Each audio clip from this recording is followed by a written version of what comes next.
Peace, family. Y'all know who it is. It's Dr. Bakari K. Lumumba, the progenitor from LumumbaSpeaks.com, the home of Black empowerment, where we believe we can gain a competitive advantage by always betting on Black. Back live once again tonight is election night with Beacon Network, the Pan-African social media extraordinaire and the home of African Center News and Information. And we are here because this is the night that we've all been waiting for. That is, of course, the Trump-Harris election night watch party. And so what we're going to do, family, is we're going to actually share our screen, and we're going to make sure that we watch this election night together. If you're watching, tap in the chat. The link is in the description, family, so you can tap in and be part of the conversation while we're watching this evening. Put in the chat, who do you think is going to win? If you think it's Trump, you can go ahead and put Trump in the chat. If you think it's going to be Harris, you can put Harris in the chat. But we're going to actually go live to, of course, CNN, and we're going to watch election night. Many people argue this is one of the most important elections of the ever, right? And we hear that all the time, but I think there are a number of stakes on the line. And so we're going to go live to CNN, family, and we're going to watch together as the results roll in. 12,000 votes ahead, only 6% of the vote in. Again, she's got 179,000 and change. Just for the context, Donald Trump got 2.7 million plus to win this state in 2020. So a long way to go in the count. But you look at the map and you say, is it filling in the way each candidate would want it to fill in? So let's start here. Actually, Mecklenburg is the largest population center. And Vice President getting 70% if you round that up. This is where she needs to win and win big.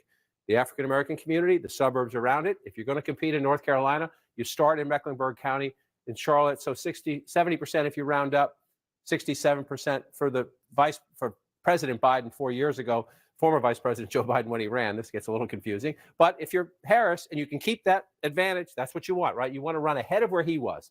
The question is, it's early in the night. Can she hold that? That would bode well for her. If she can, it would show African-American turnout and that she's doing well in the suburbs. Then you move, if you're the Democrat, over to Wake County, which is Raleigh, the second largest population center in the state. Again, we're only at 7%. So this is just a glimpse. And then we check back.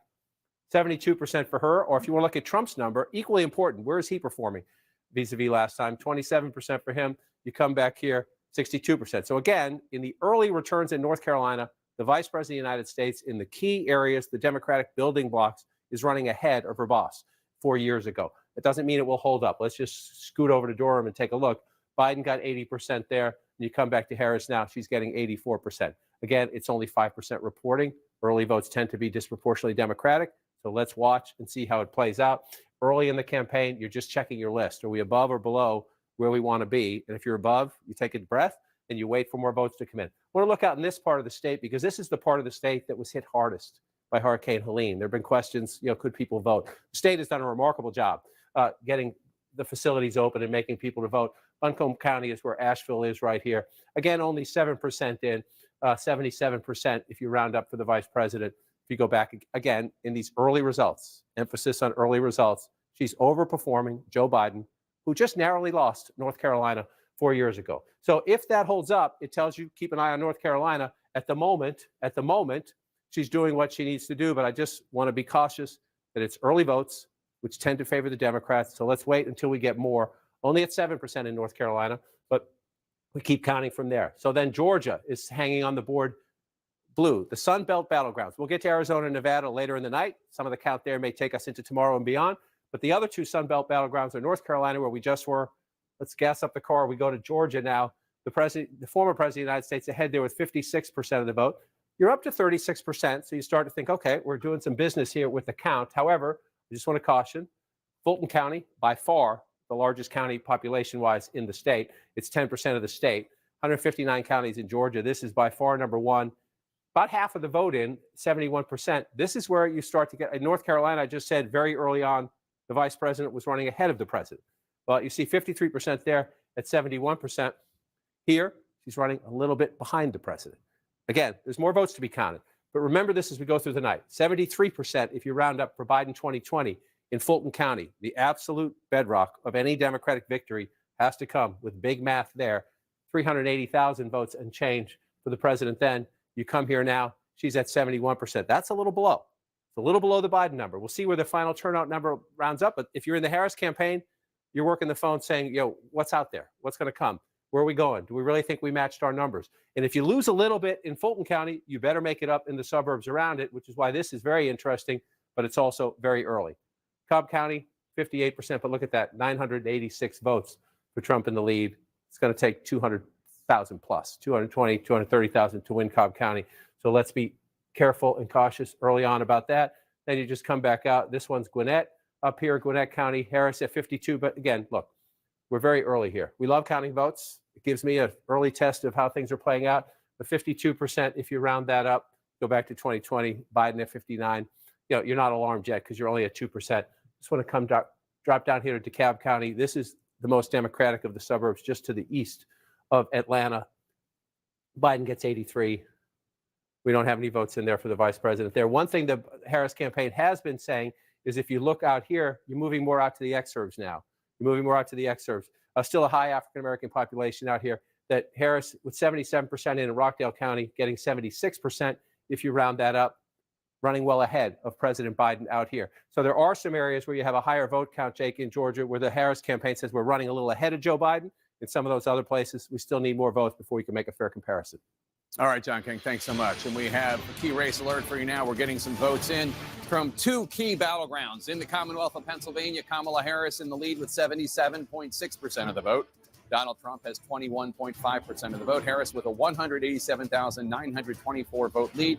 But it is very, very early. It's only 5% of the estimated vote has been counted in the great Commonwealth of Pennsylvania with its big fat packet of 19 electoral votes. In Battleground, Michigan, Kamala Harris in the lead with 76.7% of the vote. Donald Trump with 22.1% of the vote. Kamala Harris with a 62,597 vote lead. Again, very, very early. Only 2% of the estimated vote in the Battleground, Michigan, with its big packet of 15 electoral votes. John King.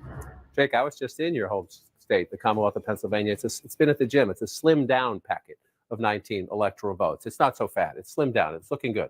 Here we go. Where are those votes coming from? Well, number one, they're mostly coming from Philadelphia. Kate Baldwin told you just a few minutes ago we were going to get them. Here it is. She said we would get 100,000 votes. We got a little over 100,000 votes, right? 17%, though, of Philadelphia, 87% in the first batch of votes in Philadelphia for the vice president. Again, bit of a broken record, but you compare her, Joe Biden won Pennsylvania. So you want to go back and look 4 years ago, and how is she doing vis-a-vis Joe Biden? 87% in Philadelphia. He got 81% in Philadelphia. It's early in the count. We know these are early votes. Kate told us that. Early ballots tend to be disproportionately Democratic. So will this number hold up for the vice president?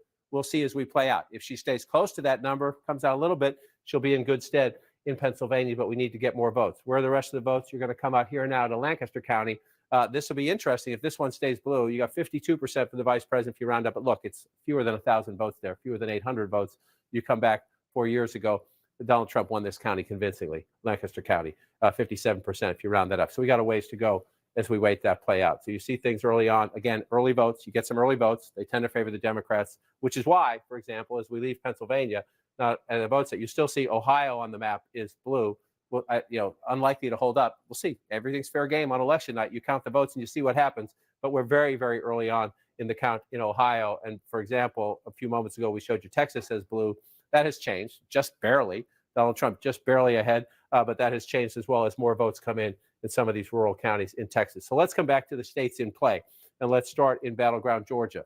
It was 11,000 votes. 11,000 votes, 700 and change back 4 years ago. Donald Trump at 57% right now.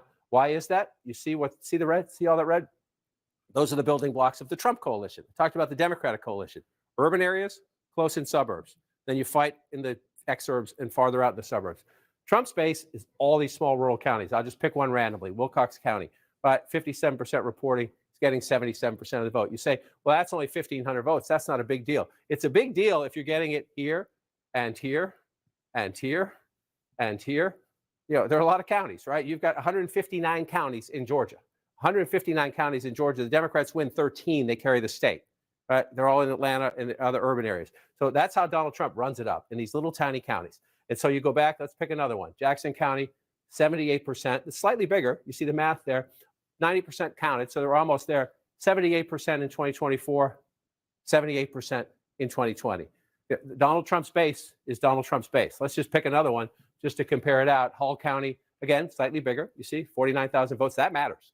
That matters. You're getting a margin like that. That's 30,000 votes out of one county in a state that is very competitive.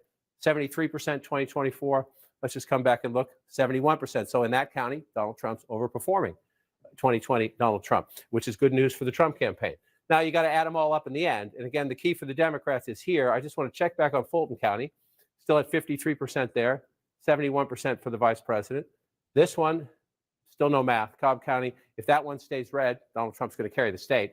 But it's not. It's still very early in the count there. You come down to Douglas County. A moment ago, I was talking about Rockdale County. This is one of the counties the Harris campaign is tracking and saying, okay, this is good news for us. Why do they say that?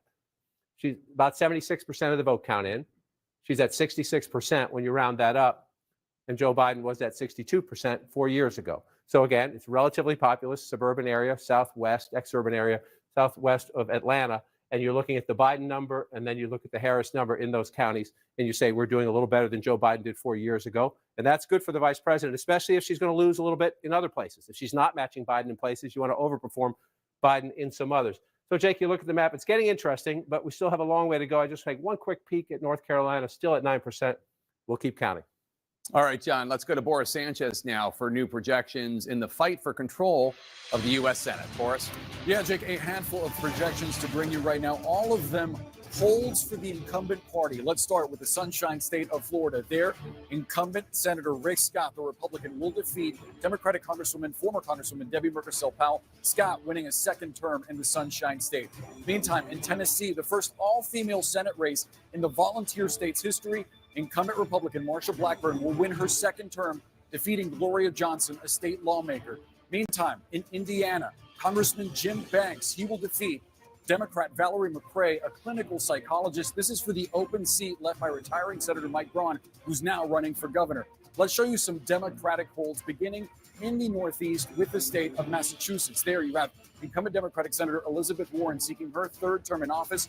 The former presidential candidate is expected to defeat John Deaton, a best-selling author and cryptocurrency advocate. Staying in the Northeast, another projection to bring you for Democrats in the state of Connecticut. There, incumbent Democratic Senator Chris Murphy will win his third full term in office as he defeats Matthew Corey, a bar owner / teamster who's run for statewide office now 5 times. The 5th time, not the charm for him. Murphy wins re-election in Connecticut. Meantime, a projection to bring you from Rhode Island. There, incumbent Democratic Senator Sheldon Whitehouse seeking his 4th term in office. He's projected to defeat Patricia Morgan, a Democratic member, or rather a Republican member of the state House. And now in Vermont, the longest serving independent in congressional history, Senator Bernie Sanders, an independent who caucuses with Democrats, is expected to win his 4th term as he defeats Gerald Malloy, a business executive. So what do all those projections mean for the magic number, the number that Republicans need to pick up in order to take control of the upper chamber? With the 1 pickup in West Virginia, they started out the night at 2. Now it's at 1, and they are currently leading, still early, but they are currently leading in 0 races where Democrats hold seats. Let's take a look at some key race alerts now and get you live updates, live results as they are coming into CNN, beginning with the state of Texas. This is a welcome sign for Democrats. It is still early, but right now, Democratic Congressman Colin Allred from the Dallas area has about a 31,000 vote lead over Republican incumbent Ted Cruz, who's seeking his 3rd term in office. Of course, Democrats love to see this, but it is still early, and this could present one of the few opportunities for Democrats to pick up a Republican seat. We just got an update now. His lead up to 14,000 votes with 18% of the vote in the Lone Star State. Let's get you an update from Pennsylvania. Here, incumbent Democratic Senator Bob Casey, seeking his 4th term in office. He's currently leading against the CEO of one of the largest hedge funds in the world, former CEO, I should say, Dave McCormick. Casey right now with a 223,000 vote lead. Still very early, though, 6% of the vote in. And it just updated a 222,000 vote lead now for Casey with 6% of the vote in the Commonwealth of Pennsylvania. An update for you. One of the closest races we are expecting tonight coming from Michigan. There, Democratic Congresswoman Alyssa Slotkin, 60,000 votes ahead of former Republican Congressman Mike Rogers. This is for the open seat left by retiring Democratic Senator Debbie Stabenow, 3% of the vote in the Wolverine state of Michigan. So, looking at the balance of power for the U.S. Senate, these are the raw numbers. Democrats hold 32 seats, Republicans 42 with that one important pickup in West Virginia, but 26 seats remain up for grabs It's an open contest right now in the U.S. Senate. You need 51 seats to control that chamber, Jake. All right, Boris, thanks so much. We're awaiting more votes in the crucial presidential battlegrounds of Georgia, North Carolina, and Pennsylvania. We're watching those very early votes from Michigan as well. We're also looking ahead to 9 p.m. Eastern, when all voting is going to end in Michigan and another blue wall battleground state, Wisconsin. Voting also ends soon in the key western swing state of Arizona. More votes, more suspense when election night in America continues after this quick break. Grief isn't talked about much, but that's what my podcast is all about. Join me and my guests for a new season.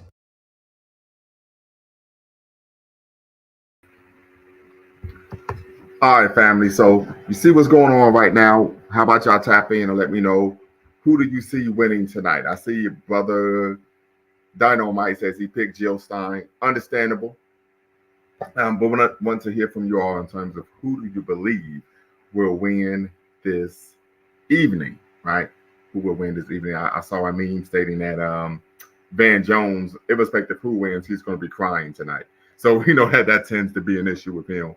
He cries irrespective of the outcome of the election. So just want to make sure we cover that basis. Once again, family, you're watching Lumumba Speaks and Beacon Network here on YouTube. This is our election night watch party. As we know, this is the night everyone's been waiting for quite some time. Trump and his acolytes are seeking to, of course, return to the White House and be the only president to ever do that after losing an election since, I believe, Grover Cleveland. On the other end, we have Kamala Harris, who is seeking to be the first woman to become president of the United States of America. And just for you all who may be unaware, on the continent, there have been numerous women who have been elected president. We know Mexico just elected their first female president. So I think was one thing that's of the utmost importance when we talk about political leadership and leadership of any kind is competence rather than gender. So just want to make sure that we put that out there, family, and we're going to go back to, of course, CNN momentarily.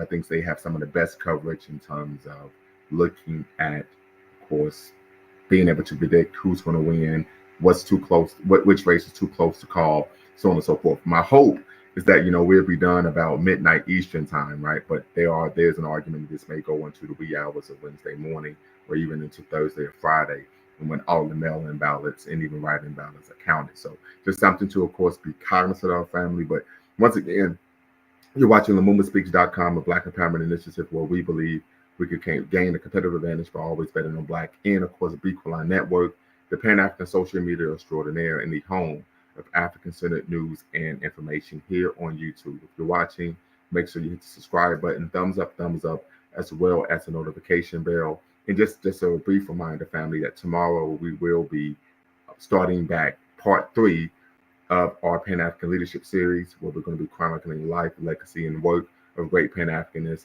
to inform the work that we're seeking to engage in today to make a better African world for a better world for African people today. And so we will, of course, be analyzing the life, legacy, and work of Deuce Muhammad Ali, who, of course, was a mentor of the Honorable Marcus Messiah Garvey. So, with that being said, family, it we're taking forever here on these ads, but we'll be back. Let's see if we can pull this back up. But once again, family, put in the chat, want to know, who do you believe, right, is going to win the election? So here we go. I'm going to share my screen and I'm going to tap out.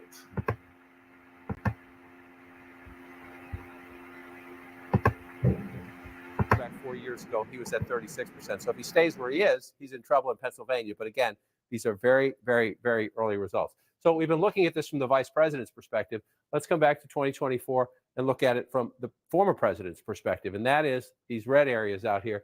So this is Butler County. This is where the rally was, where the assassination attempt was made on the former president's life. Very small smattering of votes right here. But this is Trump country. This is Trump country. 81% of the vote at the moment right now. You go back 4 years ago, 67%. So let's see. It's very, very early. So I'm not making the comparison now. It's just one of the places we laid out markers and we look. Does Donald Trump match or exceed his 2020 performance in these smaller red rural counties? That is his building block in the Commonwealth of Pennsylvania and in all of the battlegrounds. He runs it up in the small rural areas, and he goes from there. Let's move down. North Carolina. Jake, I'll take it back to you. I'll be back in a minute. That's right. I have a projection now. CNN has a projection. And CNN can project that South Carolina will go to Donald Trump. South Carolina, as expected, to the Republican with 9 electoral votes. Let's take a look at how that affects the electoral map.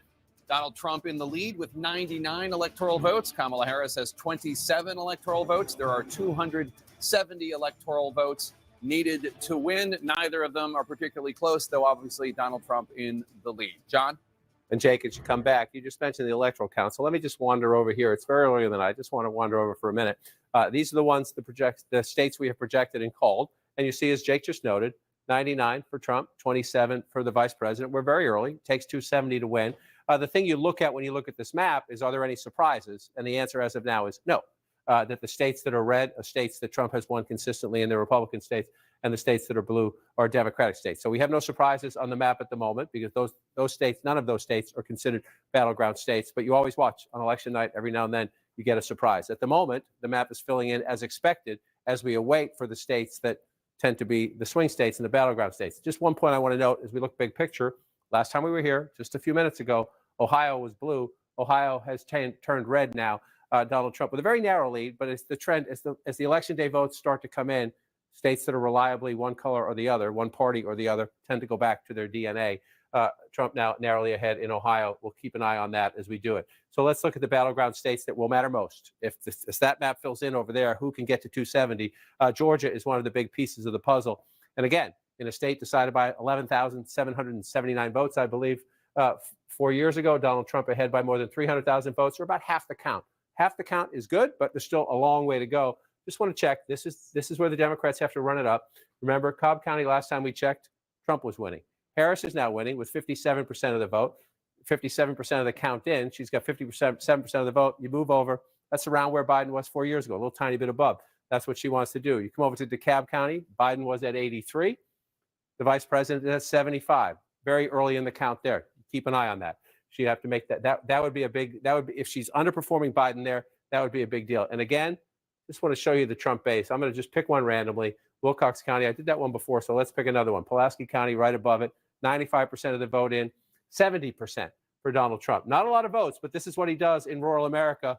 69% 4 years ago. So a little bit. 100 votes here, 100 votes there can matter as you're trying to win a battleground state. We'll see how that one plays out. Let's just pop up to North Carolina and see again, 51% to 48% if you round that up. This is an incredibly competitive state. And again, I just want to check in on how Trump is doing in these small rural counties.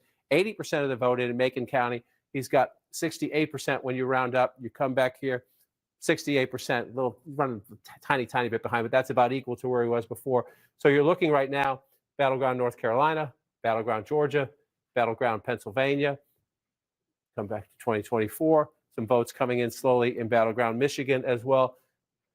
As we continue to count and go, just checking to see if anything else is changing up. Let's take a quick look at Michigan before we have to go here. 59%, but look at all the votes are here. Let's check here. This is Kent County, a key suburban area. If Trump can hold on to this one, he'll win Michigan, but we're very, very early in the count, Jake. All right, John. Well, polls are about to close in deep red Arkansas, where 6 electoral votes are at stake. And CNN can project that Donald Trump will win the state of Arkansas as expected. Donald Trump will take home Arkansas's 6 electoral votes. Let's take a look at the electoral map count now. Donald Trump in the lead with 105 electoral votes. Kamala Harris has 27 electoral votes. There are 270 electoral votes needed to win. Let's take a look at where there are states that have not been projected yet. In the Commonwealth of Pennsylvania, Kamala Harris has 71.2% of the vote. Donald Trump has 27.8% of the vote. Harris with a 238,000 plus vote lead, but it's early. Only 8% of the estimated vote has been in from Pennsylvania. In battleground Michigan, Kamala Harris has 57.6% of the vote. Donald Trump has 40.5% of the vote. Harris with a 50,000 plus vote lead. That's with 6% of the estimated vote in from Michigan. Still a lot of votes to be counted in Michigan. In battleground North Carolina, Harris in the lead there. 49.8% of the vote, but Donald Trump bringing up the rear, 48.9% of the vote. Harris has right now a approximately 7,200 vote lead. That's with 14% of the estimated vote in North Carolina counted. In battleground Georgia, Donald Trump in the lead with 55.4% of the vote. Kamala Harris bringing up the rear with 44% of the vote. Donald Trump with a healthy 322,000 plus vote lead. That's with more than half of the vote counted in Georgia. 53% of the estimated vote in Georgia counted. In the Commonwealth of Virginia, Kamala Harris in the lead with 50% of the vote. Donald Trump with 48.2% of the vote. Harris with a 30,000 plus vote lead. That's with more than a third, 39% of the estimated vote in from Virginia counted. In the state of New Hampshire, Kamala Harris in the lead, 54.1% of the vote. Donald Trump with 45.3% of the vote. Harris with a 13,000 plus vote lead. That's with an estimated 18% of the estimated vote out of New Hampshire counted.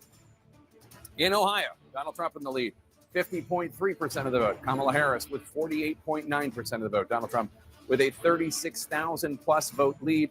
That's with an estimated 41% of the estimated vote in from Ohio. And now we can make a projection in a closely watched race for governor. CNN can project that Democrat Josh Stein will be elected governor of North Carolina. Stein is the current attorney general. We are projecting that he will defeat his Republican opponent, Lieutenant Governor Mark Robinson, who had Donald Trump's endorsement. Robinson's history of controversy became a major issue in the race, including recently uncovered, shall we call them, inflammatory posts on a porn website from more than a decade ago. Again, CNN projects the Democrats will hold on to the governor's office in North Carolina with Attorney General Josh Stein replacing the term-limited Governor Roy Cooper. John? And Jake, one of the big questions in North Carolina, as you know, is Democrats were somewhat hopeful that maybe the scandal in the governor's race might help them, and the Trump campaign was nervous that with the Republican candidate Robinson in trouble, would Trump be impacted by that? So let's just take a quick look at it. You see North Carolina, this is the presidential race, very close at the moment. We're only at about 15% of the statewide vote counted, so a long way to go in a state we expect to be tight. It is tight from the get-go in the early count. I just want to switch over and look at the governor's race. Excuse me, it's down here. Look at the governor's race. So you have the Democrat here at 49.4, the Democratic candidate for president. If you look at the governor's race, Josh Stein winning 56% of the vote. So you have a lot of ticket splitting happening in North Carolina right now. People who are voting for Donald Trump who simply could not vote for Mark Robinson for governor. And so at least at the moment, not the benefit that the Harris campaign was hoping for, at least no evidence of a giant benefit that the Harris campaign was hoping for in North Carolina from the scandal around the Republican gubernatorial candidate. So what do we have here in the key Sun Belt battleground, North Carolina, Georgia, and then we go west, Arizona and Nevada, 648 votes ahead. That's why we call them battleground states. But we're only at 14% of the count. And so you come out here, let's just go west to east, 73% for the vice president, 26% reporting. You just go back and check. Joe Biden came close here, but lost. So she's overperforming him at the moment there. And then you want to come over to the biggest population center is Charlotte in the suburbs. That's Mecklenburg County. The president got 67% when you round up 4 years ago. You come back here, she's getting 70%. So in the early count, it's neck and neck. This is one of the great tug-of-war states in the United States right here. And we'll continue to count, still at 14%. Let's pop down to Georgia. We're at 53%. We were at 50% last time. So we're moving up, but moving up slowly. And again, it's trademark Trump, just running it up in the rural areas. And so we pick one randomly. You come down here, Bacon County, 95% in. So we're close to the full count here. But look at that, 87% of the vote, right? This is how he does it. It's 4,000 votes to 600 votes. In a state this big, you say, oh, that's not such a big deal. When you do it in county after county after county, that adds up. So just go back and take a look, 86%. So Donald Trump is at least matching his performance in most of these rural counties of 4 years ago when Georgia was incredibly close. So if he matches in the rural areas, all he has to do is improve a little smidgen in the suburbs or in the urban areas, and you're more competitive in the state. So let's just check the suburbs around Atlanta, because this is where if Trump is performing in the rural areas, as it looks like he is, turning out his base, then the race will be settled here by the margins in the suburbs. Only 16% of the vote in, so let's be careful. 60% for Vice President Harris, or again, more important almost is, can Trump move his numbers up? 39% in the suburbs right now, Gwinnett County suburbs, it was 40%. So at the moment in this one suburb, he's got some work to do. We'll see if he can do it. Let's move down here to DeKalb County. This is the most Democratic of the suburbs just to the east of Atlanta. 83% President Biden had in winning the state 4 years ago. The vice president running a little bit behind that right now, but look, that's not even 1,000 votes. So we have a ways to go before we have to worry about any comparison there. Let's drop down to Clayton County, the Atlanta airport just south of Atlanta. Big Democratic stronghold. This was critical to Biden coming back in Georgia as they counted the votes in 2020. Trump had an early lead, but as the count went on into the day after and the day after that, Clayton County was one of the places where Joe Biden got a lot of votes, and you see 85% for the vice president, about 3/4 of the count, 76% right there. So how does that compare to 2020? About the same, right? You got 85 when you round that up. You got 85 when you round that up. So here we go in Georgia again.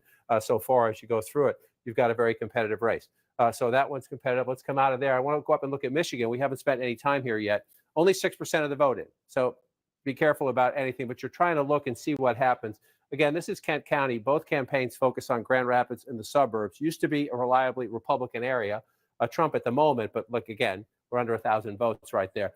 Trump at the moment, but here's what you're running against, right? Joe Biden gets 52%. If you go back to 2016, Donald Trump carried this with 48% in a state. If Michigan's going to be very close, it's 154,000. It was the biggest lead Biden had in any of the battlegrounds 4 years ago. But if you're going to be competitive for Donald Trump, you'd like to turn this red. If you can't turn it red, you would at least like to narrow that margin for Donald Trump. So we'll watch and see how this plays out in 2024. Come back to today's map here. Was just on the texting. I was going to say on the phone. It's texting. It's the same thing. With a key Democrat out in Michigan who said they're a little nervous about here, not Monroe County, but Wayne County. He said they're a little nervous about Wayne County. I think turnout among Democrats might be down a little bit in Wayne County. That would be a problem. The African-American vote in Detroit, the student vote, Wayne State, places like that, absolutely critical for the Democratic coalition. So we'll see when we get Wayne County. It's always late to report, so it's going to be a while. We'll see if that's true. If those fears are true among Democrats, that maybe turnout is down a little bit here. If it is, then the vice president has to make it up here. Oakland County, again, 20 years ago, a Republican suburb, 58% right now. We're just approaching 40%, 58%. Remember, Joe Biden carried Michigan 4 years ago to 56%. That would help. If you're above Biden, maybe you get a little math to make up if you're losing a little bit in the city. We'll see if that plays out as we thought. And I just want to pop down to bring this issue on the table as well. Washtenaw County, absolutely critical. Young voters were critical to the Biden coalition in 2020, even more critical when Governor Whitmer won re-election in 2022, and the Michigan Democrats made gains in the legislature. Washtenaw County is the home of Ann Arbor. It is the home of the University of Michigan. Been there 4 times over the last year, and it's gone now. The school won't allow a protest anymore, but student protests here about the Israel-Hamas conflict had hurt President Biden. The question was, after the switch to Vice President Harris, could she heal that wound in the Democratic coalition? So you see her at the moment, 22%. So we have a long way to go. 60% for the vice president there right now. 72% for the president of the United States. If that number stays that way, that's a problem. That's a problem. If 73%, if you round that up in Washtenaw County, 61% or 60% actually, you can't round that up quite yet. So that's something to keep an eye on as we go forward. And I just want to come out just the other day. I was also here. Michigan State is in Lansing in Ingham County. And again, you're trying to get students to turn out. Was at a Trump phone bank here, mostly young men, college students, young men there. 50% for the vice president right there. You come back in time, and 65% for the president of the United States. So as we go through Battleground Michigan, it's early. It's early. So I'm not, this comparison is not in cement yet, but these are the places you want to watch. At the moment, in a couple of key places, that would be Ingham County and Washtenaw County, Jake. She's trailing the president. So she needs to, if you want to get your math up in Michigan, watch those in the hours ahead. All right. Now let's check in on the all-important race to 270 electoral votes as we head into another round of poll closings. So with Donald Trump is in the lead here with 105 electoral votes. Kamala Harris has 27 electoral votes. Obviously, 270 are needed to win. We are far from that. Obviously, Donald Trump's still in the lead. But now let's bring you another key race alert. In North Carolina, Battleground, North Carolina, Donald Trump in the lead there. 52.2% of the vote. Kamala Harris with 46.6% of the vote. Donald Trump taking the lead there in the first time this night. Donald Trump has a 69,000 plus vote lead. That's with about a fifth of the vote in, 21% of the estimated vote in from Battleground, North Carolina. And Battleground, Michigan, Kamala Harris in the lead with 56.9% of the vote. Donald Trump has 41.2% of the vote. Kamala Harris currently has 59,000 plus more votes. That's with 7% of the estimated vote. It's still very early. In the Commonwealth of Pennsylvania, the all-important Battleground, Kamala Harris in the lead there with 69.8% of the vote. Donald Trump has 29.3% of the vote. Kamala Harris with a 323,000 plus vote lead, but that's only 11% of the estimated vote in. It's still very early in Pennsylvania. In Battleground, Georgia, Donald Trump in the lead, 55.6% of the vote. Kamala Harris has 43.8% of the vote. Donald Trump has currently a 339,000 plus vote lead. That's with more than half of the vote in Battleground, Georgia, 54% of the estimated vote in from Georgia. Now we're standing by for the second largest wave of poll closings just minutes from now at 9 Eastern, when a total of 163 electoral votes are at stake in 15 states. Remember, 270 electoral votes needed to win the presidency. All voting is about to end in Arizona, Colorado, Iowa, Kansas, Louisiana, the battleground state of Michigan, Minnesota, Nebraska, New Mexico, New York, North Dakota, South Dakota, Texas, battleground Wisconsin, and Wyoming. As I mentioned, Michigan and Wisconsin are the two battlegrounds on the line in the hour ahead. Pillars of the Democrats' so-called blue wall that crumbled in 2016 but was rebuilt to help seal President Biden's victory 4 years ago. Out west, Arizona is another major presidential battleground that we're watching. We're heading into a high-stakes hour in the Harris-Trump contest, with polling places about to close in 3 states that could decide the race. Let's go to Abby Phillip at Harris Campaign Headquarters in Washington. And Abby, voting is about to end in 3 battlegrounds. What's the outlook in the Harris campaign?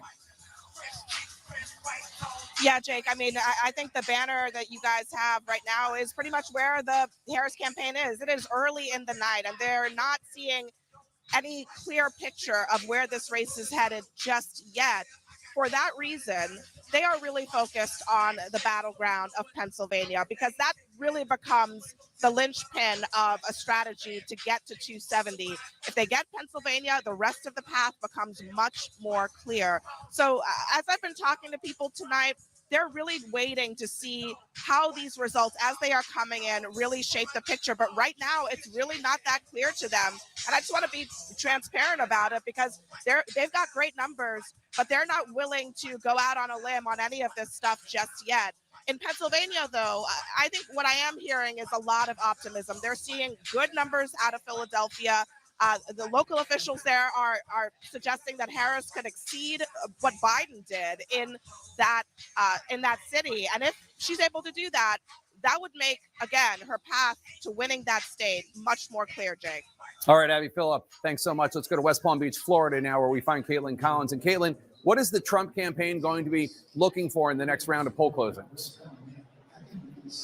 Well, Jake, you just mentioned Wisconsin, and that is obviously a state that they are going to be watching closely tonight. I've talked with several campaign officials. They're not expecting to get a real sense of those numbers until much later in the evening, but they will be watching Wisconsin very closely. They want to see how abortion lands there and how close the margin could potentially be. But, Jake, one thing that former President Donald Trump will be doing that maybe no other presidential candidate has done is watching the returns come in from Wisconsin with someone who is also on the ballot in Wisconsin, Robert F. Kennedy Jr. He fought to get his name off the ballot, but the Supreme Court there told him no because it was too late. He was already on the ballots that people were getting in the mail. And I am told Robert F. Kennedy Jr. is at Mar-a-Lago with Donald Trump tonight, watching these returns come in. Obviously, the reason he fought to get his name off that ballot, Jake, is there is a concern that with the margin, as small as it could potentially be there, that it could have an effect. The margins are everything in this race, as we are starting to see in these numbers coming in. So Trump will be watching that come in alongside RFK Jr., both of them on the ballot, Jake. All right, Caitlin Collins in West Palm Beach with the Trump campaign. Thanks so much. Let's go to David Chalier now, who has some exit polls from Michigan, Wisconsin, and Arizona. 3 battlegrounds we're hoping to hear from soon. David, what stands out? You look at the data from these 3 key states. Yeah, as the polls are about to close in these 3 critical battleground states, I wanted to look at Biden's approval rating just as sort of a baseline of the environment in these 3 states. Nationally, his approval rating has been updated to 40% in the exit polls nationally. In Arizona, you see here, Jake, he's at 43%. He's slightly above his national approval number in Arizona. If you look at Michigan, he's at 42% approval. Again, slightly above where he is nationally at 40. But Wisconsin's a different story. His approval rating, the sitting president, Joe Biden, is at 38% in Wisconsin. That is below where he is nationally. 61% of Wisconsin voters in this election disapprove of the job Joe Biden's doing. That's a hurdle that Kamala Harris is going to have to jump here in the Badger State. Jake? All right, David Chalier, thanks so much. This would have been a very different race if Joe Biden had stayed in it. I mean, if it ends with a Trump victory, and we have no idea how it's going to end, so don't misinterpret what I'm saying, but there's going to be a lot of finger pointing and recriminations and wondering. But these approval ratings for Joe Biden are brutal. 6 in 10 in Wisconsin say that they don't approve of the president. I mean, it is brutal, and there's no other way to look at it. And that is, no question, a big headwind for Kamala Harris. Despite the fact that she has been trying to separate herself, despite the fact that she is saying that she wants to turn the page and that she's a new generation and all the things that we've heard at every one of her stump speeches, that is a number that there is no question the Harris campaign is looking at and saying, we hope that that doesn't bleed into Harris and the actual votes. Especially since the Trump campaign tried to do an effective job in tying her to that administration, saying not just that she was the vice president, but that, look, you were in the room, you were always there. There were all kinds of decisions you could have made a difference, and you didn't. Well, and then, of course, there was her gaffe on The View when she was asked, what would you have done differently over the last 4 years? And she said, nothing comes immediately to mind, which was probably not the best answer. Jake, if I can just look back, I think a lot of our viewers may just sort of big picture be looking at this and saying, Trump's got 105 electoral votes, right, and Harris has got 27, and there's a half a country of red and a little corner of blue. And I think the point we need to make is at this moment, and I think of it as a tennis match, there are no surprises. There have been no flips. Nobody has broken the serve, if you will. Right. All the states that Trump won in, that he's won tonight, are states that he won in 2020. All the states that Harris won are states that Biden won in 2020. There's been no swing state that has been flipped yet. And there is just the way the states roll out, that the Republicans get a lot of the early calls and a lot of big red states. Yeah. But there hasn't been any dramatic change in this vote. They're both on track to 270. Yeah. It depends on states that are still not called. It's a good point. This is pretty much where everybody expected the race to be at this point. We still have not projected New York. We still have not projected California. I mean, there are plenty of places with a lot of delegates that would electoral votes that Democrats are expected to get. Is a little bit of a surprise. It's a surprisingly close race in Virginia, which has gone blue since 2008 and Obama, the last 4 cycles. And if you remember, Trump in late October, had a rally there, and people went, what's he doing in Virginia? That's a blue state. He's running. That's true, but there's only half of the I understand, but it's 49-49 right now. But John King set the table on that earlier when he said, assuming she wins Virginia, is she going to win it the way Hillary Clinton won it with 5 points in 2016, or is she going to win it the way that Joe Biden won it with 10 points in 2020? And I think that there can be something discerned from her victory and how narrow it is one way or the other. And just going back to sort of the big picture, which I think is really important, Chris, and now we're looking at Virginia, which we were talking about before, but just earlier, we were looking at the returns coming in from the blue wall states, from Michigan and from Pennsylvania, because we're actually finally seeing numbers. It is early, but they are important. Pennsylvania, we cannot stress enough how critical Pennsylvania is that you're looking at right now is to Kamala Harris. Donald Trump, if things go the way that they traditionally go for a Republican, unlike 2020, he could win the White House without Pennsylvania. It is hard to see in most of these paths, Kamala Harris winning the White House without Pennsylvania. And you see there 68%. That's what she has now. It is still extremely early, only 13% in. Right. And this is the point that Chris is making about the larger electoral map. It also applies to the vote that we see in Virginia and the vote that we see in Pennsylvania. If Kamala Harris wins Pennsylvania, and who knows, she's not going to win it with more than 60% of the vote. That's crazy. No. Like it is anticipated to be razor thin. We're still waiting for all the votes to come in, so brew a pot of coffee. Sit Many back. Pots. We got a lot of votes to look at. Let's go back to Aaron Burnett. And Aaron, voting's about to end in 3 of the crucial battleground states that we are watching and that you are in charge of at your Battleground Command Center. The Command Center, Michigan, Wisconsin, Arizona. Now, when you're talking about 60%, obviously it's not going to end up that way in Pennsylvania. You look at that blue wall, you look at Michigan. Jim Sciutto is in Detroit. And Jim, where you are now, this is the nuts and bolts that I think everybody wants to hear about, which is how the counting is actually happening. So tell us about where you are. This is an absentee ballot counting center? That's right, in Detroit. And they were expecting about 100,000 absentee ballots in Detroit. But this is key. Because of changes in Michigan state election laws in 2022, they were able to begin counting those absentee ballots received before Election Day prior to Election Day. So at this point, they've already counted 92,000 of about 100,000 expected absentee ballots, and they expect when those 8,000 come in over the next couple hours, it's not going to take them long to finish up that count. In fact, we heard a short time ago that here in Detroit, they expect that by midnight tonight, or perhaps a bit after, they will have counted not just the absentee ballots in Detroit, but early voting ballots, and voting that took place today as well. So you're seeing the effects of that law, which allows for counting to begin as early as last Monday. One more note, and this is important, Aaron, because in 2020, this site in downtown Detroit became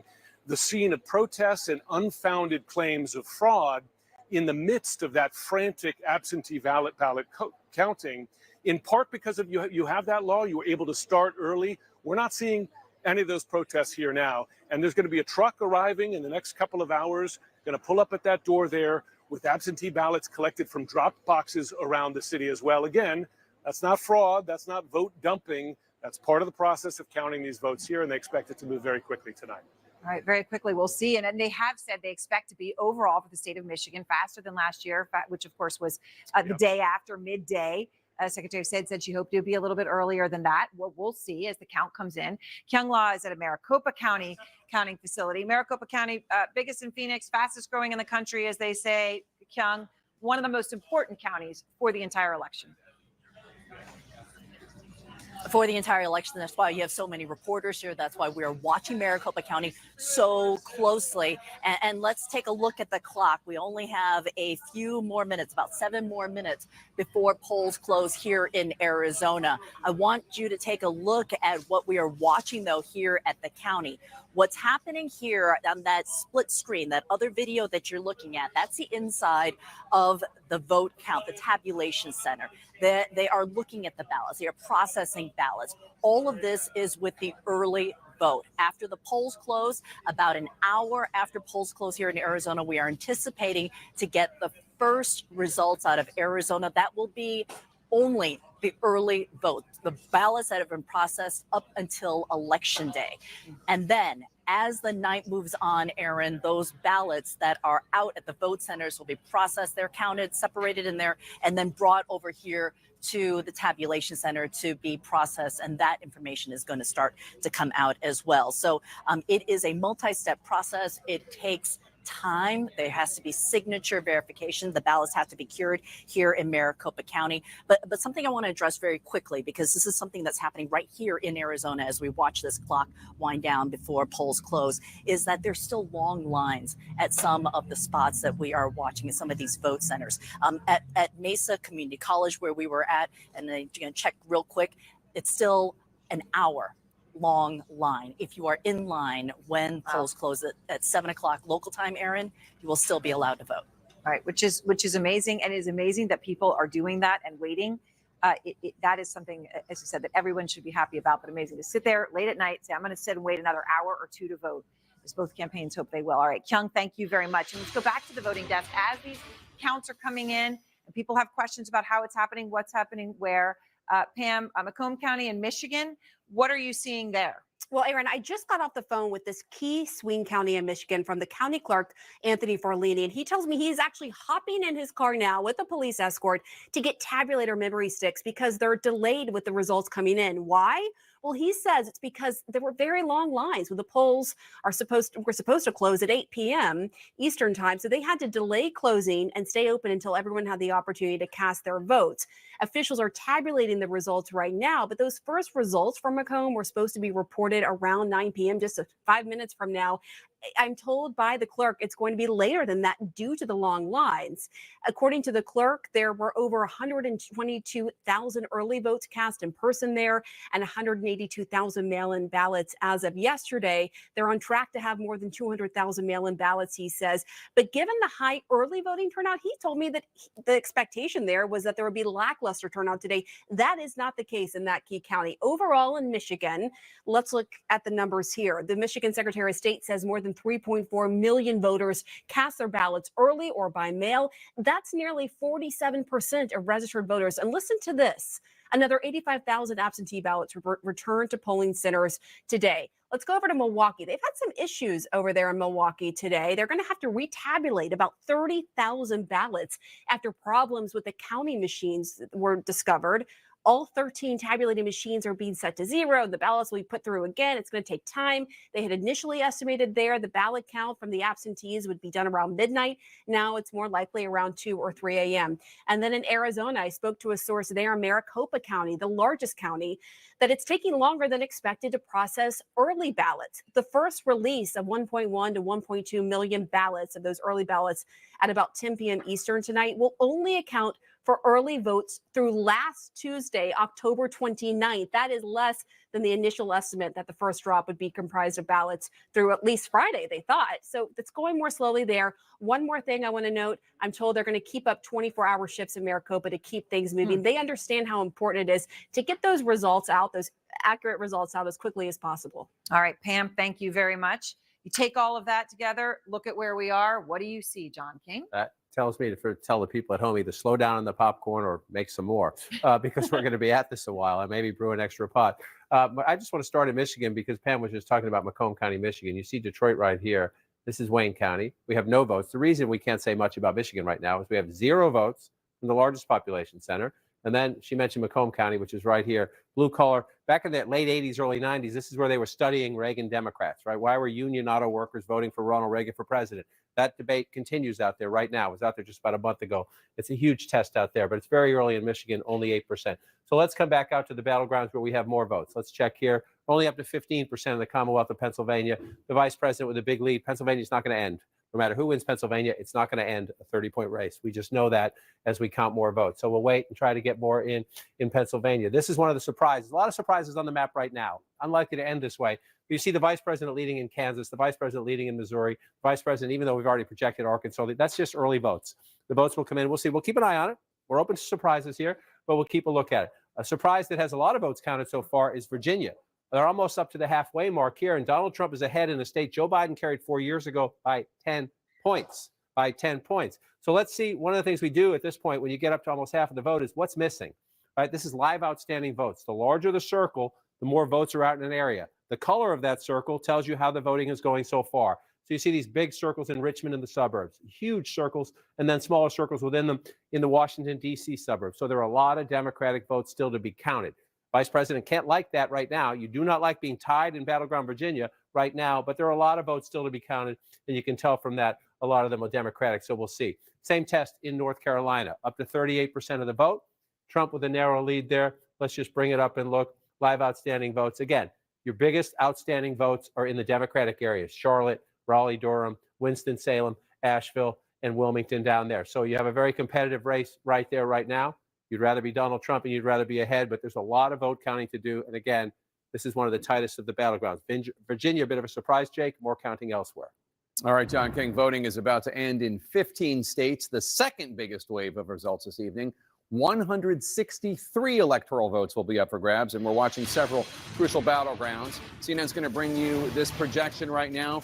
CNN projects that Texas will go to Donald Trump.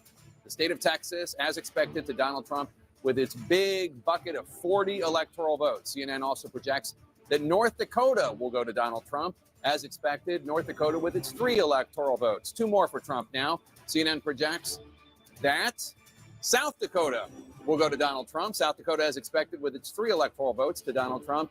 And CNN projects that Wyoming will go to Donald Trump. Wyoming with its 3 electoral votes. CNN is not making any projections in the following states that just closed their polls. Arizona, that's a big battleground. Colorado, Iowa, Kansas, Louisiana, battleground Michigan, Minnesota, Nebraska, New Mexico, New York, and Battleground, Wisconsin. Let's look at the electoral map now. Donald Trump has 154 electoral votes. Kamala Harris has 27 electoral votes. 270 are needed to win. Let's bring you a key race alert now. In Battleground, Pennsylvania, Kamala Harris in the lead with 64.4% of the vote. Donald Trump has 34.7% of the vote. Kamala Harris in the lead there with 326,000 plus votes. Only an estimated 16% of the vote has been counted in Pennsylvania. In Battleground, Michigan, Kamala Harris in the lead, 54.8% of the vote. Donald Trump with 43.3% of the vote. Kamala Harris with a 55,000 plus vote lead. That's with only an estimated 8% of the vote counted in Michigan. Still very early in Michigan. In Battleground, North Carolina, Donald Trump in the lead there now, 51.8% of the vote. Kamala Harris with 47.1% of the vote. Donald Trump with a more than 106,000 vote lead. That's with 39% of the estimated vote counted in Battleground, North Carolina. In Battleground, Georgia, Donald Trump in the lead there, 52.8% of the vote. Kamala Harris with 46.6% of the vote. Donald Trump has a healthy 221,000 plus vote lead. That's with an estimated 66% of the vote counted in Georgia. About 2/3 of the vote in Georgia has been counted. In the Commonwealth of Virginia, Donald Trump in the lead there now with 49.3% of the vote. Kamala Harris with 48.7% of the vote. Donald Trump with a 13,334 vote lead. That's with half the vote counted in the Commonwealth of Virginia, 50% counted there in Virginia. In the state of New Hampshire, Kamala Harris has 53.6% of the vote. Donald Trump has 45.7% of the vote. Kamala Harris in the lead there by roughly 16,000 votes. That's with about a quarter, 25% of the estimated vote counted in the Granite state of New Hampshire. In Ohio, Donald Trump in the lead, 52.9% of the vote. Kamala Harris with 46.3% of the vote. Donald Trump with a 197,000 plus vote. That's with half the vote counted in Ohio, 50% of the vote counted in Ohio. Let's go to John King at the Magic Wall. John. Jake, let's start with the context, what you just went through. I'm going to wander over to this wall here just to show the race at 270 at the moment. If you're a Republican, you might be saying, wow, this is a rout. If you're Democrat, you might be saying, oh, my goodness, we should be worried. No, we're early in the night. As Chris Wallace said, I love the analogy, nobody has broken serve yet. As in every red state here, Donald Trump won in 2020 when he lost the White House. Every blue state on the map so far, Joe Biden carried when he won the White House. What don't we have? We don't have Rhode Island. We don't have Connecticut. We don't have New Jersey. We don't have Illinois just yet. Long-time blue states. So as we move west and as the count advances in some of the New York as well, some of the most reliably blue states, this map will change in the near future. At least that is our expectation. We'll keep an eye on it. That's the path to 270. You get there by filling these states in red and blue. So let's see, again, an unusual map at the moment just because the vote count is early or because we're going to have the most surprising election of my lifetime. But in Nebraska right now, statewide, you have the vice president winning, but you see most of the votes are out here. She's not so much worried about the statewide vote. She'd love to win Nebraska. Don't get me wrong. Nebraska's second congressional district is right here in the Omaha area. Nebraska and Maine award electoral votes based on congressional district, the two states that do that. So eastern Nebraska is what matters most to the vice president. We'll see if Nebraska stays blue. Again, to its south, the state of Kansas, 29% of the vote in. But you see all this? That's if you're playing Legos, that's Donald Trump. That's how he builds his buildings right there. Those small rural counties all across America, especially in the heartland here. So Kamala Harris, the vice president, ahead with 52% of the vote. It's all over here.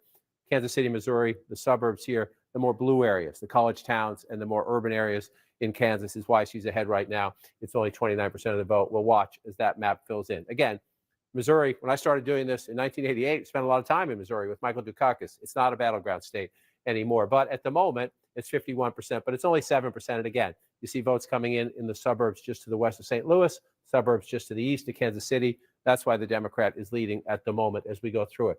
So now let's get to the states that we actually think will be the battlegrounds in the end. We'll keep looking. We'll keep looking, open to surprises here. But let's check in on the big ones. The Commonwealth of Pennsylvania, still at 16%. This is a 30-point race, just shy of a 30-point race in a state we know is going to be decided by 1 or 2 points. So we'll continue to watch to see. I check in on it just to see if the vote count has gone up. It has not in a while, still 16%. Same with Michigan. We come over, we're up to 10% here right now, 53 to 45. Again, if there's an 8-point lead in Michigan, then you have a blowout. You expect this to be very close in the end. We're missing a lot, right? Earlier tonight, Grand Rapids was red for Donald Trump. That's Kent County out here. Right now, you see it's almost a tie. right there. This is one of the battlegrounds within the battlegrounds. Fiercely, formerly reliably red, now a closely fought suburban area around Grand Rapids. We'll keep an eye on that, but still nothing out of Wayne County, Detroit. I just want to come up here to Ingham County. This is where Michigan State is. If this ends the night there, Donald Trump's going to feel very good about his Michigan chances, but we're at 3%. Students here, state capital, government town, should be blue by the end of the night. If it's not, that would tell you something huge. So let's come to where we have more votes in these battlegrounds. Again, I just want to check on Virginia again. This is our surprise at the moment. We're up to 50% of the vote, and you have Donald Trump with a very narrow lead. I did this a moment ago. I just want to do it again for people at home. Most of the outstanding votes, these circles tell you, the larger the circle, the more outstanding votes. We're still waiting to be counted. And the color tells you how the vote's coming in so far in that area. So you see a lot of blue up here. Virginia now has become a blue state because of the Washington, D.C. suburbs in Northern Virginia. The places, the counties within 25, 35 minutes, depending on traffic, drive. So that's out there, plus Richmond and the suburbs around there. We'll see. Donald Trump is remarkably in play in this state, and this would be, even if it's close, it might tell you something about what's going to happen to its south in North Carolina. They're not twins, but they're very similar, Virginia and North Carolina. North Carolina actually has a higher African-American population. So if you're the vice president, that's part of your base. Here's Donald Trump with a lead, 41% reporting. Again, should the Harris campaign be nervous? Both campaigns will be nervous about Battleground, North Carolina. It's going to go back and forth. But again, you see, there's still some large pockets of Democratic votes, also some pretty good sized pockets of Republican votes in a battleground state. This one's going to take a while to sort out, but you see where the outstanding votes are.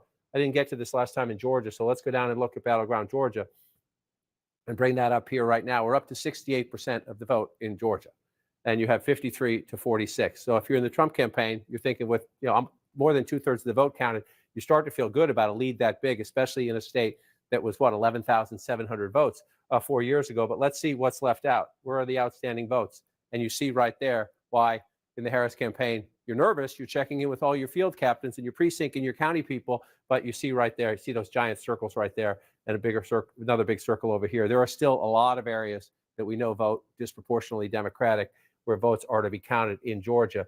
I just want to come back and make one more observation here. You see that 242,000 vote lead. It is a little after 9 o'clock on Tuesday night. If you go back to 2020, Donald Trump was leading Georgia by 244,000 votes at 9 o'clock on Tuesday night, election night in 2020. It was 244,000 votes then. It's 242,000 votes now. Joe Biden carried Georgia. Doesn't mean Kamala Harris will this time. It just means we need to count all the votes. And you come back out and take a look again to see if the map has changed at all. Texas and Florida have gone back. Ohio has gone back to where you expect it to go back, and that lead seems to be growing. I want to just check in again on this battleground here. Still at 18% there. And so I'm going to do something now. This is an exercise. But you see Trump leading in North Carolina and Trump leading in Georgia. I just want to switch the map here and come over to the race for 270. Okay? This is an if. It's not it. We're nowhere near there. We have a lot of votes to count there. But why is this so important? When you take battleground states off the board, when we're able to project and call them, it changes the chess of getting to 270. If Donald Trump were to hold that, he's leading there now. It's close. There's plenty of votes still for the vice president to catch up. We have to wait and see what happens. But if Donald Trump takes those two, the vice president of the United States needs to win that. That's what makes the math interesting. She needs that 19 votes right there, because if Donald Trump gets that, it gets him to the finish line. So if that happens, that becomes essential. We're not there yet, Jake, but just like to do the math in our head as we go through the scenarios. All right, John King, and CNN can now bring you a new projection. CNN projects that Kamala Harris will win the state of Delaware. Delaware, as expected, will go to Kamala Harris with its 3 electoral votes, the small wonder state. Let's take a look at the electoral vote count. Donald Trump has 154 electoral votes. Kamala Harris has 30 electoral votes. 270 electoral votes are needed to win.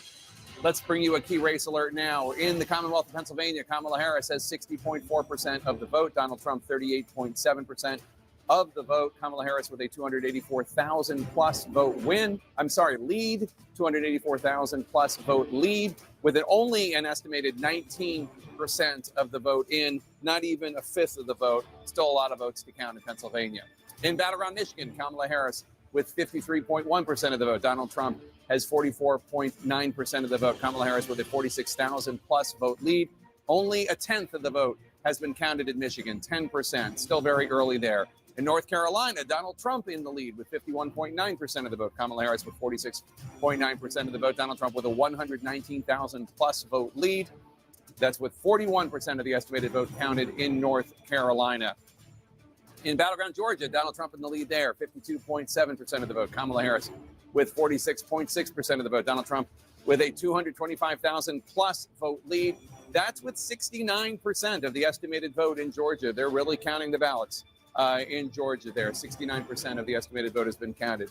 In the Commonwealth of Virginia, Donald Trump still has his 49.5% lead, and now it's 49.4%. Kamala Harris has 48.6%. Donald Trump is 18,000 plus votes ahead of Kamala Harris right now, with more than half, 52% of the estimated vote counted in the Commonwealth of Virginia. In New Hampshire, Kamala Harris in the lead with 53.3% of the vote. Donald Trump has 46% of the vote. Kamala Harris with a 17,000 plus vote lead.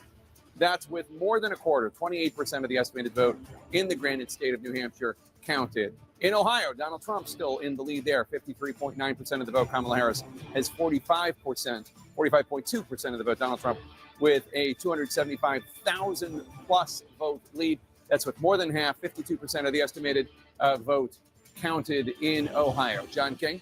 Let's look at the map, Jake. And one of the wonders as we get into the 9 o'clock hour, and this will be in the 10 o'clock hour, 11 o'clock hour, I suspect into past midnight hours, but you're beginning to see more states fill in. Most of it is very early voting, but it's still, as you just see as the polls close and we go from east to west, you now see many more states reporting votes. Let's just take a peek. We've already projected this one to be for Donald Trump. I just want to show you North Dakota.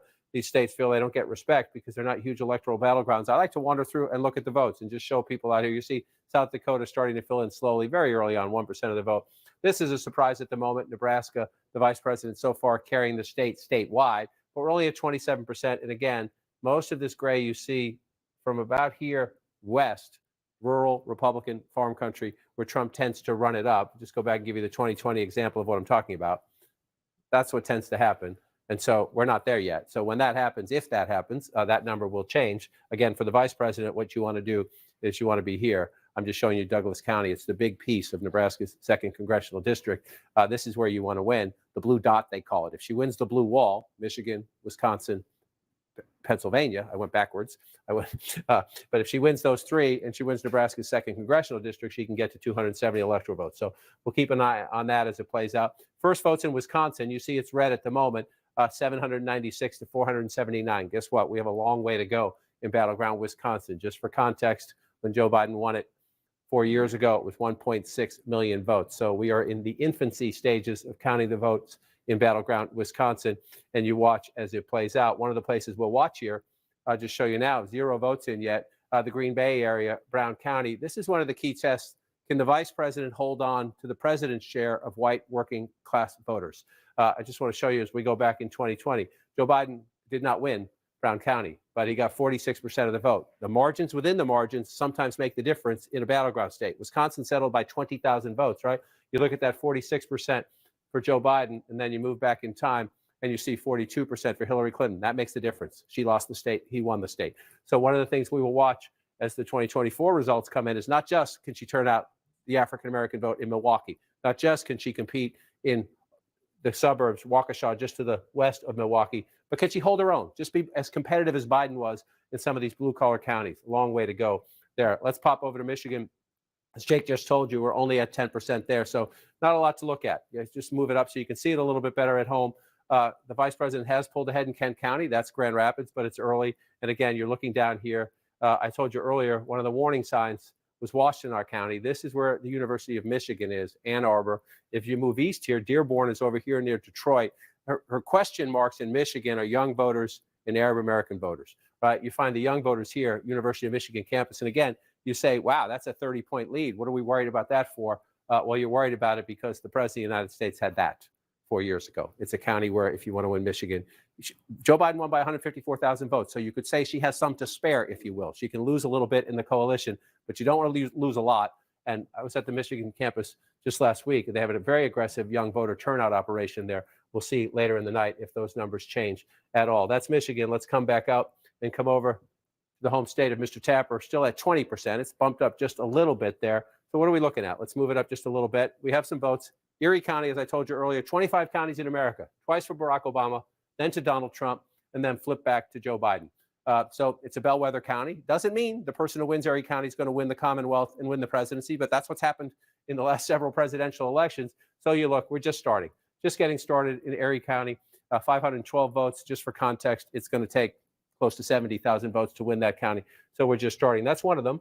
Let's come back to 2024 and move over here to Northampton County. Again, right along the New Jersey border, not terribly far from Allentown. The vice president ahead there at only 22% of the vote in. So that was, again, look how close it was. Joe Biden just barely carried it. Donald Trump just barely carried it 4 years before that. That's the way it tends to end up. So we'll watch as that plays out. Here's something we do want to look at is Lehigh County. Only 20% of the vote in here. If there is an impact from the Donald Trump Madison Square Garden event, where so many insults were made about Puerto Ricans and about Mexicans and about Latino and Hispanic Americans, if you're going to see an impact, this is one of the places you might see it, right here. And that's why both Trump and Harris went to Allentown in the final days of the campaign to try to take advantage of it. We're only at 20% right there. But again, you're doing this for context. 62% for the vice president. You go back in time to Lehigh County 2020, 53%. If the vice president can overperform Joe Biden in Lehigh County, Pennsylvania, she's in good shape. So we watch that as it plays out. We're only at 20% of the vote right now. It would come down to it. That's only 20. It's only 20%. So then you come out more. Where else are you looking in Pennsylvania? Let's bring this up. You also had the vice president door knocking in Berks County. Berks County at the moment is blue. If Berks County ends the night blue, my bet would be on Vice President Harris winning Pennsylvania. Why? Let's look at it. Let's show you where it is. Here's Philadelphia. Here's the close-in suburbs around it. And then as you drive out, what used to be farm country, now you see the homes lined up, right? People moving further out because that's the only place they can afford a home. That's places like Berks County, Pennsylvania. Half the vote counted, a little bit shy of that right now, 51 to 48, right? Let's go back in time. That was a 53% county for Donald Trump in 2020 when he lost Pennsylvania, and it was a 53% county in 2016 when he won Pennsylvania. So if you're the vice president of the United States, you're keeping an eye on this one. If you can keep this blue, your chances to win the Commonwealth are improved dramatically. So spent a lot of time there over the last year. It is interesting. You find a lot of Nikki Haley voters there, a lot of Reagan Republicans who don't like Donald Trump, who were kind of tormented about voting for Trump or voting for Harris. So we'll keep an eye on that one there. Then you move out here. This is the number 2 in the Commonwealth of Pennsylvania. Allegheny County is Pittsburgh and the suburbs around it, the labor vote, the blue collar vote, a smaller African-American population, but the urban vote Democrats need. So she's at 68%. When you look at that there, you come back in time, he was at 59%. So again, we're early. Let me come back to 2024 and come out. It's 40%. So it's early. These tend to be early votes, which tend to favor Democrats more. So we want to wait and get more to see if that's contextual. At the moment, she's outpacing the president of the United States in the Commonwealth of Pennsylvania in some key places. We will see if that holds up. The flip side, pick one. Cuyahoga County, along the border, northern border of Pennsylvania. Donald Trump getting 71% of there. Half the vote is in. Again, this is Donald Trump's secret, just runs it up in small rural counties across America, 75%. So keep an eye on that. It's early. We're still counting votes right there. But is the Trump base turning out in the same math numbers in a place like Pennsylvania? He needs to run it up in places like this. There's Bradford. Again, it's only 5% reporting, 75%, 71%. Again, even in these small rural counties, the early vote, there's not a lot of Democratic votes there, but a lot of it comes out in the early votes if you're following along when they count it. So let's be careful to not make any projections, any tough, lasting cement analysis, I guess I'll call it, but we'll keep an eye on that as we go through the Commonwealth of Pennsylvania. Virginia, every time I come out, I wait to see if Virginia's going to flip back. We're still at 59%. The lead has narrowed somewhat. This would be a shocker. Joe Biden won Virginia by 10 points. Even if it's closer, even if the vice president comes back, let's take a peek. Yeah, the outstanding votes are still largely in Democrat. There's some Republican votes out there. You see the red dots, but the big circles are in Democratic areas. So the math is there for the vice president to recover. But even a close race in Virginia might tell you that it's a more competitive environment for Donald Trump, especially Jake, as we've talked before. Can he do well in the suburbs? And then you see, we're looking at Virginia. It's kind of it's interesting. What lessons can we learn there? Well, again, they're not exactly the same, but they're similar. You come down to North Carolina, we're above 50% now. It's close. This is welcome to North Carolina. This is what it's going to be. And so you just take a look and you say, what's missing, right? Where are they still counting votes? Again, Mecklenburg County, Charlotte and the suburbs around it, African-American voters, upscale suburbs around it, key to the Democratic coalition. A lot of votes there.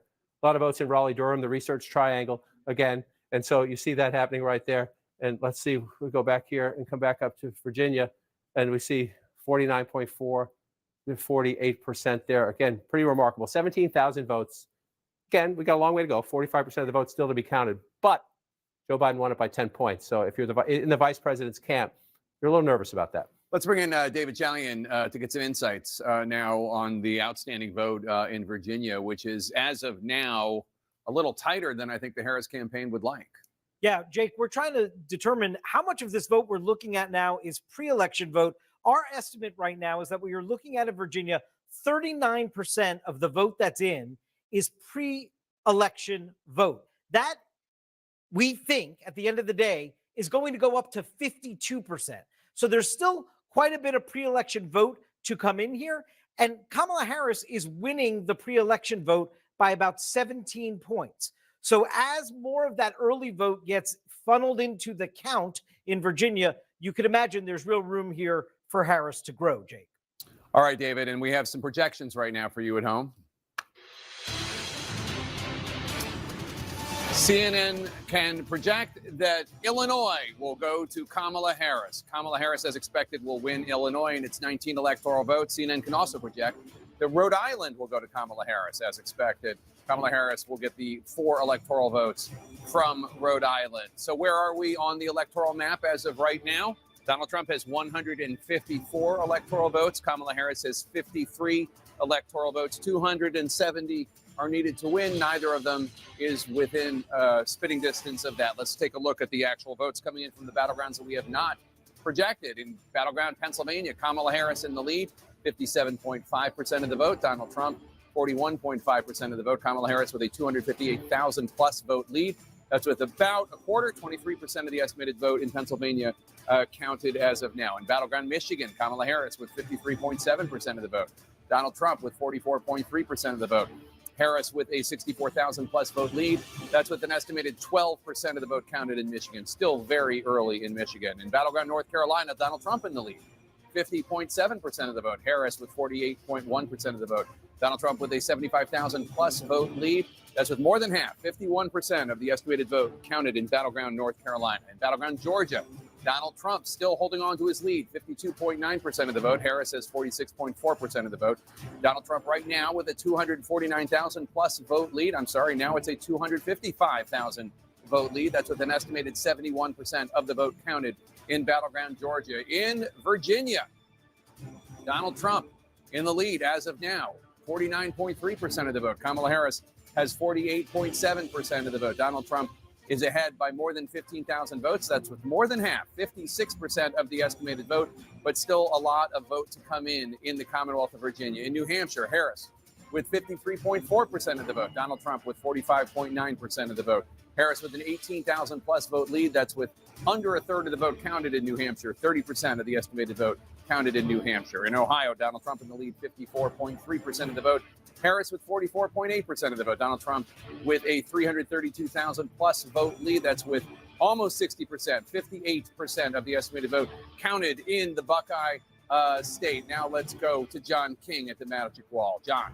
So, Jake, you lay out the results, and there are some surprises there, right? At least where we are right now. So we just want to go back and follow up where we were. David Chalian was talking about some of the outstanding vote. We know in Virginia is early vote, and that percentage is going to jump. And we know that the vice president is doing quite well in that vote. So I just want to show you what he means by how this can change. Again, Donald Trump's lead has been shrinking. It was 16,000 not that long ago. It's 12,395 now.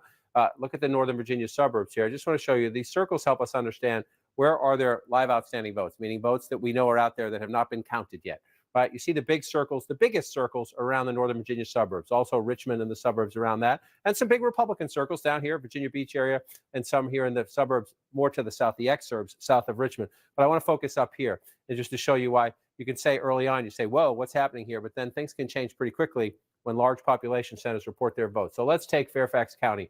And it's the largest of the suburban counties. It's the number one county population-wise in Virginia. The vice president's getting 66% of the vote, 63% of the vote in.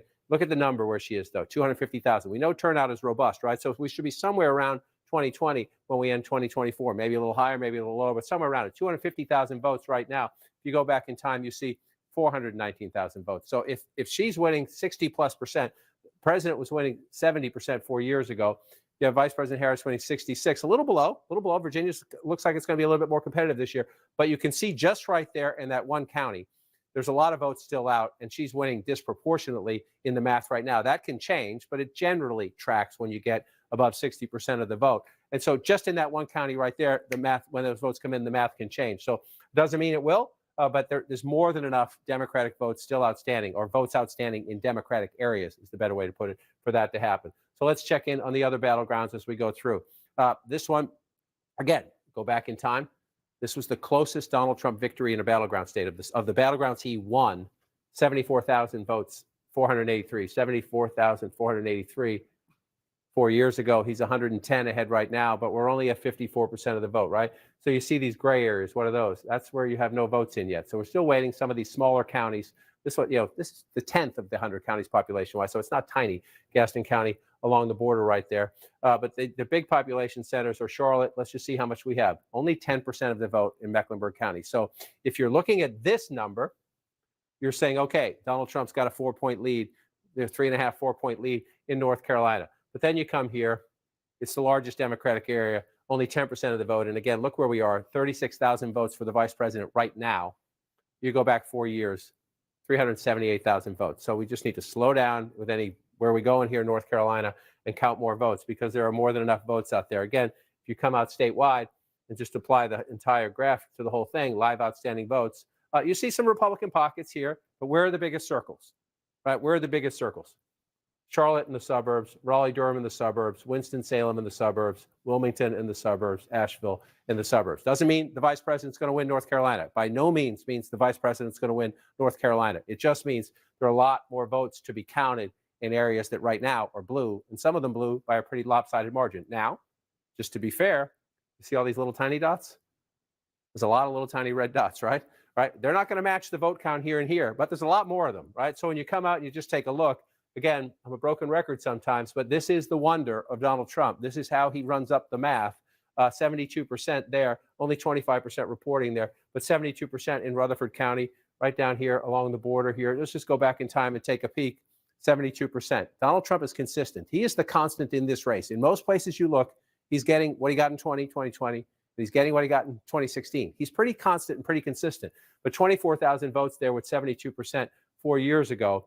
And so then you come forward there, we're only at 25%. So again, if it comes in around the turnout of 4 years ago and it stays at that percentage, there's a chunk of votes there and in many of these other small rural counties still for Donald Trump, which is why we count late into the night and sometime into the morning. He gets small margins, but you add them all up, 20, 15, 20, 30 rural counties, you match them up against the one urban county, that's how you get a battleground state. Let's pop down to Georgia. We come down over here. This one here, again, and the state decided by 11,000 votes 4 years ago, with 75% of the vote in, Donald Trump's ahead by 241,000. You start to think, oh, we're about 75% of the vote. Are we at the point of no return? Well, let's take a look. Number one, how many votes does it take to win Georgia? Donald Trump's leading right now with 2.1 million. Joe Biden won it in 2020 with 2.4 million and change. And we hear turnout, is pretty good down there. So it could be somewhere around that, could be a little higher than that, number one.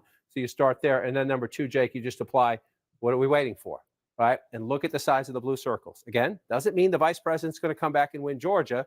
It just means everybody take a breath. Yeah. Let's count votes, because you see Atlanta and the suburbs around it, where most of those big circles are, which means, in a place like Fulton County, where, 78% reporting in Fulton County, that's actually interesting. We'll see what comes out. It's a big, because of the population center, it's a big chunk of votes, but she's running at 73% right there.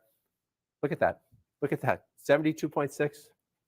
72.6. That's funny. It's a mirror image right there. So I always look at the ones a little bit farther out.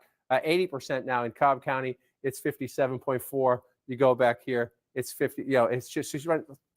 The question is, can he improve? Is really the bigger question. I keep focusing on her. Can he improve in the suburbs? He's not there. Let's just come over here to Gwinnett. He's at 39% right now, and he was at 40% there. He's close. But those little tiny margins can matter. But again, 16% of the vote there. So we got a ways to go. That's a healthy lead for Donald Trump, but there's a lot of votes still to be counted in this blue circle right here. So let's bring back the map that shows where the vote is still outstanding, if you can do that. I can do that. Because I want to bring in Pamela Brown to get us up to speed on some of the outstanding votes that remain in Georgia. Pamela, what are you learning? Let's talk about that. I'm just getting off the phone with Gabriel Sterling, a key election official in Georgia. He says, give or take, there are 1.5 million outstanding votes still in Georgia. Again, give or take, not a precise number, but around that. Let's zoom in here on Gwinnett. This is a Democratic stronghold. They are significantly delayed, according to Zach Manifold, who I just got off the phone with. He says there's an issue with their adjudication software for the write-ins on the ballots. And so that is why we're seeing such a low number. Now, overall in Gwinnett, I'm told there are 419,000 votes there. So that was as of 6:30. He says that number is likely going to go up. Out of that breakdown, the at least 419,000, there are overall 96,000 day of votes in Gwinnett, 322,000 early votes. So if you look at the numbers here, the rough estimate of 16% of the estimated vote in, there are still roughly more than 350,000 outstanding ballots just in Gwinnett alone. And then you put that into the bigger picture of what I just said from Gabriel Sterling, that there's still 1.5 million outstanding ballots in Georgia, give or take. Jay? And we actually have a correspondent / anchor in the Gwinnett County Election Center in suburban Atlanta, Victor Blackwell. Victor, what can you tell us about the vote count in Gwinnett County? So let me tell you what's happening right now. Zach Manifold, who Pam just mentioned, the supervisor of elections, is on the phone right now with Brad Raffensperger, explaining what the delay is. As Pamela said, it's a problem with the adjudication of some of those write-in ballots. We spoke with him just a few moments ago at the 8:15 news conference here, in which he said there was some delay in processing those and getting those 322,000 early in-person and absentee mail-in ballots to the state tabulation center, to that computer. It statutorily had to be there by 8 p.m. He says that it was just the computer system clicking down to identify the names in the write-in column for president, specifically for that race. And there appears to be a problem with that system. So right now, there are from Gwinnett County about 72,000 votes, still about 250,000 of the early in-person votes and those mail-in absentee votes that were supposed to be in more than an hour ago. And he's on the call right now to determine what happens next and explain to the Secretary of State's office what they're doing and probably look for some guidance on how to move forward, Jake. All right, Victor Blackwell in Gwinnett County. And John King, as happens every election, human beings are fallible, machines all the more so. Right, which is why you want trusted officials to deal with the problem when it arises. And we know from 2020, Georgia happens to be a Republican Secretary of State, and these local county officials, they know what they're doing. And they have a problem, then they make a plan, right? They have a problem, you try to find it a solution. So where is Victor Blackwell? He is right here. He's in Gwinnett County, one of the most important suburbs in the Atlanta area, to the northeast of Atlanta. And as we noted, only 16% of the vote reported in this county right now. And so a long way to go in the count, Jake. And this is a place where, again, with Donald Trump with a pretty healthy lead statewide right now, that's what you're waiting for. You get a giant basket of votes reported from there. It gives you better context about the real state of the race. All right, John King, we have a projection for you now at home, you people at home. CNN can project that New York, as expected, will go to Kamala Harris.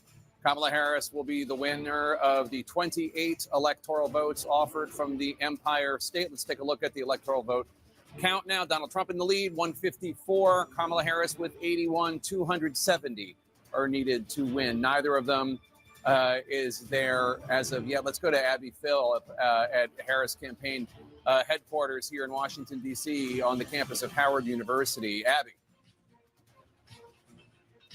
Yeah, Jake, this group here has been here for a little while now, and they've been watching the returns as they've been coming in. You're hearing them right now cheering as they're seeing you, a little bit delayed, calling New York for Kamala Harris. They want some good news tonight. I can feel the anxiety in the crowd. These are all people who want to have a party. They want to celebrate. There's been a DJ playing all night long. But the results are coming in, and they're coming in slowly. But each time a race is called for Harris, or she's shown in the lead in one of these battlegrounds, it is a big moment for the folks here at the Kamala Harris headquarters. And Jake, as I'm talking right now, you can probably hear me talking to you, but the crowd, they're excited. They're ready to go tonight. They want to see more reporting and results that they like to see. Back to you, Jake. All right, Abby Phillip in Washington, D.C., in the campus of Howard University, where Harris is holding her campaign headquarters right now. Let's go to West Palm Beach, where we find Caitlin Collins at Trump HQ. Caitlin.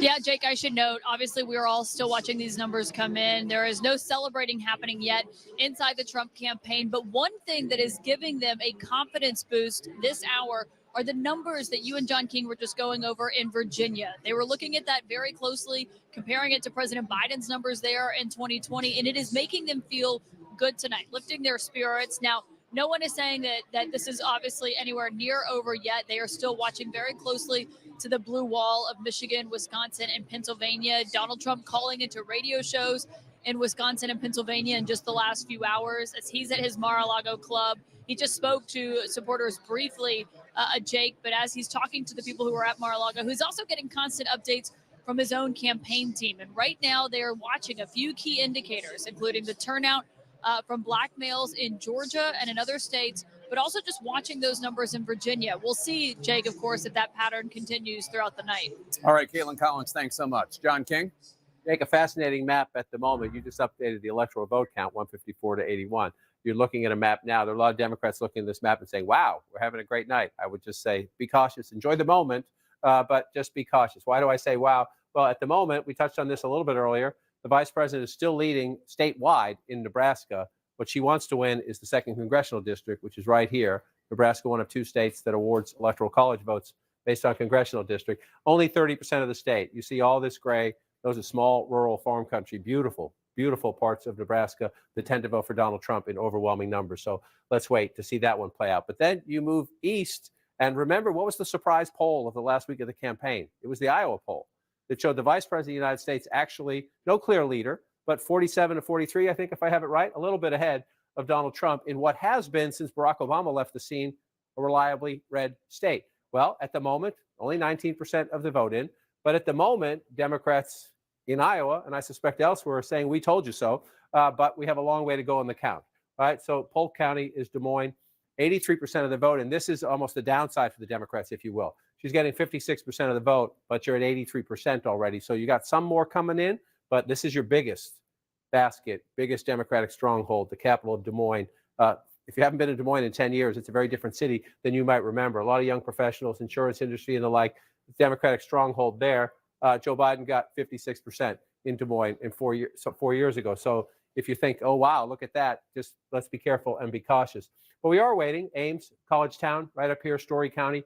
Ames, we have nothing right now. That's a place where President Biden got 57% of the vote. When we get numbers here, we'll look at that. But let's see that. If the Democrats are going to surprise us, even by making Iowa much closer than it was 4 years ago, you'll see some math in these blue counties, more people, enthusiasm.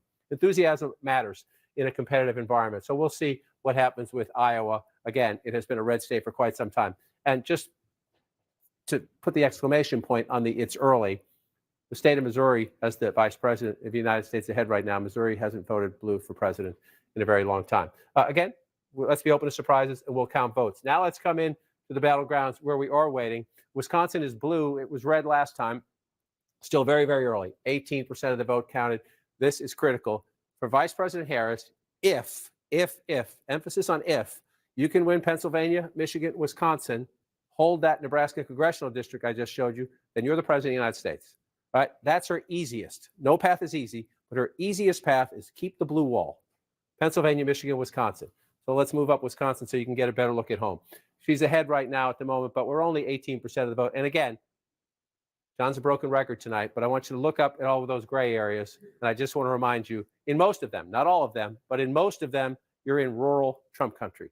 So as you come back to the 2024 map and you say the vice president's ahead, that's where you want to be. You want to be ahead, but you've got a long way to go. So what are we looking for? I'm going to do this in reverse order because of the questions about young voters turning out, whether unhappiness with the White House over Israel-Gaza, Israel-Hamas policy would impact youth turnout. 38% in Dane County. That's the University of Wisconsin. Absolutely essential for any Democratic win in Wisconsin to run it up here. not just in the percentage, but with the raw math. So let's look. 38% of the vote. So a long way to go. Long way to go. Let's just compare it to the president. President Biden had 76%. Keep an eye on it. Don't panic yet if you're a Democrat, but keep an eye on that because the vice president needs to be as close to that as she can be. And at the moment, she's running a little bit behind that. That's Dane County. That's Madison. This is the biggest population center. Spent a lot of time here in the last year. The big question here is, do black voters turn out? And the subset question of that is, does Donald Trump make inroads, especially among black men? We did see some evidence of that in our several trips out to Milwaukee. At the moment, I was texting with somebody in Milwaukee earlier, by the way, who said they thought turnout was actually going pretty good for the Democrats. We'll see if that turns out. At the moment, 25% of the vote in, 66% if you round up, 32% for Donald Trump. So let's just go back in time knowing we have a long way to go. And Milwaukee sometimes reports late. But if you go back in time, Joe Biden again, 69%, Trump at 29%. So the 69% is what jumps out. Trump is a little above right now. Trump's a little above where he was 4 years ago. She's a little behind where the president was 4 years ago. It's only 25% of the vote. We're not pouring cement on any of this, but that's where you say, oh, we got to keep an eye on that as we go forward. Then you move over here, you go into the WOW counties, Waukesha, the biggest among them. This is a Republican suburb, long has been a Republican suburb. The challenge for Democrats, I've been saying this about Trump in the battleground states that tend to lead in blue.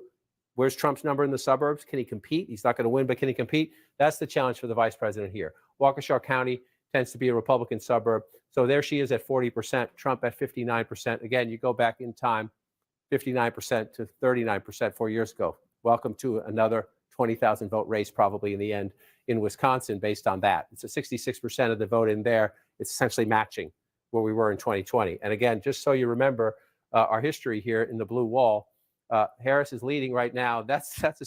We got a lot of vote to count right here, but I'm laughing a little bit just at the 22,000 number because if you look at that right there, Joe Biden won this state in 2020 by 20,000 votes. 4 years before that, when he cracked the blue wall and became president, Donald Trump won Wisconsin by 22,000 votes. Welcome to Wisconsin. It's a state that tends to hang around the margins of 20,000 votes, which is why that is somewhat amusing to me. Earlier, I actually just put it up to 34,000 to shut me up. And there we go as we go through the count in Wisconsin, very early there. Let's come over to Battleground, Michigan. Let me come back for a second. See that?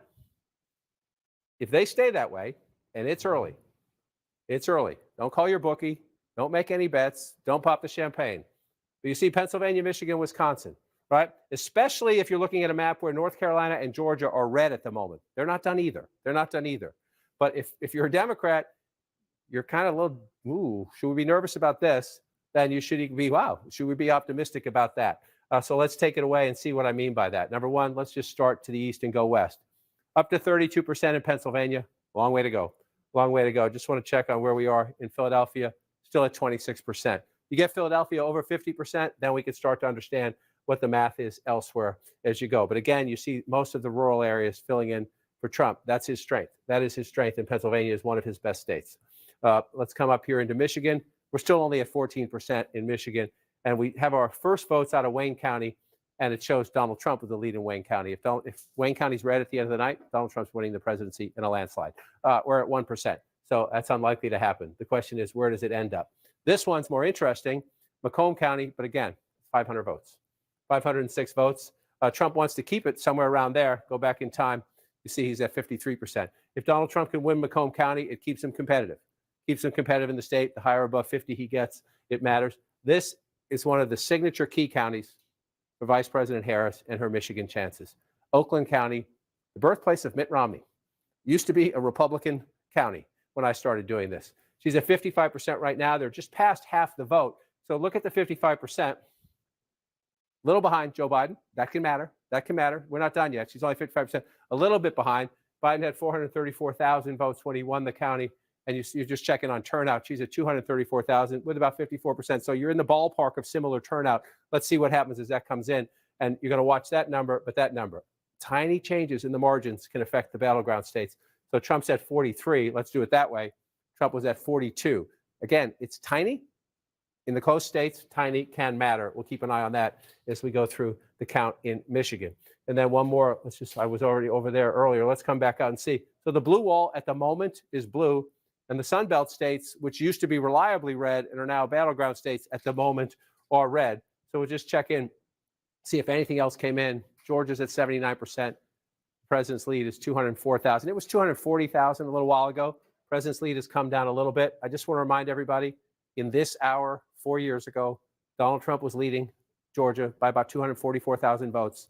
Joe Biden won Georgia when the votes were all counted. Doesn't mean that's what's going to happen this time. It just means you'd rather be ahead than behind, but we're not done yet. Let's come back up to North Carolina. We're at 63% in North Carolina. This count's coming up now. This count's coming up a little bit.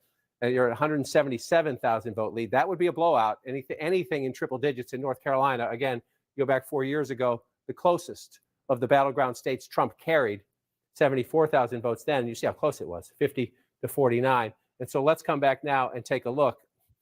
The blue then is where the blue is now, except for this one out here. I believe this one, Haywood County, well, we're only at 4%. If you go back in time, that was a Republican county. I look out there because, and if anyone's out there watching, we hope you're doing all right. This is an area of the state that was hit hardest by Hurricane Helene, and the state and the county officials and the local officials, God bless them. They did amazing things just so people could vote. I know the more important things are, can you live? Can you get housing? Can you get food? Can you get water?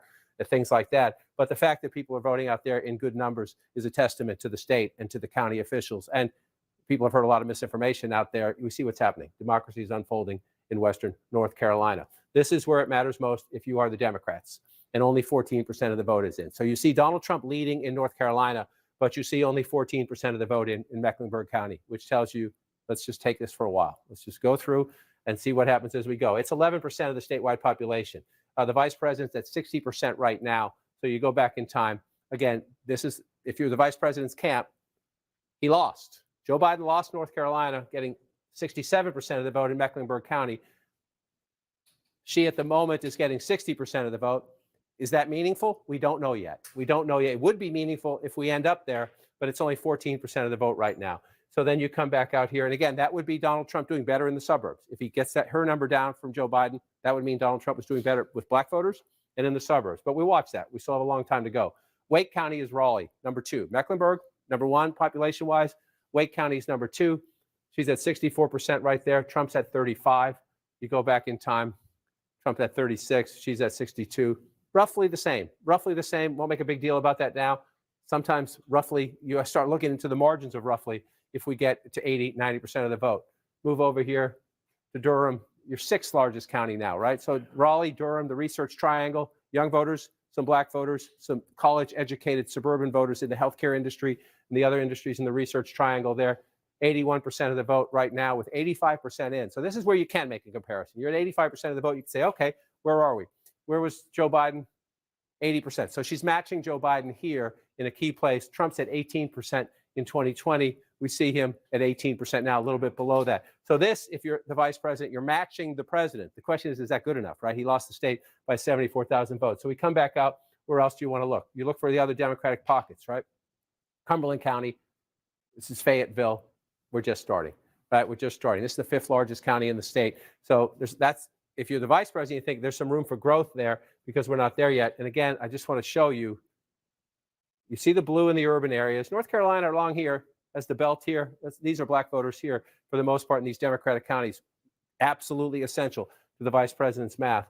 And then you come down to Georgia. Again, in these states, you just see all that red. Not a lot of people live in those, but if you do county after county after county after county, you run it up. And Jake, as I toss back to you, just one more check. No, Fulton County still at 80%. So the Georgia math, we still have the biggest population center where we're waiting to see some key results. All right, John, as we stand by for the next poll closings at the top of the hour, here's an update on the race to 270. Donald Trump has 154 electoral votes. Kamala Harris has 81 electoral votes. Obviously, 270 electoral votes are needed to win. Now, another key race alert. Let's go to the states where we have not called. Kamala Harris in the lead in Pennsylvania, 51.4% of the vote. Donald Trump has 47.7% of the vote.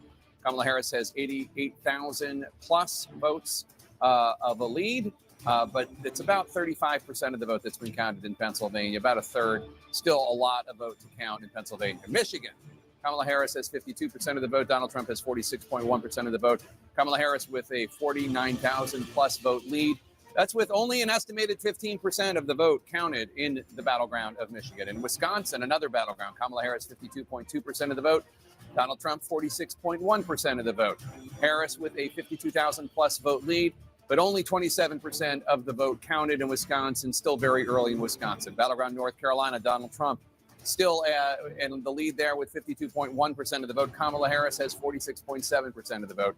Donald Trump with a 201,000 plus vote lead as of now. That's with 64% of the estimated vote counted in the battleground of North Carolina. In battleground Georgia, Donald Trump in the lead, 51.9% of the vote. Kamala Harris, 47.1% of the vote. Donald Trump with a 208,000 plus vote lead. That's with 79% of the estimated vote in Georgia counted. Still a lot of votes to count there, but a lot of votes have already counted. In the Commonwealth of Virginia, Donald Trump, in the Commonwealth of Virginia, Donald Trump has 49.5% of the vote. Kamala Harris, 48.6% of the vote. That is a 28,000 now vote lead with 63% of the vote counted. I am going to now bring you a projection. And CNN can project Louisiana will go to Donald Trump. Louisiana with its 8 electoral votes as expected to Donald Trump. Let's see what that impact is on the electoral vote count. Donald Trump has 162 votes, electoral votes. Kamala Harris has 81 electoral votes. She has exactly half. 270 votes are needed to win. We're getting deeper into the night and another round of results. We're counting down to the top of the hour, 10 p.m. Eastern, when 16 electoral votes are on the line in 3 states. Every vote is vital to get to the winning total of 270. Polling places are about to close in Montana and Battleground, Nevada, and in Utah. Nevada is the key battleground to watch in the next hour. Kamala Harris fighting to hold on to Nevada for the Democrats, a state that Donald Trump narrowly lost in 2020 and in 2016. As we await the end of voting in Nevada, let's check in with Jim Acosta, who's at a polling place in Las Vegas. And Jim, you have new information from the Nevada Secretary of State. Yeah, Jake, I mean, one interesting development that has emerged here in Nevada is they're running into a problem with some of the mail-in ballots that have come in so far. Some of the signatures have been an issue, and election workers are now reaching out to some of those folks out there who have signature issues. Your signatures need to match those that are on file with the state. And an interesting anecdote here, one of the problems that they're running into is that a lot of young voters don't know how to sign their names. And so when they've signed their names onto some of these ballots, they are not jiving with what state officials have on file. And so what they're doing at this point is sort of frantically reaching out to a lot of young voters across the state of Nevada to say, hey, wait a minute. Hopefully they're looking at their text and saying, hey, wait a minute, there's a problem with your ballot. You need to check in with the state and make sure that your signature is verified so your ballot can be counted. So that is one thing that they're looking at this point. There are about 14,000 of these ballot issues that they're trying to rectify. They do have several days to work that out. And as you mentioned, Jake, the polls are about to close here in Nevada. If you're still in line, you can stay in line. We heard out in Nye County, which is about an hour outside of Vegas, they've got a line about 2.5 hours long. And so that process is going to go well into the night in that county as well as here in Las Vegas, Jake. All right, Jim Acosta in Las Vegas. Thanks so much. Let's go to Kyung La in Phoenix. Kyung? We're in Maricopa County, Phoenix, and the most populous county, Jake, in this entire state. As Maricopa County goes, so does the rest of Arizona. That's why we are here. We are watching the clock. In just minutes, in about 8 to 10 minutes, we are hearing that the county will be reporting its very first batch of election results. 11 electoral votes on the line here out of Arizona. Maricopa County will give us a strong indication after that first drop, but it takes a long time to count all of the ballots. The first drop that we're going to see, the first results, will be the early vote that is counted before Election Day. And it's not all of them, but it is the majority of the early vote that is counted before Election Day. That is what we are going to know in just minutes. We are watching to see what is happening. And the sense that we are getting, Jake, from all of the election officials we've spoken to here in Maricopa County is that they are overwhelmingly pleased that there hasn't been major problems here in this county. Things have gone relatively smoothly. Yes, there have been some small issues here and there, but overwhelmingly, they say this has gone fairly well, and they are really looking forward to continuing to keep that going as they go throughout the night. After that first report, Jake, we are expecting to hear further reports as that in-person vote from today starts to come in. Jake. All right, Kyung La in Phoenix, Arizona, big battleground out west. David Chalian has exit polling from Nevada. David, what are you learning about Nevada voters and the issues that they're focused on? Well, the democracy and the economy are battling for that top spot. 33% of Nevada voters in this election, Jake, say democracy is the most important issue to their vote. 32%, basically the same, say the economy is most important. Then that is followed by immigration at 15%, abortion at 11%, and foreign policy down in single digits. Your family's financial situation, is it better or worse than 4 years ago? A plurality, nearly half of Nevada voters say, 48% say it was worse than 4 years ago. It is worse today than it was 4 years ago. Only 22% say it's better than 4 years ago. 29% say it's about the same. Undocumented immigrants in the U.S. should be offered a chance at legal status or should be deported. 54%, a majority in Nevada, side with the Harris position on this, offered a chance at legal status. 42% in Nevada side with the Trump position that they should be deported. Abortion, should it be mostly legal or illegal? 68% of Nevada voters, nearly 7 in 10, say abortion should be mostly legal. 28% say it should be illegal. And Biden's job approval rating is at 40% in Nevada, 59% disapprove. That is about where it is nationally, Jake. All right, David. Thanks so much. Let's go to John King at the Magic Wall.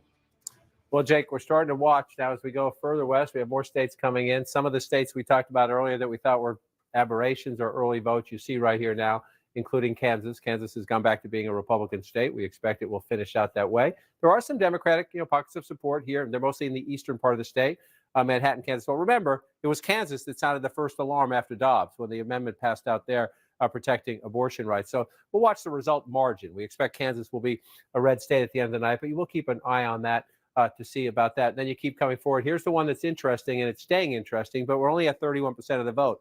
Iowa, which again has not been a state we paid much attention to since Barack Obama left the scene. Donald Trump won it comfortably twice. The Harris lead is shrinking a little bit, but she's still ahead in Iowa, 51% to 48%. And if you look through, I said earlier, we were at 83% in Polk County. We're still there. That's the bulk of your Democratic votes. You start moving down. You come over here to Cedar Rapids, which is Lynn County. You're only at 34% of the vote here. So there's some business to be done in terms of Democratic votes for the vice president in what is an interesting state. If this one is competitive, it would be a surprise. And election night surprises are always interesting. You see there Dubuque County there. We'll see how that one plays out as we go forward. So now let's come over to some of the bigger battlegrounds. Again, if you're in the Harris campaign, especially because we're not done by any means. But if North Carolina and Georgia, Trump's ahead there, then you'd rather be the candidate ahead in the blue wall states. And at the moment, the vice president is 34%, a little more than a third of the vote counted in Wisconsin. Again, you see Trump filling in the rural areas. Just want to check. I teed this up earlier. Brown County, Green Bay, blue-collar workers. Kamala Harris is not going to win Brown County. The question is, can she compete? When Joe Biden won the state, you see she's at 33%. We're only at 12%.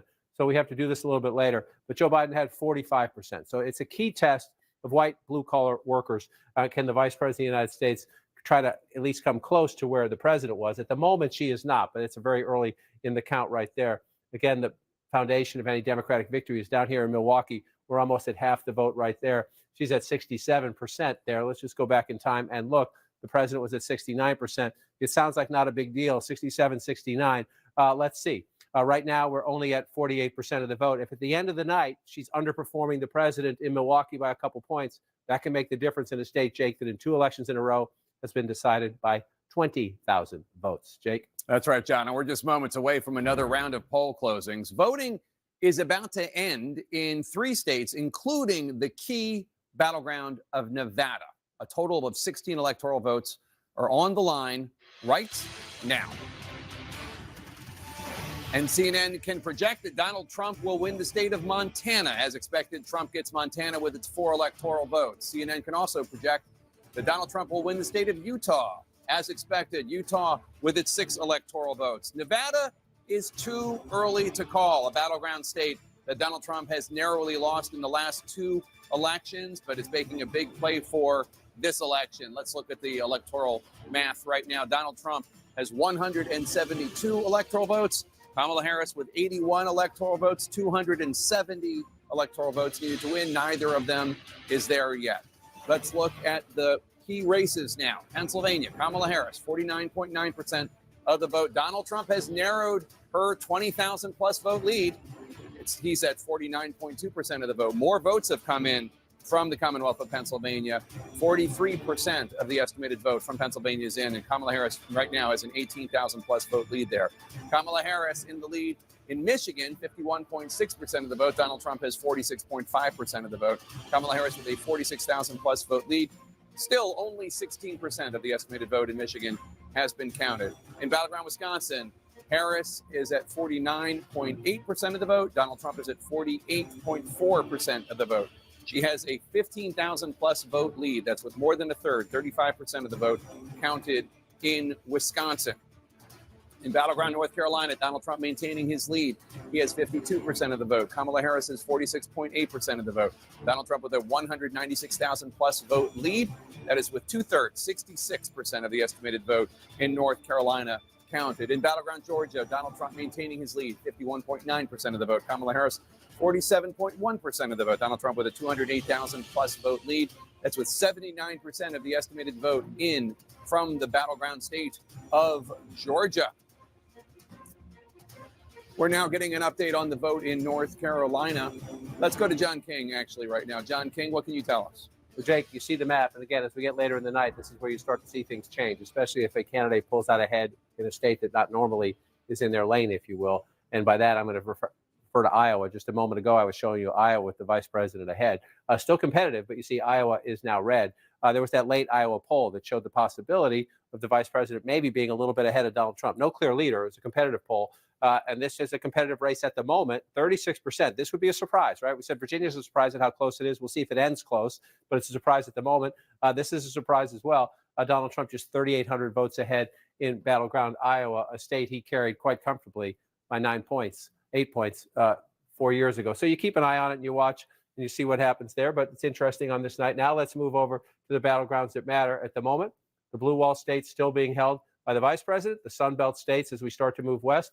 North Carolina and Georgia are the two battlegrounds we care most about. They are at the moment held by the former president of the United States. Again, this was his closest battleground win in terms of Biden was the closest to him back in 2020. It was 74,000 votes. He's just under 200,000 votes right now, 66% reporting.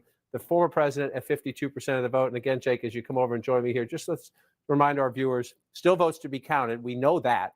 So then we want to use our technology to say, where are they? All right, where are they? And you see the bigger the circle means the more live outstanding votes, and the color tells you what's happening there. And at the moment, doesn't mean it will continue to be that way. You see Mecklenburg County, that's Charlotte in the suburbs. You see over here in the Raleigh-Durham area, Winston-Salem area, a little bit out of Nashville. So more votes to be counted out there. But Donald Trump at the moment with a pretty healthy lead. And, you know, we have one of our excellent journalists is in Charlotte, is in the Mecklenburg County, Brianna Keeler, as the Board of Elections in Charlotte. Brianna, what can you tell us? Yeah, that's right. So at this point, Jake, about 100,000 ballots are in out of several hundreds of thousands of ballots. And that really could change any moment because we are expecting about 420 to 430,000 votes, which would have been early in-person votes to have been closed out and posted here to the State Board of Elections. So we could be seeing that literally any moment. But what we see right now is a picture of a fraction of this key county. It's about 34,000 absentee ballots that were received before 5 p.m. yesterday. And it's also an upload of about 70,000 election day ballots from today. And you see right behind me, you see that red satchel right there. That is really the key here. These are being delivered by car. We're almost in sort of what is a drive-through situation here outside of the building of the Board of Elections here in the county. And these are delivered, these flash drives, they go inside through a very strenuous process, ultimately are uploaded to a computer that has never ever touched the internet. And then that is compiled and ultimately posted to the State Board of Elections, Jake. All right, Brianna Keeler in Charlotte. Let's get more on North Carolina from Pamela Brown, who's at the voting desk. Pamela, what can you tell us? Yeah, I'm just getting off the phone with an official in North Carolina there. This official says, look, first and foremost, it's going to take some more time to get results from across North Carolina's 100 counties. He said that this is going to be close. It's going to take some time. There are counties that haven't reported yet that are red, and there are counties that haven't reported yet that are blue. So let's dive a little bit more into the numbers we have. Wake County, this is the most populous county in North Carolina. It's right here. I am told so far more than 510,000 votes have been reported. That's according to the state's dashboard. So for context on that, there's 830,099 registered voters. So that's the most. It's likely going to be a lower number in the end. So they're actually making some headway there. But over here, in Mecklenburg, the home to Charlotte, they're having a logjam uploading the numbers to their site, I'm told, so far. And things are moving quickly, so this could change. But just a second ago, before I came on air, there were more than 84,000 votes reported so far. And for perspective, there's 857,354 registered voters in Mecklenburg. So that's a very small fraction at last check that we're seeing bear out in the results there. And again, because they're having issues uploading on their site, which is bound to happen. And again, that state official there in the Tar Heel state telling me that, again, be patient. It's going to take some time. All right, Pamela, thanks so much. John King, North Carolina, a lot of people thought that we would know pretty quickly this election season who won, but I'm not sure that we're going to know before midnight at least. It's defined pretty quickly, right? Compared to 2020, it could be pretty quickly. We're at 10 o'clock hour. You're right. So you see, these states thought they learned a lot of lessons in 2020, fewer mail-in votes this time around. So they thought to be faster. But human things happen. You see the officials all out there watching this. Brianna made a very key point. It's so sad that we have to make it, but that these voting machines are not connected to the internet. There's all these conspiracy theories that people are hacking into voting machines. The people who count our votes, whether they're Democrats, Republicans, agnostic, they do a good job in all of the states. And North Carolina is one of the best. So where are we is the question. A 213,000 vote lead. And it's what Pam just laid out and Bree just laid out. Bree is here, Brianna is here, Mecklenburg County, 10% of the population, the largest of the 100 counties in North Carolina. So we have a long way to go, right? So can the Democrat come back is the question, right? You see that healthy Donald Trump lead. So your question is, can the Democrat come back? Well, the vice president's at 65,000 votes there and a little bit of change, okay? Mecklenburg County, the winner of Mecklenburg County is going to be over 300,000, close to 400,000 votes. So we have a very long way to go in Mecklenburg County. So the point you're making here is that Joe Biden pocketed a net of about 200,000 votes last time. Last time, a net of about 200,000 votes. Exactly the way to do the math. And we see right now, we're waiting for a whole lot of votes, right? And so she's at 61%, and he was at 67%. If it ends up that way, Donald Trump's going to win North Carolina. But there's that giant number of votes left out. So does the vice president's percentage? Remember, the president's 67. Does she get closer to 67? Number one, and then number two, what's the raw math in the margin, right? If Donald Trump, if she's below Biden's number, that means Donald Trump's again doing a little bit better. Might only be a little bit, but a little bit's a big deal in a battleground state in the suburbs, or maybe it's with black voters in Charlotte. We'll have to see how that plays out. That's the biggest county. Pam noted Wake County is your number two. And again, here we're higher. We're at 76%. So she's at 64%. Remember, Joe Biden lost North Carolina, only by 75,000 votes, but he lost. So you're trying to figure out how do you match that up. So you come back here, and again, not a lot, right? You see the win is turnout might be up a little bit. So maybe the winner of the county gets a little bit more than that. But you see him at 393, and more importantly, at 62% of the vote. And then you come here. So she was a little behind the president in Mecklenburg County, which is the largest. So you don't want to be behind it where the most votes are. She's a little bit ahead of the president in Wake County, and we're waiting for that out. And that's one of the challenges, right? We compare her to Biden because that's the last election.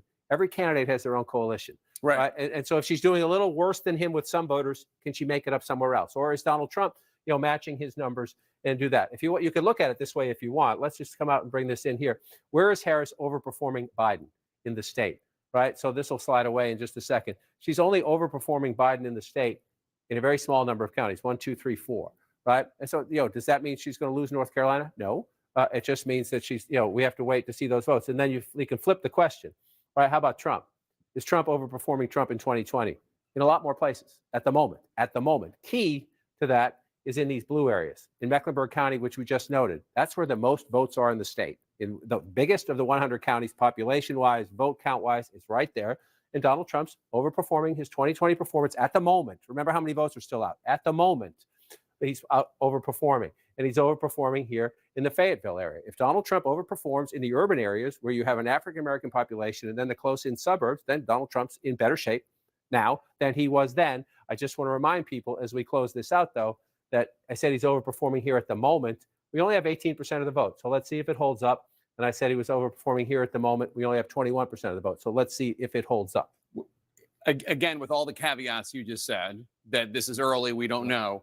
But if that were to hold, an explanation of it can come in what we've heard from both campaigns is that Donald Trump is doing a little bit better with African Americans, especially African American men, than he did last time. And that Kamala Harris is overperforming with white suburban women, which you would have in Raleigh. Yes, so that's what we're trying. This is why I spent 15 months traveling, right? Where is she? Where's the addition? Where can you perform better? And for Donald Trump, since he's the constant, he was on 2016 and 2020. For Donald Trump, he had two goals. Number one, keep your base. In 2020, Donald Trump got more votes than he did in 2016, almost everywhere, right? His base came out.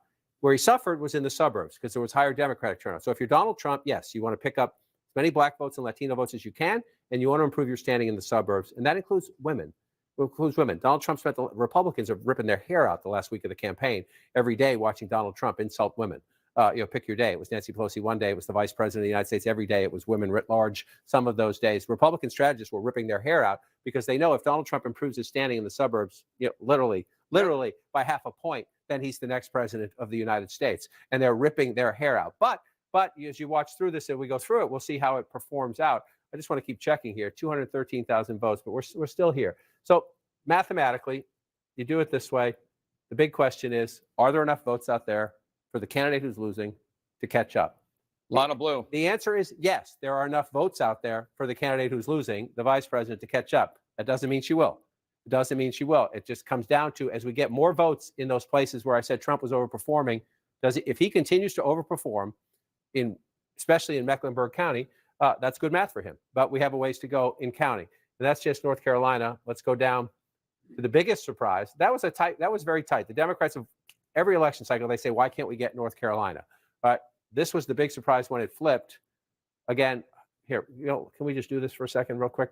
Let's go back. Oh, sorry, my bad. Got to come out of this and come back here. Remember that, 204,000. 204,000. Let's go back to 2020, okay. Right? Let's go back to 2020. Okay, I just want to show you where we were. Let's go back to the beginning. This is 9 o'clock on election night. Okay. 244,000. So we're at 10 o'clock now. We're at 10:15. Right? So Donald Trump was ahead by 244,000 votes in 2020. The next day, or midnight, as we turned, we're 2 hours away from that, an hour and 45. He was ahead by even more. He was ahead by 372,000 votes when Tuesday turned to Wednesday in 2020. Right? And then at noon the next day, it was down to 101,000 votes because they were counting the mail-in ballots.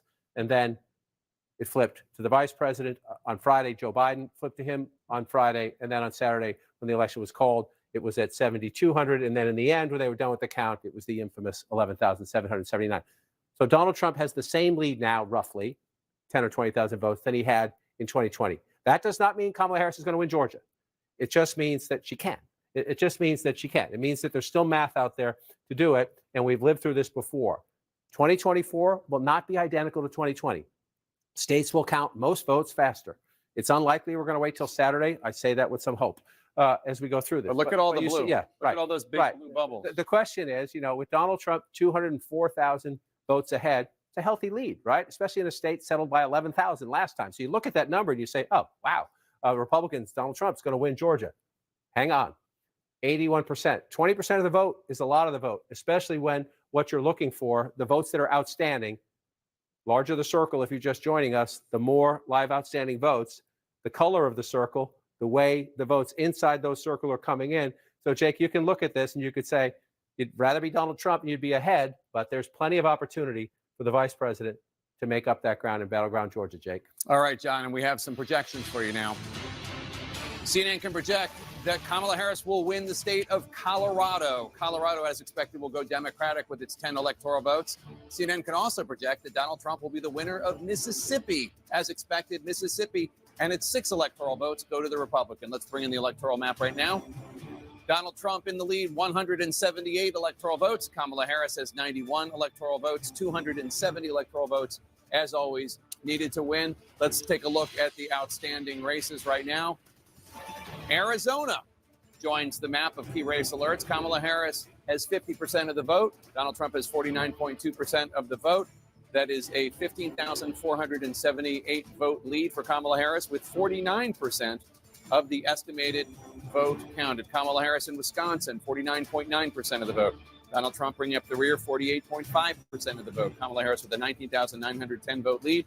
That's with 43% of the estimated vote counted in Wisconsin. Pennsylvania, Donald Trump in the lead there now, 50.3% of the vote in Pennsylvania. Kamala Harris has 48.7% of the vote. Donald Trump with a 58,648 lead right now, with an estimated 51% of the vote in Pennsylvania. In Georgia, Donald Trump in the lead there, 51.8% of the vote. Kamala Harris, 47.2% of the vote.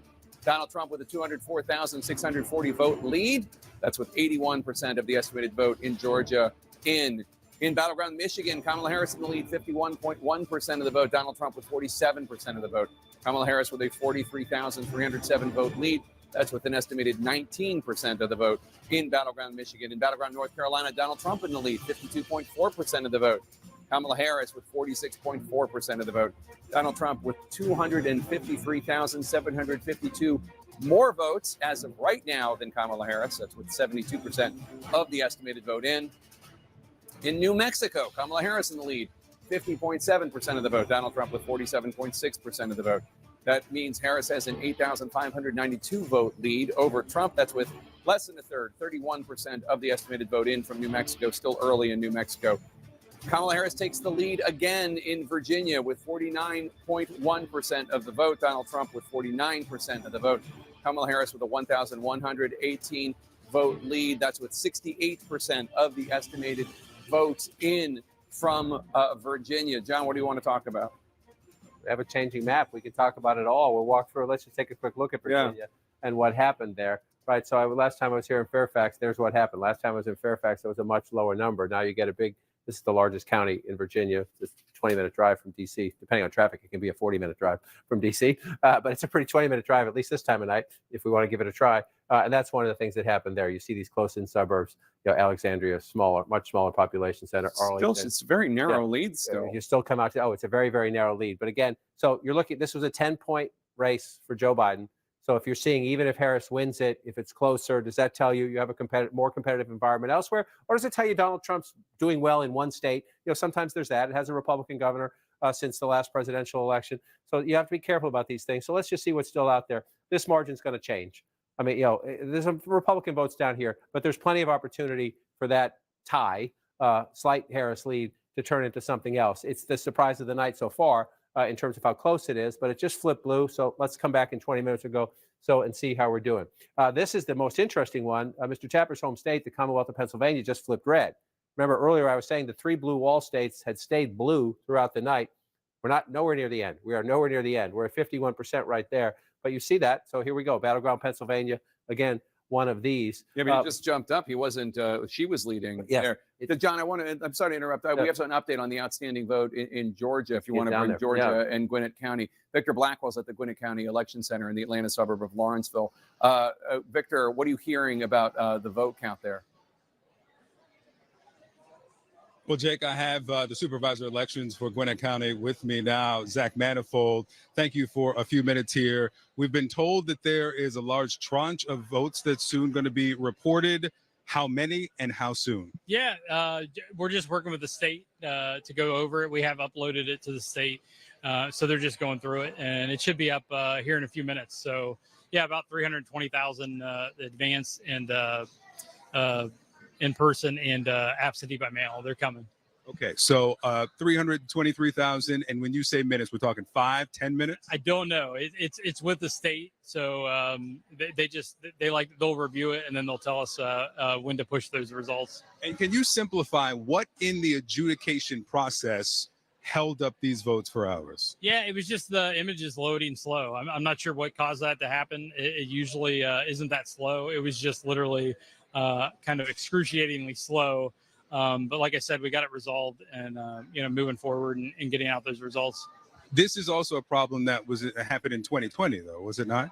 I don't know. I was not here in 2020, so I'm not sure. I know they had issues similar, but I'm not sure. So this has now been resolved. We should not expect this to be a problem with adjudicating ballots moving forward. No, you shouldn't see this with the election day. And we actually do have all 156 precincts, the locations, their memory cards are in the office now. So we've got everybody back. They're actually going to start running those memory cards now. And so after those 323, it should move pretty quickly? Yeah. We're expecting it to pick up. Right. Zach Manifold, Supervisor of Elections here in Gwinnett County. I'll send it back to you, Jake. Thanks, Victor. Let's get more on Georgia from Sarah Murray, who's at the Fulton County Elections Hub outside Atlanta. Sarah, what are you hearing about the outstanding votes there? Well, Jake, for all the flack that Fulton County gets for how it runs its elections, things have been going very smoothly and very steadily here tonight. They've had these memory cards coming in. They're uploading the day of election vote, and they're hoping in Fulton County to be able to upload all of their day of voting by 11 p.m. Now, there is another large county where things are going a little bit slower, kind of like Gwinnett, DeKalb County. I spoke to them a little bit ago. They said they don't have a number of what their overall election day count was, and they're not sure how long it's going to take for them to get through it. They're just chugging through it little by little. Now, in Cobb County, another large county here in Georgia, they said they still had less than 1,000 absentee mail-in ballots that they had to get through, and they also had about 85,000 votes. That was their day of votes that they were turning to. They, too, are hoping to be done by 11 p.m. The last county I talked to is Clayton County. They were also working through their day of voting. They had hoped to have it done by 10 p.m. It looks like they're missing that deadline a little bit, but they were definitely saying they only had a handful of precincts left, about 13 precincts when I talked to them about a half an hour ago, that they were still trying to upload the day of voting for. So things seem to be going pretty smoothly. And behind me, you get a little bit of a sense of the process. This is where the memory cards came through. They just brought them through. They check them in here with a police officer. They get scanned in. And then over in this glass room, we're showing you this is where these memory cards are removed. We start to see them uploaded. So that's what's happening here in Fulton County. And hopefully we'll have more for you around 11. Sarah Murray reporting on the count as you look around the Atlanta suburbs. As she's noted, she's in Fulton County, which is here. But this is where the big outstanding vote is. So let's just come back statewide first, just to put it into context. The Trump lead now 170,000 votes. It was over 200,000 not that long ago. So it has come down some as more votes come in. So let's just walk through what we just heard real quickly. Fulton County, you're at 84%, but this is the number one population center, largest population center of the state, also a hugely Democratic area of the state. That's where we're waiting for votes. Also Gwinnett County number 2 in terms of the population, plus the other counties right around Atlanta. Any path to a Democratic victory, Jake, has to come there. So when we get more of those votes, we'll be able to at least get closer to being able to answer the question, is that lead that Donald Trump has safe, or are there enough votes out there for the vice president not only to catch up, but to pass? All right, John, thanks so much. We have another projection. CNN can project that Donald Trump will win the state of Ohio. Ohio, as expected, will go to Donald Trump. Ohio with its 17 electoral votes. What does that mean for the electoral count map?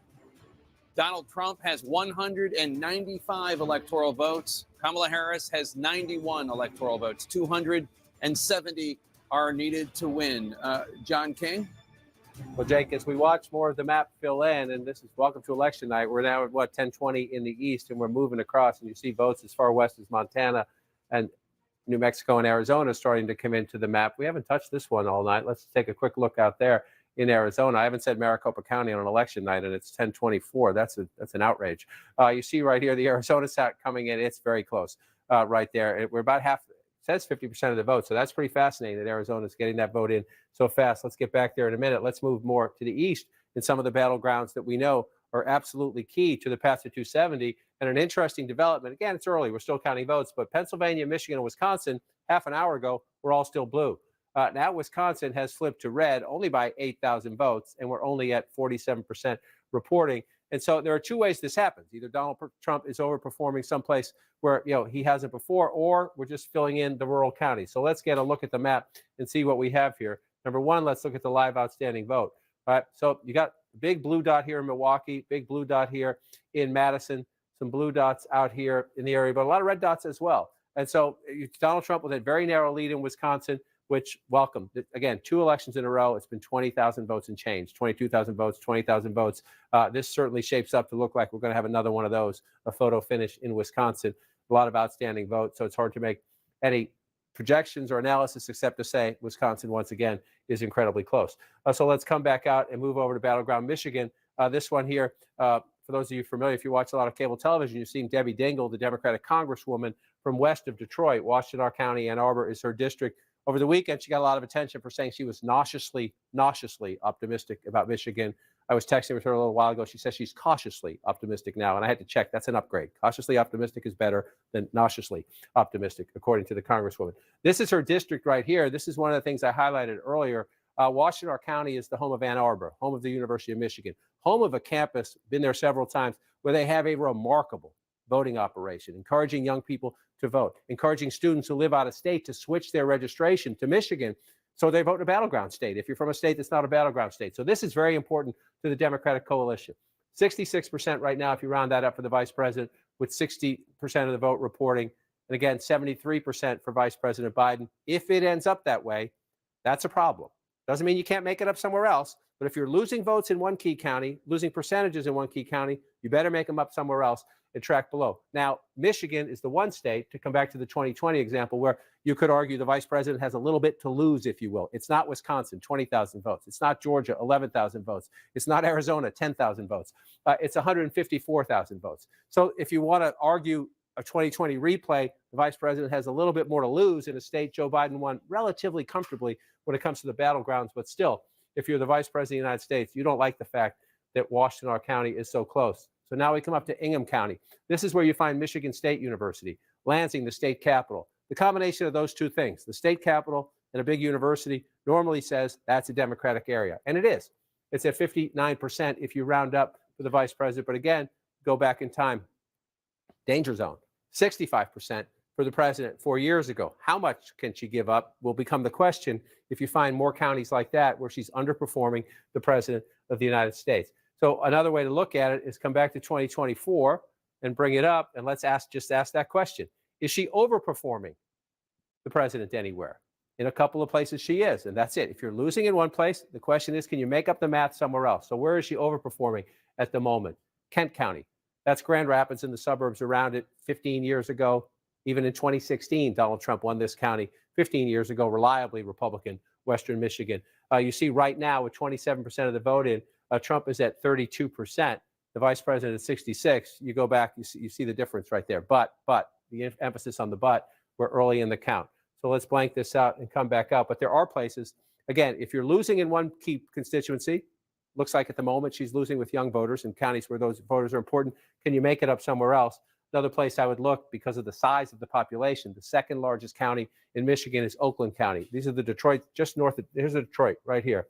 If you follow M&M, think about 8 Mile Road, 12 Mile Road, here's where we are. You come up into Oakland County, you come up into Macomb County. Oakland County, she's at 54% with 6 in 10 votes counted, 62%. So you go back in time and you look, 56%. Again, underperforming the president of the United States in a county that is absolutely critical. For 4 years ago, Joe Biden at 56. Right now, she's at 54. I said she had some to lose. When you go county by county by county and she's a little behind, you start to worry about the math. And then you see this, though. It's only 12%.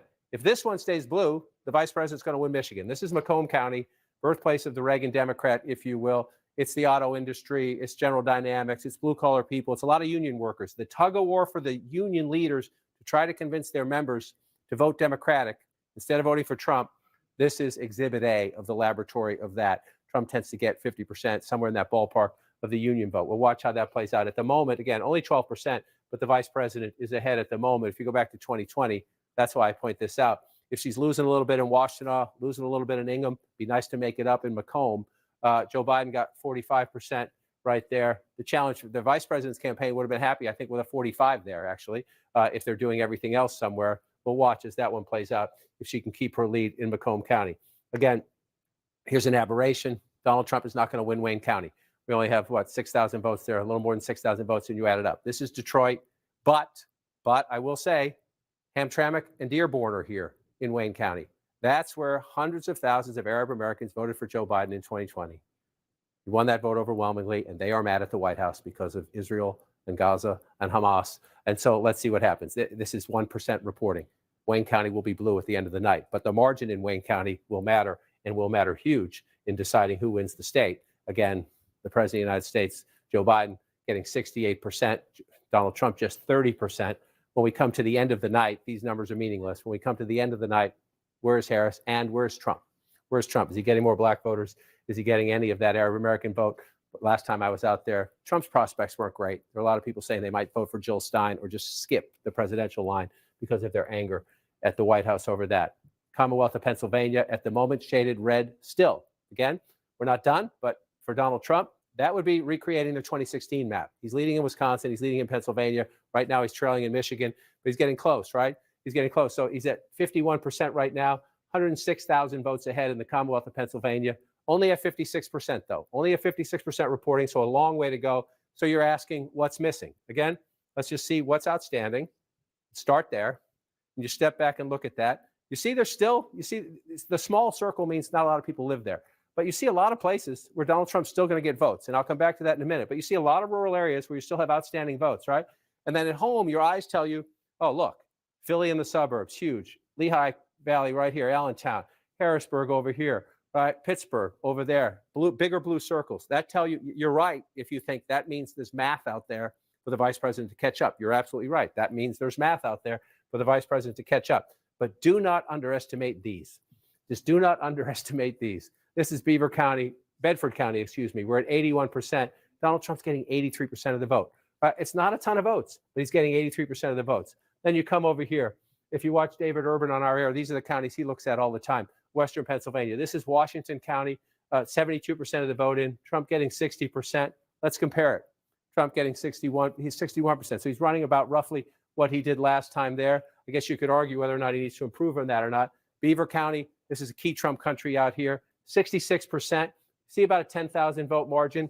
This is a medium-sized rural county, right? Some of them are a couple hundred votes. This one here, you're doing some business. Again, in a state that's very close, you take 10,000 extra votes. Only 33% of the vote in here. Trump's at 66%. Almost more importantly, can she match Joe Biden? In counties you lose, can you at least be competitive? Can you at least pick up votes? She's at 33% in Beaver County. White, working class, blue collar workers. Joe Biden at 40%. That's a big difference. That's a big margin. Again, we're not done with the count. We're not done with the count there. That's 33% of the vote. There's a long way to go. But if you're in the vice president's campaign, and you had Senator Fetterman out there for you, trying to help you. The vice president herself was out campaigning in the Pittsburgh area just the other day. You want to improve your standing there. You know Donald Trump's going to win those counties. You're just trying to cut into his margins in a close state. Bedrock of the Democrats will go west to east. Second largest county in Pennsylvania. There are 67 of them in all. Again, 74%. So more votes to count in Pittsburgh. Suburbs around it. Allegheny County used to be steel country. Much different, diversified economy now. 61% for the vice president at the moment. You come back here, 60% for the president. So a little under the president in some of these smaller rural counties, maybe a little over the president there. We'll see how this one comes out as we come back. And Jake, as I just bring your full state into focus, I just want to move over very quickly to look at Bucks. We're only at 34%, so a lot of blue votes still to be counted. Montgomery at 34, 6%, still a lot of votes to be counted. Chester only at 11%, and Delaware only at 25. So in the suburbs right around where Jake Tapper grew up, they're Democratic leaning and a lot of votes still to be counted. So it's a good number for Trump now, emphasis on now. Yeah, I mean, the points you're making are so resonant because I remember when everybody was trying to figure out how did Hillary Clinton lose Pennsylvania in 2016. It wasn't that she ran so much under how Obama had done in 2012, although she did. It was really just how much better Trump did in those rural counties than Mitt Romney did. It was more the overperformance of Trump than the underperformance of Hillary Clinton. We'll see exactly what happens tonight, of course. David Chalian, what are you seeing in the exit polling about the Latino vote? Yeah, we wanted to look across all three blue wall states that John was just walking us through, looking at this slice of the vote, the Latino vote in the blue wall states. Now, they only make up 6% of the electorate in each of these states, but look at the difference in the margin. So Harris is getting in Pennsylvania 58% of the Latino vote, again, 6% of the electorate, to Donald Trump's 41%. That's a 17-point advantage. But 4 years ago, Biden beat Trump with Latinos in Pennsylvania by 42 points. So that is a huge movement for Trump in narrowing that gap. Similar story in Michigan. You see the Latino vote makes up a 6% of share. Sorry, not a similar story, reverse. Donald Trump is winning the Latino vote in Michigan with 60% of the vote. Harris, 35% of the vote. That's a 25% advantage for Trump among Latinos. That is a big change when Biden won Latinos in Michigan by 11 points 4 years ago. That's a 36-point swing in the margin. And if you look at Wisconsin, Harris is at 61% among Latinos, Trump at 38%. Again, 6% of the electorate. These margins matter. That is about where Biden and Trump were 4 years ago. So not a lot of change in the Latino vote in Wisconsin, but a lot of change in Michigan and Pennsylvania towards Trump, Jay. Fascinating stuff, David Chalian. Thanks so much. And let's talk about this with my panel here. Dana Bash, your thoughts. I mean, Pennsylvania and Michigan, in particular Pennsylvania, because there has been so much focus on the Latino vote in Pennsylvania, especially the Puerto Rican population there since the Madison Square Garden debacle. Even Donald Trump and the people around him, even though they're not saying it publicly, believe that what that comedian did was not helpful. And yet, according to this exit poll, it shows that let's stick with Trump, that Trump is doing way better than he did 4 years ago with that very population, the Latino population overall, not necessarily with Puerto Ricans. Yeah, and let's face it, even before the garbage remark, Trump was making a very concerted effort. He thought, and obviously had reason to believe, that he could make some gains with Latinos, particularly with Latino men. I think there are economic issues that all people are facing. Also, I think cultural issues. There is a real social conservatism among Latinos. And, one of the ads that Trump and a lot of people sort of wondered about it, played, I think, more than any other, was the transgender ad. And you wonder if it did actually score with social conservatives and in winning votes for him and turning them away from Kamala Harris. Whatever the reason, you can see tremendous gains. I mean, Michigan, it's extraordinary, just a flip. We're also used to considering this by straight identity, where the identity that might be key here is rural. And I'd love to hear from John about where the kind of Hispanic heartland is. Where are these voters? And we're looking at the blue wall for a reason. Where we're not necessarily talking about the border. You're not necessarily having this fight over your identity.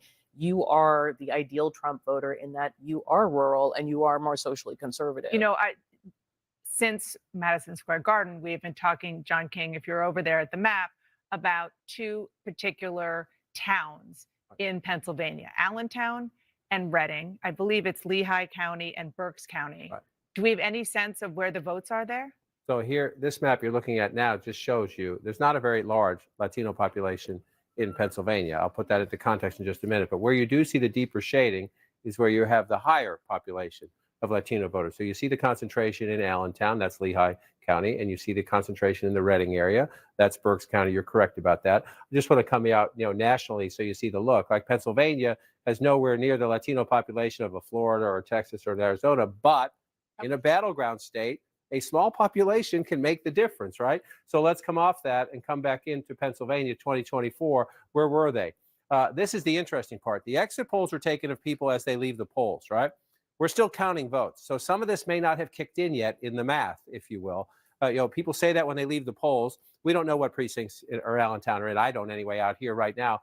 Some of our people can jump at me if they do, if they have that information. But Lehigh County, the 10th largest of the 67 counties in Pennsylvania. It's important. It's a blue-collar county. So 53 to 45 right now, only 43% of the vote. So let's watch and see when we get higher up if this percentage changes. But just come out of this and look at 2020, right? Joe Biden, she's about matching Joe Biden. Trump's at 46. I'm going to focus on him. So you come here, he's at 45. And then Berks County here, I come down to. I spent a lot of time in Berks County in this campaign, and it's gone back to being Republican. It was blue earlier, and we're at 92%. So maybe a little bit there, Jake. We'll study a little bit more closely as we go through this. All right, we have some projections right now.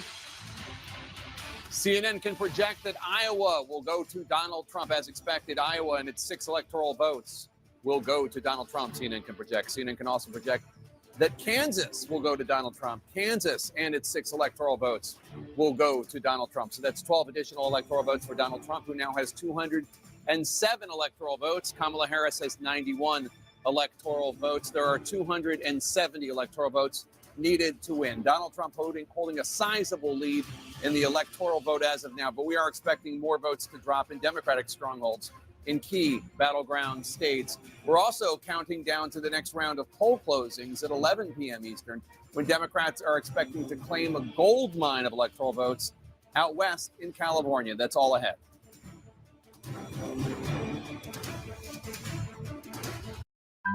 At Bombas, we dream of comfort, movement, softness.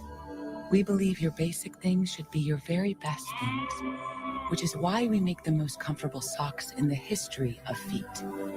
Slippers you'll float in, and underwear and tees that feel like clouds. No bunnies. As always, one purchased equals one donated. Bombas. Visit bombas.com and get 20% off your first order. For 30 years, I've been saying publicly what people are saying to themselves. I have enough money. I could just shut up. But you know, I can't. Carver, streaming starting November 14th on Max. The ultimate bundle just keeps getting better. Oh, join me. I am back, baby. I'll be calling the shots. It's just the beginning. The Disney Plus Hulu Max bundle. Valia Harkonnen, you are the strongest among us. Without spice, the great houses would feed me to the world. The troubles are far greater than just Arrakis. Dune Prophecy, streaming exclusively on Max. Who should be the CNN Hero of the Year? Weigh in now. Cast up to 10 votes a day, every day. Visit CNNHeroes.com.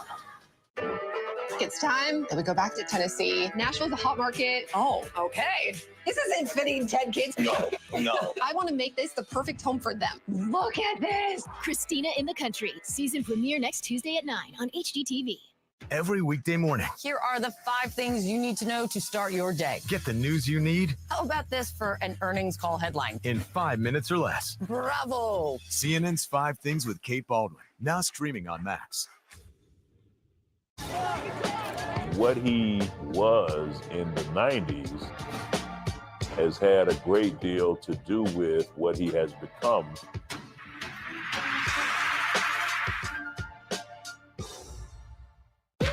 I can't move again. You've gotten used to chaos. We can get rid of that. Don't sell. Oh my gosh, is this our house? When leaving just isn't an option, the brothers are here to help. Thank you. You're welcome. Don't hate your house. Series premiere Wednesday, November 13th at 9 on HGTV. The world ain't set up for the honest man to succeed. America's a hustle. It'll eat you alive if you let it. Not that I'm complaining. The Penguin, streaming exclusively on Max. Dr. Sanjay Gupta reports, is Ozempic right for you? Sunday, November 17th at 8 on CNN. 5 good things. Listen wherever you get your podcasts.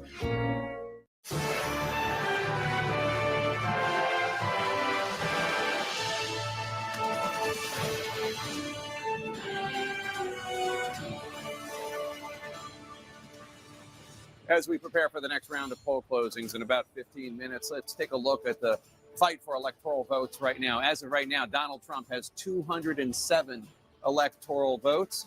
Kamala Harris has 91 electoral votes. There are 270 needed to win. The results, of course, are still coming in, and we have a key race alert right now.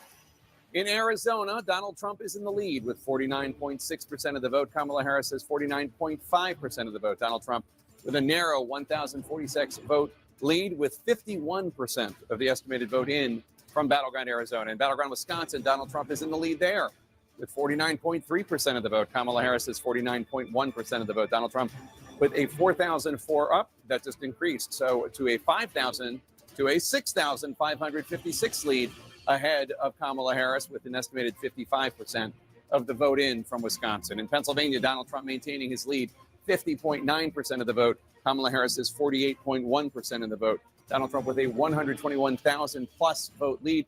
That's with 61% of the estimated vote in from the Commonwealth of Pennsylvania. In Georgia, Donald Trump maintaining his lead with 51.2% of the vote.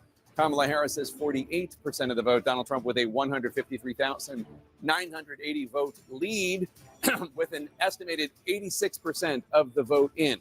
In Battleground, Michigan, Kamala Harris in the lead. She has 52.5% of the vote. Donald Trump with 45.7% of the vote. Kamala Harris with a more than 102,000 vote lead. That's with 27% of the estimated vote in from Battleground, Michigan. In North Carolina, Donald Trump maintaining his lead. He has 50.7% of the vote. Kamala Harris with 47.9% of the vote. Donald Trump is 134,000 plus votes ahead with 84% of the estimated vote in the Tar Heel state. In Virginia, Kamala Harris still in the lead, 49.9% of the vote. Donald Trump has 48.3% of the vote. Kamala Harris is maintaining a 55,000 plus vote lead with 3/4 of the vote in there. In Virginia, 75% of the estimated vote. And then in New Mexico, Kamala Harris with 53.2% of the vote in the lead there. Donald Trump has 44.9% of the vote. Kamala Harris has 48,589 more votes than Donald Trump right now with an estimated 65% of the vote. Still about a third of the vote left to count in New Mexico. And Boris Sanchez has a new projection for us in the fight for control of the U.S. Senate. Boris? Yeah, Jake, a handful of important projections to bring you, beginning with history being made in the state of Maryland. There, the executive of Prince George's County, Democrat Angela Alsobrooks, will defeat former two-term Republican Governor Larry Hogan. She becomes the first African-American person ever elected to the Senate from the state of Maryland. Another projection to bring you, this one from the state of Delaware. Congresswoman Lisa Blunt Rochester defeats Eric Hansen, a former Walmart executive, the Democrat here becoming the first woman and the first African-American person ever elected to the Senate from Delaware. A projection to bring you in the Northeast, this time in New York. There, incumbent Democratic Senator Kirsten Gillibrand, a former presidential candidate, she will win her third full term in office as she defeats former NYPD detective Mike Sapricone. Let's get you some updates on the Republican side, beginning with the Lone Star State of Texas. Going into the night, Democrats had optimism about potentially flipping this seat from red to blue instead. Republican incumbent Ted Cruz wins re-election, cruising to his third term against Democrat Colin Allred, a congressman from the Dallas area, a former Tennessee Titans middle linebacker. Cruz here winning by a substantial margin in the Lone Star State. An update now from Mississippi. There, incumbent Republican Roger Wicker wins his third full term, defeating civil rights attorney Ty Pickens. Re-election for Wicker in Mississippi.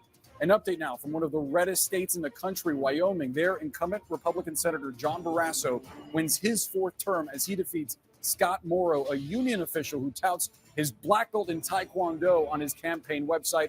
Barrasso reelected in Wyoming. Some more projections to bring you, beginning in Missouri. There, incumbent Republican Senator Josh Hawley, perhaps best known for being the first senator to object to certifying the 2020 election results in favor of Joe Biden. He defeats Democrat Lucas Kunz to win re-election in Missouri. Meantime, in Nebraska, this special election, Pete Ricketts, a former governor there, he defeats Preston Love Jr., a former campaign manager for Jesse Jackson's presidential campaign in 1984. This is to serve out the term left by retired Republican Senator Ben Sasse. An update from North Dakota now. There, incumbent Republican Senator Kevin Cramer wins his second term, defeating engineering professor Katrina Christensen. Cramer reelected in North Dakota. So what do all these results mean for the magic number that Republicans need to take control of the U.S. Senate? Remember, they started out the night needing 2 Democratic seats to flip the chamber. Right now, that number with a pickup in West Virginia is 1. And currently, as of this moment, Republicans are leading in 4 races where Democrats hold seats. But hold on, because that needs some context. 2 of these states are fairly early. One of them is Montana, and that race is expected to be competitive. But the other one is Minnesota, in which we're not really expecting that close of a race tonight. And there's also potentially a twist. I'll explain that in just a moment as we take a look at some key race alerts. These are live results coming into CNN right now. In Pennsylvania, this race has been back and forth all night. Look at what separates the former CEO of a hedge fund, Dave McCormick, from incumbent Democratic Senator Bob Casey.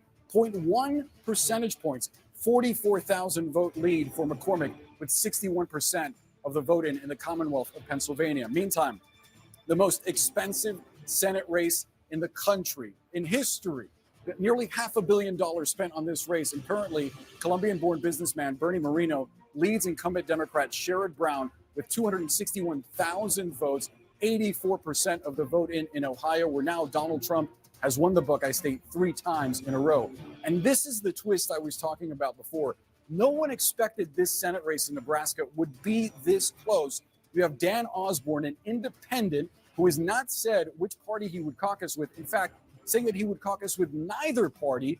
Right now, he holds a 10,000, almost 11,000 vote lead over incumbent Republican Deb Fischer, 48% of the vote in there. If he wins, it could change the math a little bit for what Republicans need to take control of the Senate. Let's step back and give you a look at the balance of power. The raw numbers: Democrats hold 35 seats, Republicans 48, again with that one pickup of West Virginia. But there are 17 seats still up for grabs. You need 51 for control of the chamber, Jake. That Nebraska race is fascinating. The presidential race is moving west right now, and we are counting down to 11 p.m. Eastern. That's when a total of 78 electoral votes are on the line. Most of them are in California. Polling places are about to close there, and also in Idaho and Oregon and Washington State. Kamala Harris is counting on Blue California to push her closer to the 270 electoral votes needed to win the White House. Let's go back to Abby Phillip at Harris campaign headquarters. Abby, you and Jeff have been talking to people inside the Harris campaign. What are they telling you? Yeah, Jake, let me just give you a gut check here about what we are hearing here as we've been sitting here reporting from the Harris headquarters. And I think the operative word right now is silence. There's not a lot being said because the Harris team appears to be searching for bright spots in the map as these results very, very slowly come in. Searching for bright spots and also very aware of the warning signs throughout the electorate in Virginia, in Iowa, in other places. I am told that Milwaukee and Detroit and Philadelphia, that is what the Harris campaign tonight is holding out hope for, more votes to come in. They have always said the blue wall was the most straightforward path. Now it may be the best, not only at all, because Georgia is also something that is developing tonight. Yeah, I mean, I still hear from Harris aides that they feel good about Georgia, but it is very, very close. The blue wall still remains the best option for her in this moment. So that's just, Jake, where things stand right now. Usually, and I know you know this, as the night goes on, the campaign is trying to spin these numbers as they come out. Jeff and I have been sitting here reporting for hours. There's been a slowdown in that spin because they really are digging into these numbers as they are coming in and trying to understand what's left out there for them, especially in these big urban centers. Jake. Yeah, this is my 7th presidential election. I would observe that when campaigns go silent, that's generally not a positive sign. Caitlin Collins, you're in West Palm Beach with the Trump team. What are they saying? Yeah, Jake, much livelier here. As you can hear, Donald Trump's favorite song, YMCA, is playing behind me. And certainly the audience here has gotten a lot livelier in just the last 45 minutes or so, Jake. We've been here for several hours, and that matches the feeling back at Mar-a-Lago, where we are hearing from Trump campaign sources that they are feeling a lot more optimistic about these numbers, boosted by Virginia, but also by Iowa, a number that proved wrong, that poll that came out on Saturday and sent shockwaves through the Trump campaign. And Kristen Holmes, I know you've been talking to sources. What are you hearing about what they're thinking right now watching this come in? They're starting to feel even more optimistic than they were before. A lot of them are looking at those exit poll numbers and they're seeing a lot of movement. Some of it we've talked about on our air, but the big numbers there, Latino voters. That is something that they really worked at this cycle. They believe that in 2016, Donald Trump won the election on the back of working class voters.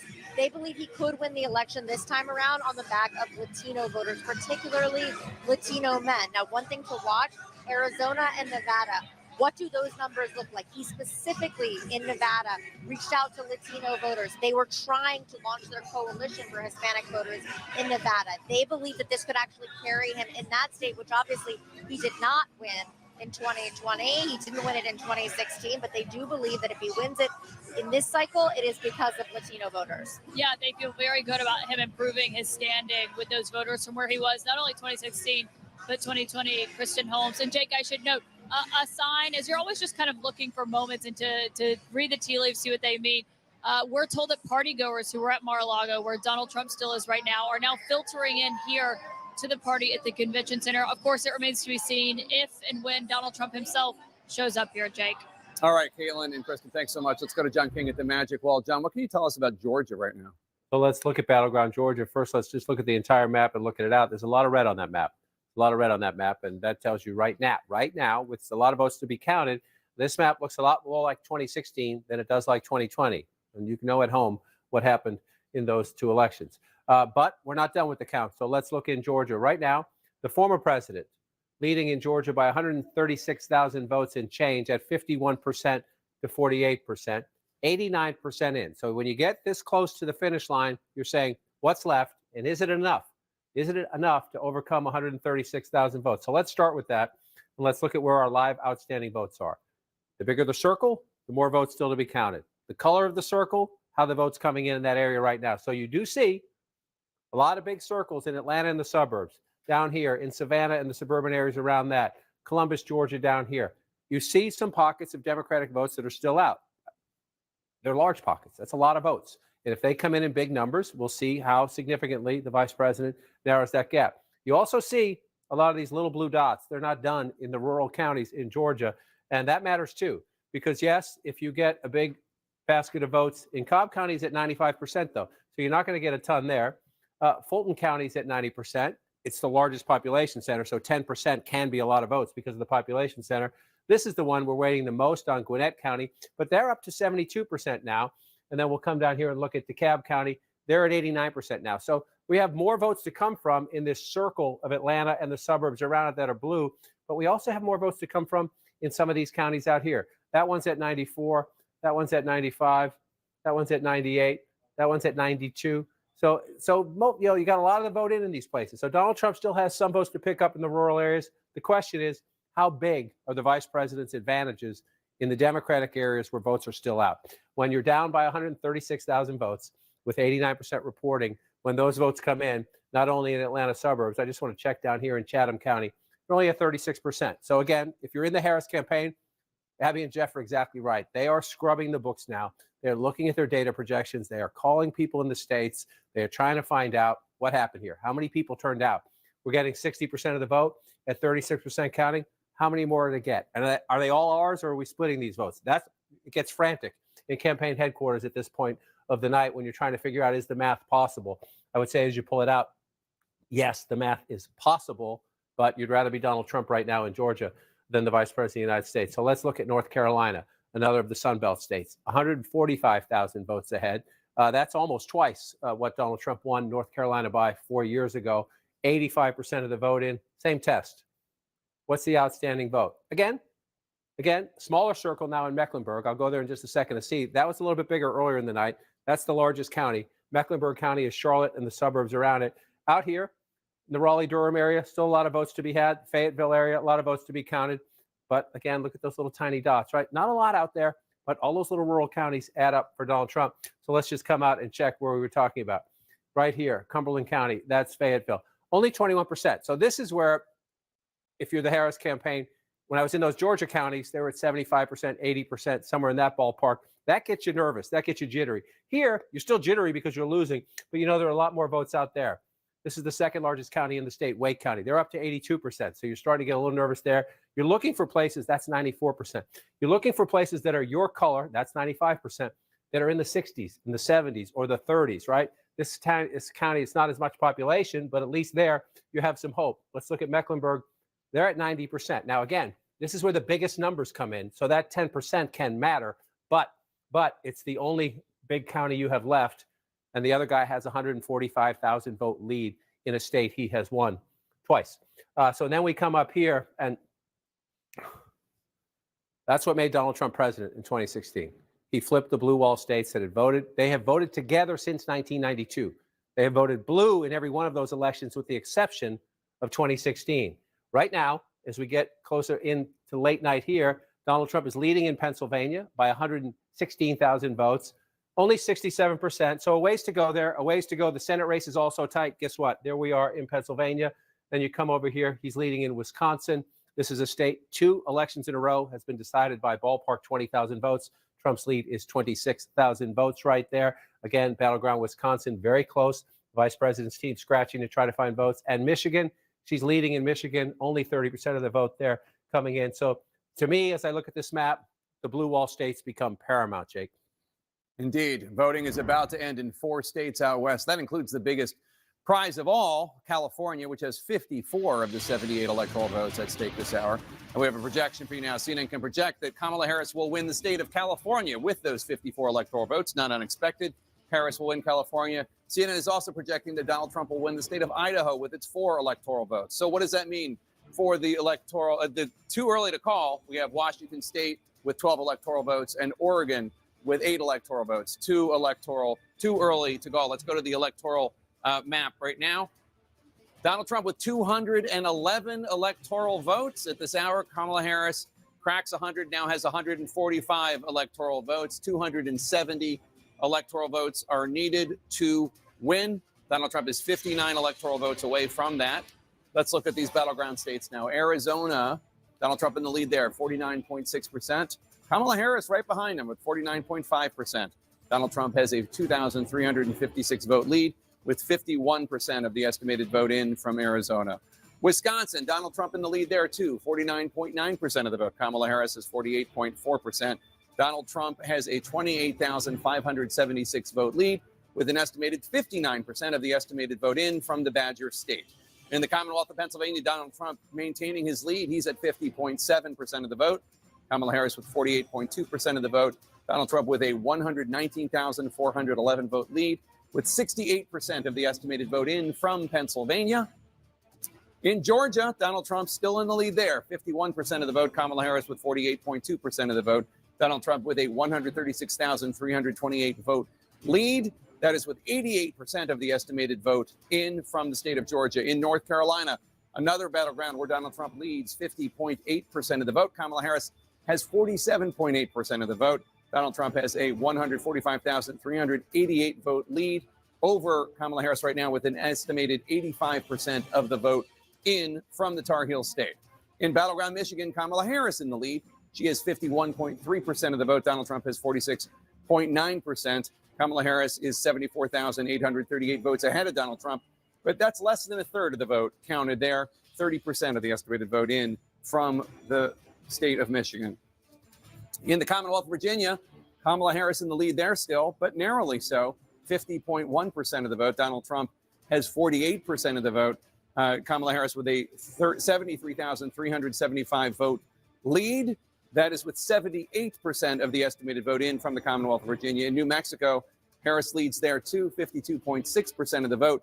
Donald Trump with 45.5% of the vote.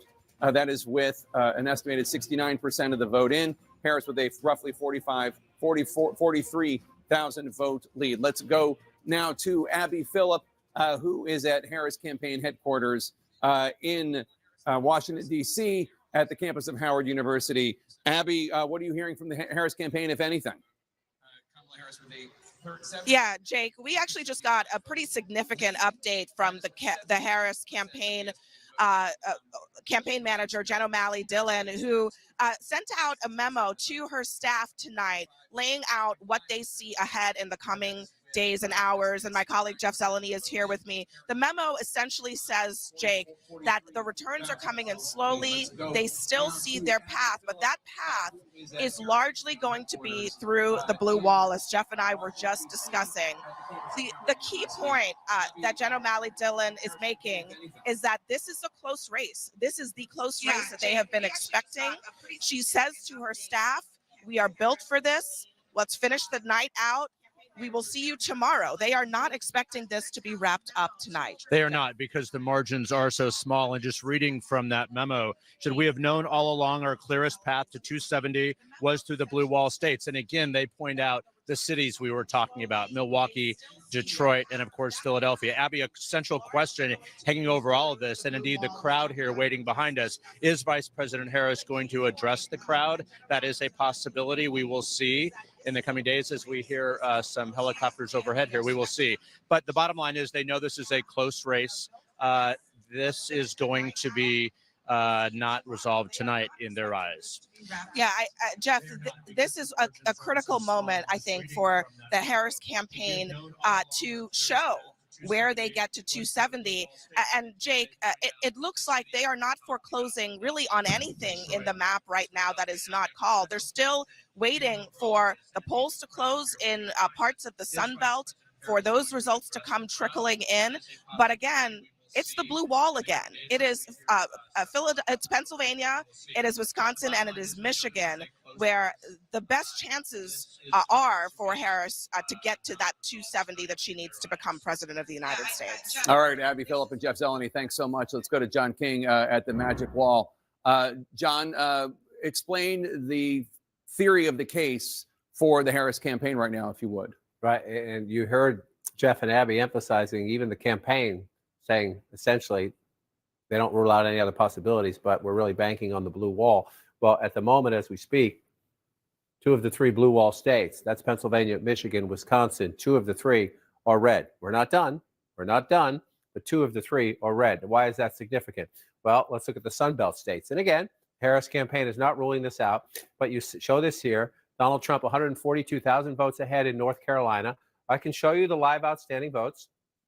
And when I show you the live outstanding votes, you will see some pretty big circles in the blue areas, large metropolitan areas and suburban areas where the Democrats do quite well. I just want to say at 85% reporting statewide and 142,000 vote lead, is it mathematically possible? Are enough votes out there? Yes. When you get to this point in an election in a state Donald Trump won twice, you start to think, okay, this looks like it did in 2016 and in 2020. It looks more like 2016 than it did in 2020, to be honest with you. But you look at it, and if you're in the Harris campaign, you're calling all these counties, and you're trying to figure out, how many votes are out, what percentage are we getting.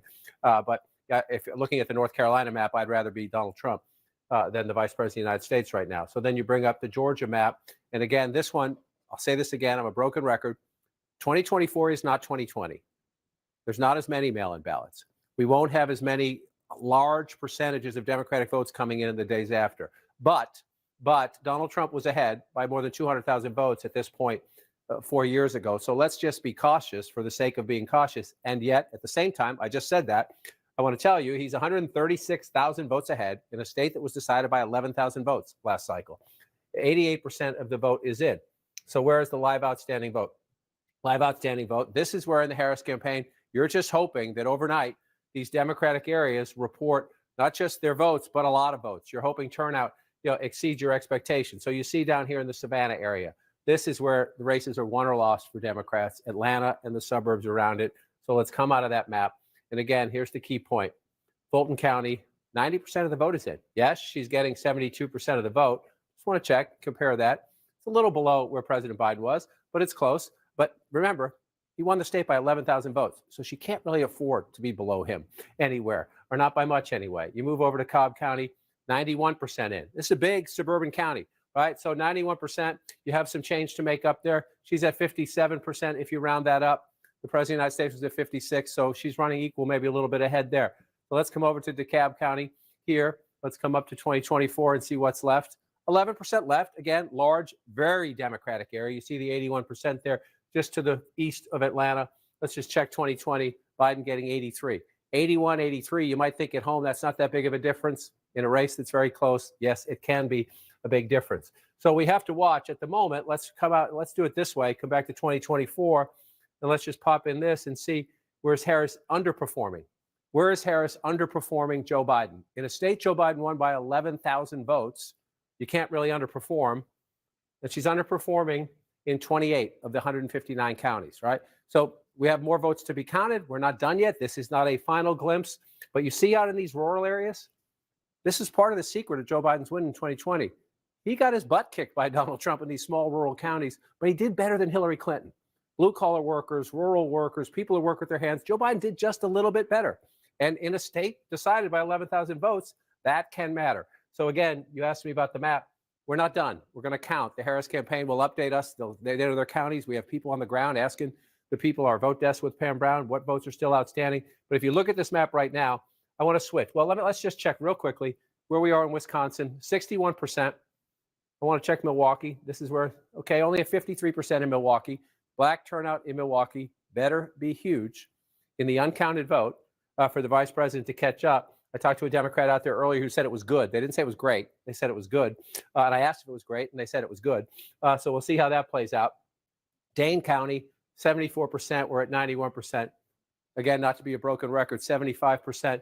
A percentage point can matter, underperforming by just a little bit. And so she's losing in Wisconsin. Got a ways to go there. She's holding on in Michigan at the moment. We're still only at 32%. So we got a long way to go in battleground Michigan. We'll come back out here. And this one is the biggest. And I'm going to show you why in just a second. The Commonwealth of Pennsylvania, we've been saying it for weeks. 19 electoral votes, the largest of the battleground states out there. 72% in, 178,000 vote lead. That's a healthy lead. Now, again, let's look. Let's look. There's a lot of votes. This is what happened. Remember 2020. Donald Trump was ahead in Pennsylvania. This was what brought Joe Biden back. They counted the votes, mainly in Philadelphia, but also in the suburbs around it. That was 2020. There were a lot more early mail-in votes then to be counted than there are now, but we shall see as we come out. And Jake, before you jump in, and please ask me anything you want, one little quirky thing. Trump's leading in Northampton. Harris is leading in Erie. Those are the two swing counties that have been. So just watching that. But here's what I want to say right now. I just want to bring this up to show the stakes for the Harris campaign right now as the count in North Carolina gets higher and in Georgia gets higher. The importance, if Donald Trump, this is a hypothetical, but if Donald Trump holds these two, and he won that one both times, 2016 and 2020. He won this in 2016. He lost it by 11,000 votes in 2020. So not at all inconceivable in history. And when you look at the numbers tonight, excuse me, if that happens, Harris cannot lose that. Why can she not lose that? Because 251 plus 19 makes Donald Trump president of the United States. So the rest of them wouldn't matter. I don't mean your votes don't matter in those other states. But in terms of the path to 270, if he holds those leads he has right now in those two states, which are healthy leads, she cannot afford to lose that. Just cannot. And at the moment, as we switch maps, please jump in if you want. I'm just going to switch back to the national map so we can watch the count. Okay. I want to stick on Pennsylvania and bring in Kate Baldwin, who is at a vote counting center in the best city in the world, Philadelphia. Kate, what are you learning? It's the only area where you're allowed to be biased. We've just learned, as John was focusing in on the outstanding mail-in ballots. That is something that we have all been waiting for. I've just learned from a source close to the counting process that the next batch, the second batch of mail ballots that will be loaded and posted, scheduled to at 11:55 p.m., that will be tens of thousands of ballots. They're still working through it. So narrowing that number down any further, not possible at this time. We'll continue working with it, but it will be tens of thousands of mail ballots that will be posted at 11:55 just before midnight, adding to which was the first batch, which ended up being 115,000 mail ballots, which is just narrowing the universe of what's outstanding, getting us closer and closer to, as John has been talking about, once you get that 50% of the 50% of the vote in, then you can really start seeing where things are headed. And what we're seeing in Philadelphia, they're not yet at 50%. They're getting closer to it. And these mail-in ballots, when they post at 11:55, will get them quite a bit more there. All right, Kate, Jake. thanks so much. Let's go to the other side of the Commonwealth. Brian Todd's at a vote counting center outside Pittsburgh. Brian, what's the status of the vote there? Jake, the bottom line is we're heading to the finish line very quickly here in Allegheny County. I'm with David Voy, the election division's manager of the county. David, it's going to be counted all pretty soon. By midnight, about how much of the vote do you think will be in? So I believe we're roughly 98% now that have reported. I believe by midnight, we're at 89% reported. I believe by midnight we should be around 98. And to clarify, just about all the mail-ins have been reported by now. All the mail-ins that we have will be counted and tabulated this evening. The only thing that it will not be are any military or overseas ballots, which they have an extra week to return their ballots, and they'll be scanned in later. And an illustration is right behind us of the votes coming in. Explain to our viewers what these are and where they're going to be put. So these yellow bags are the physical paper ballots that voters have voted. They're put in these bags and sealed and locked. The seal numbers are traced for chain of custody, and they will be locked up and kept here. Just how smoothly has it gone? Because we've heard that it's gone incredibly smoothly here in Allegheny. So this crew that works here on election day, they've gotten really good at this since 2020. I mean, we posted our first batch of approximately 186,000 mail-in ballots like 8:02. And, you know, by law in PA, we're not allowed to post any results before 8 o'clock. Is there anything we can look to be outstanding after midnight tonight? Just the provisional ballots, which we were sworn in on Friday to start our return board. That is our recount. That's when we'll start researching those provisionals, see how many we have, and start counting those. And again, like I said, the overseas and military ballots, which will count and get into the system next week. Any sense of how many of those there are? Less than 4,000 total. David, thank you very much. Great update. All right, guys, back to you. Allegheny County, close to the finish line here. All right, Brian, thanks so much. Let's get more on the Commonwealth of Pennsylvania with Pamela Brown, who's at the voting desk. Pamela, take us through what is left to be counted, what's outstanding. Well, it's a big question what's going on in the collar counties around Philadelphia. These are the blue-leaning collar counties that the Harris campaign has been trying to drive up turnout. That's Bucks, Chester, Delaware, Montgomery counties where results have been slowly coming in. So I just spoke to an official in Chester County. An official there tells me that they just released a large batch of mail-in ballots. So that release was 60,673. And by 1 a.m., I'm told they'll see more results from the precincts of today's in-person votes. You have to remember they have to take the memory card, drive it in. It's a large county. Now, total ballots counted so far, like this is the universe, right? It's 151,950. And then I should note the ballots cast in person today there in this key collar county is 91,277 per this official. Let's go over to Bucks County. This is another critical collar county, as John King has been talking about all night. I'm told results will trickle in as these data cards are being driven from the polling places. An official I was just in touch with, texting with there in Bucks, says so far over 90,000 mail-in ballots are accounted for in the results out of a possible total of 151,000.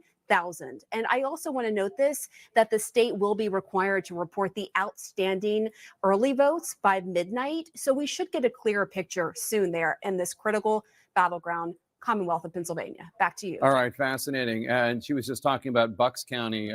Walk us through Bucks County. This is where Harris had a couple big events there, including that one with Liz Cheney, really making a play for Republican women, especially in Bucks County. And for Haley voters. Nikki Haley got 155,000 votes in the Pennsylvania primary long after she was out of the race. So that was one piece of the competition.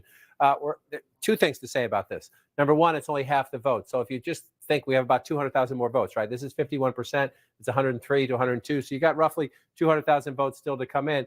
Bucks County is the most competitive of the collar counties. She sees at 50% the vice president if you round up. Again, President Biden was at 52 if you round him up. You say that's not a huge difference. But Jake, you know the Commonwealth very well. In the competitive swing counties, a half a point or a point can matter. And right now that number is not good for the vice president. Indeed. And CNN can bring you a projection now. Folks at home, CNN projects that the state of Oregon will go to Kamala Harris as expected. Oregon, with its 8 electoral votes, will go to the Democrat Kamala Harris. Let's take a look at the electoral map.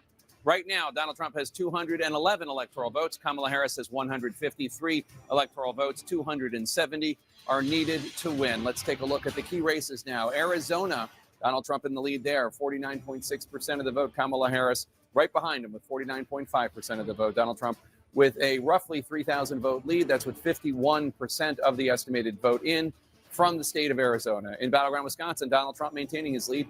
50.4% of the vote. Kamala Harris has 48% of the vote. Donald Trump with a more than 50,000 vote lead right now with 63% of the estimated vote in from the Badger State. In the Commonwealth of Pennsylvania, Donald Trump maintaining his lead, 51% of the vote. Kamala Harris has 47.9% of the vote. Donald Trump with more than 165,000 more votes than Kamala Harris with more than 76% of the estimated vote in from the Commonwealth of Pennsylvania. In Battleground, Georgia, Donald Trump in the lead, 50.9% of the vote. Kamala Harris has 48.3% of the vote. Donald Trump has a more than 131,000 vote lead over Kamala Harris. That's with 90% of the estimated vote in. So they got 10% to go there in Georgia, but Donald Trump in the lead. In North Carolina, another battleground, Donald Trump still in the lead there with 50.7% of the vote. Kamala Harris with 47.9% of the vote. Donald Trump has a more than 138,000 vote lead over Kamala Harris with an estimated 87% of the vote in. In Battleground, Michigan, Kamala Harris is in the lead, 50.2% of the vote. Donald Trump has 48% of the vote. Harris has a more than 40,000 vote lead over Donald Trump with 33% of the vote in there. John King? So, Jake, just going through some of these counties in Pennsylvania again. Joe Biden won the state. Let's go back and show you it. 81,000 votes, right? His birth state. He's from Delaware now, but he was born in Pennsylvania. That was one of the things that helped him, is because he was, as he liked to call himself, the scrappy kid from Scranton. So where are we now in 2024? I was just looking at here. This is Lackawanna County. This is where Joe Biden was born, Scranton, Pennsylvania. You say, well, the vice president's winning it with 51%, but Donald Trump's at 48, right? So again, in a close battleground state, margins within some of these counties can matter. She's at 51. Joe Biden, 4 years ago, was at 54. That's a big deal. That's a big deal. You look at the margin there, you say, oh, that's only 9,000 votes, right? You know, but if you're trying now, you're trying to make up this lead, right? That's 3,000 votes, a little less than that, a little more than that, maybe 3,000 votes. The reason it matters is you're trying to make up 173,000 votes, right? So when you're losing ground in each of these counties, it hurts. And so let's just come over here. This is Luzerne County. This is Trump country, Pennsylvania. Harris getting 42%, 43 if you want to round that up. Trump at 57. Again, 43 for the vice president. 42. So there she's competing, not so bad. There. So you're just looking for the pieces as you come through. Carbon County, 65 for Trump. In 4 years ago, 72% for Trump now. That's white workers, blue-collar workers, high school educated workers. I want to check back in here. Lehigh County, vice president getting 52%. There's a little bit out here. Again, you're looking for population centers now. This is the 10th largest of the 67 counties. If you're the Harris campaign, you're looking at population centers trying to say what's left in the places where there are a lot of people, modest amount of people in Lehigh Valley, but you see it right there at 52. Just want to come back. Joe Biden's at 53. You see the pattern that continues, right? You know, I was saying Donald Trump has to improve his standing a point or two in the suburbs. She has to match Joe Biden in these close battleground states. And in a place that matter, blue collar Pennsylvania, you don't see it right now. Some votes still to be counted. Maybe she makes it up. But so then the other point is, if you're losing places, can you make it up, right? If you're losing in one piece of the state, can you make it up somewhere else? Look at Delaware County. She's getting 60% of the vote, right? So it's only 70% counted. She's getting 60. Biden got 63, even in Delaware County, which is strongly Democratic. That was my last stop on the all over the map tour there. Again, there's time, right? There's 70% of the vote to come. But look at this, right? If you've got 70%, the most you're going to make up, if the percentages stay the same, you're going to make up somewhere in the ballpark of 15 or 20,000 votes, right? That's great. You're making up 15, 20,000 votes. His lead is 178,000 votes. So you're looking for places where you can make up a ton, which is why, to circle back to your hometown, what Kate Baldwin just told us is absolutely essential. It was Saturday morning in 2020 when that last installment from Philadelphia came in. The next installment will not be the last installment from Philadelphia, but she said tens and tens of thousands of votes, right? The vice president of the United States is getting 77% of the vote right now in Philadelphia. They're approaching 70% reporting, right? You come back in time, the president of the United States was getting over 81% in Philadelphia. Again, this is your biggest basket of votes. The Democratic coalition, this is the foundation. There's no house for Democrats without the foundation of Philadelphia. At the moment, she is underperforming the president of the United States, and she has to make up 178,000 votes. The math there is pretty clear. It's not mission impossible, but the more you get deeper into the count, the question is, after this next big batch of votes from Philadelphia, does it become mission improbable? I think is what you're looking for as we wait for more votes in the Commonwealth of Pennsylvania. And again, Trump wins Pennsylvania, the map gets near impossible. Not impossible, but near impossible. There have been stories written a week or two ago about Democrats in Philadelphia sounding the alarm and basically using the press to send the message to the Harris campaign that they didn't think that the Harris campaign was listening to Philadelphia Democrats enough about the need to improve the margins. And just, Donald Trump lost Pennsylvania in 2020, but he improved his vote count in Philly from 2016 to 2020. And it looks like he's doing that again tonight, even while improving his margins in the collar counties, as opposed to what happened 4 years ago. Well, we don't have the raw numbers yet, obviously, because we're at 70%, but he's at 22 if you round that up, 117,000 votes. Let's just go back and look. He's certainly on track to. If he keeps the percentage he's at now, right? He's at 18% there, and he had 132,000 votes. He's at 117,000 votes, and we still got 30% to come in. So sure looks like he's overperforming 2020. We're not done yet. But it sure looks like that. And then, so the analysis afterwards will be, who is it? Is it black voters in Philadelphia? There are some suburban areas outside of Philadelphia there. There are some affluent white voters there as well. But that will be the analysis afterwards. The thing that strikes me is we're going through these states. the thing you heard in the last week from the Harris people is that we're on the ground. Our labor allies are on the ground. Our progressive groups are on the ground. Our LGBTQ groups are on the ground. We're knocking on doors, and we don't see the Trump people anywhere. All right, Trump did sort of contract out his get out the vote. I was in 7 or 8 of these battleground states in the last couple of weeks. We didn't see many Trump people out there at all, just doing phone banks. But what happened in 2016 is Trump support was organic. It was organic. And so, the Trump campaign says, texts and phone calls work to turn out voters.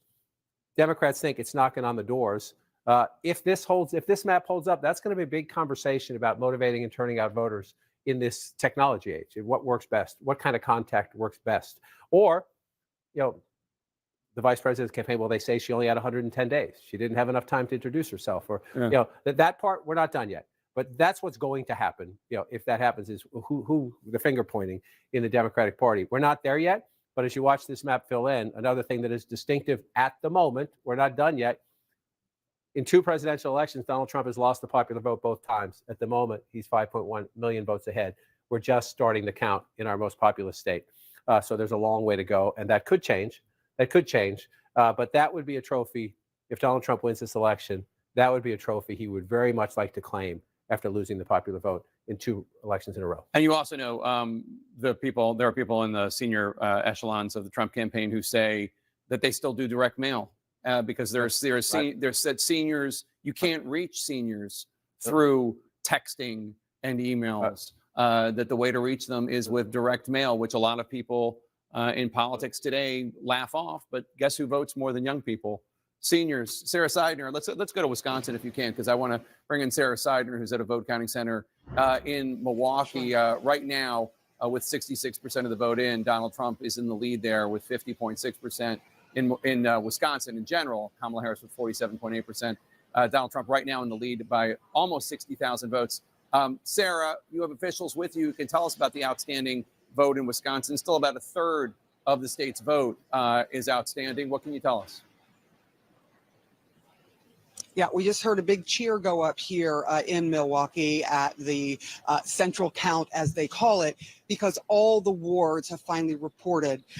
So they are counting these ballots as fast as they can. They do believe that they're going to be able to give some kind of idea of this count after midnight. It will not take the extra 2 or 3 hours they thought it might because of that problem with what happened with the tabulators, which, by the way, are right behind me, one of them. All 13 of them, there was an issue. A door was not locked.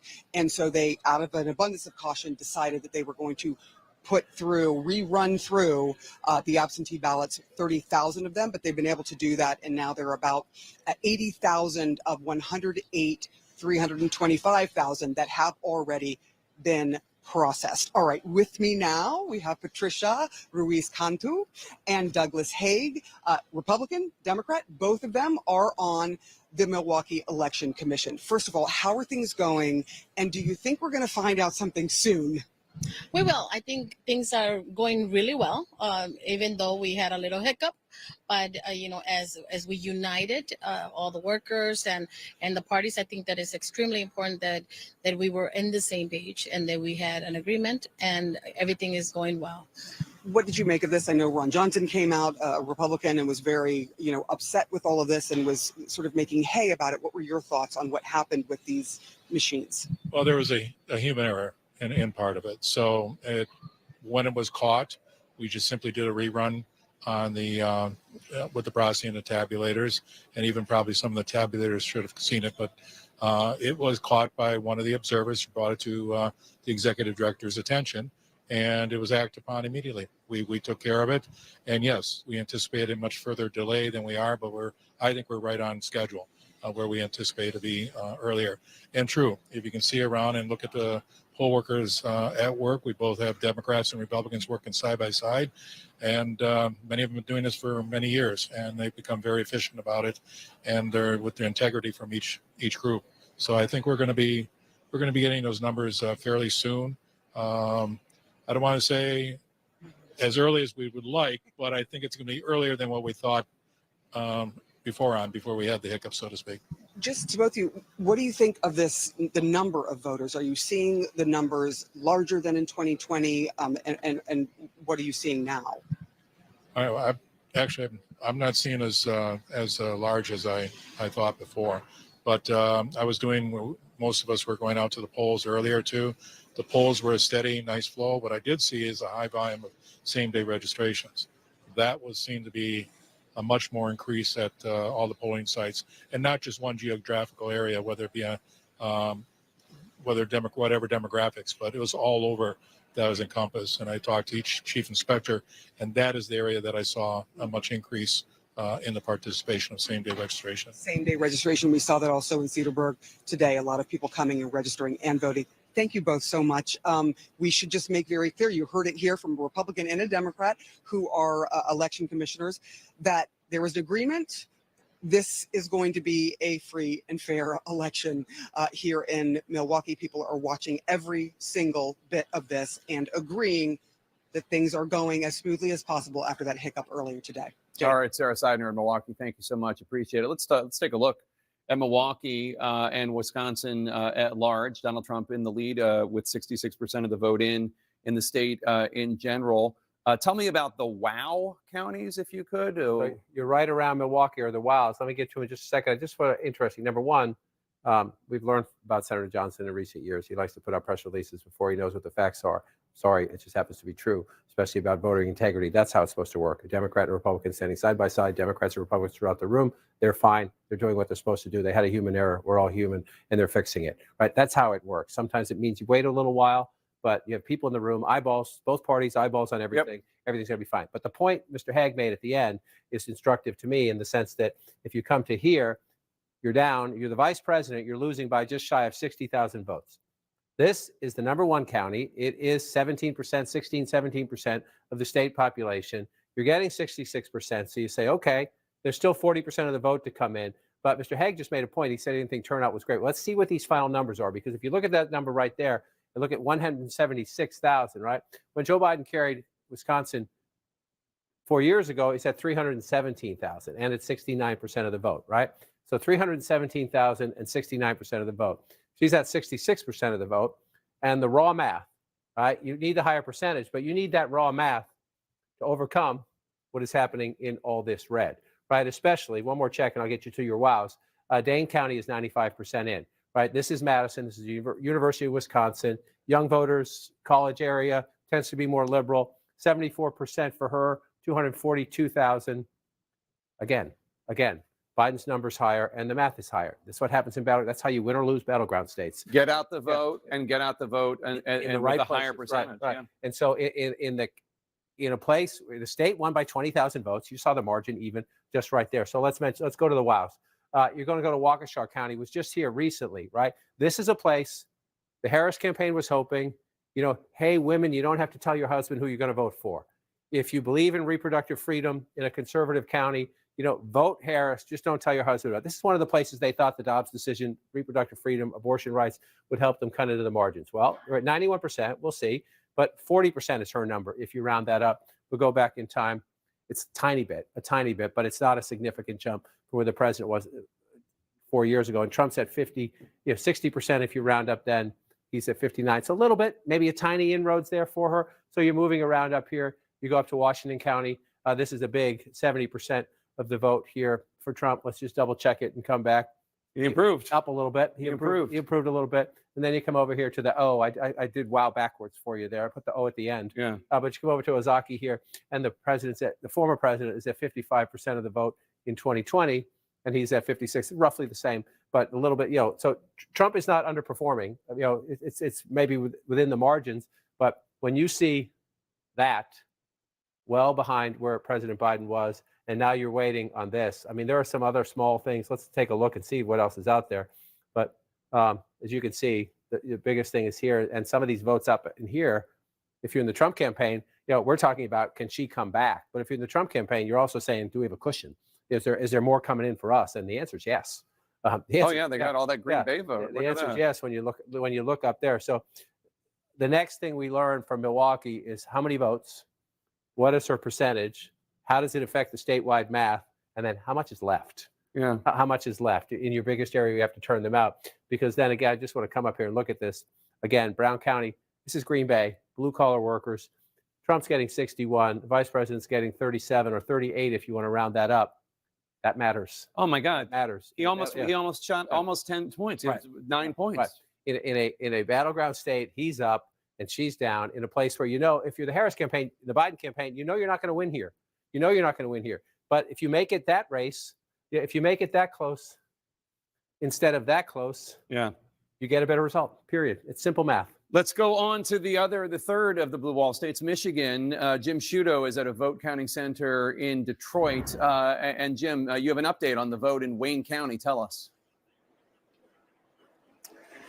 Well, let me tell you, we've been in touch with the Secretary of State's office really every few minutes here, trying to figure out when we're going to get another batch of Detroit, of course, the surrounding Wayne County votes. And we're told very soon. They won't put a figure on very soon, but very soon. We know they're working hard, calculating those numbers, counting those votes, and that there have been no issues. They're not encountering any issues with machines, et cetera. This is just a process of getting the work done. We've also been in touch with Macomb County, where we were outside of Detroit earlier today. They are also expecting, they say, another batch of votes to be reported quite soon. And here where we are in Detroit, this is the location where they've been counting the absentee ballots. Just in the last hour, another 2,500 or so absentee ballots came in.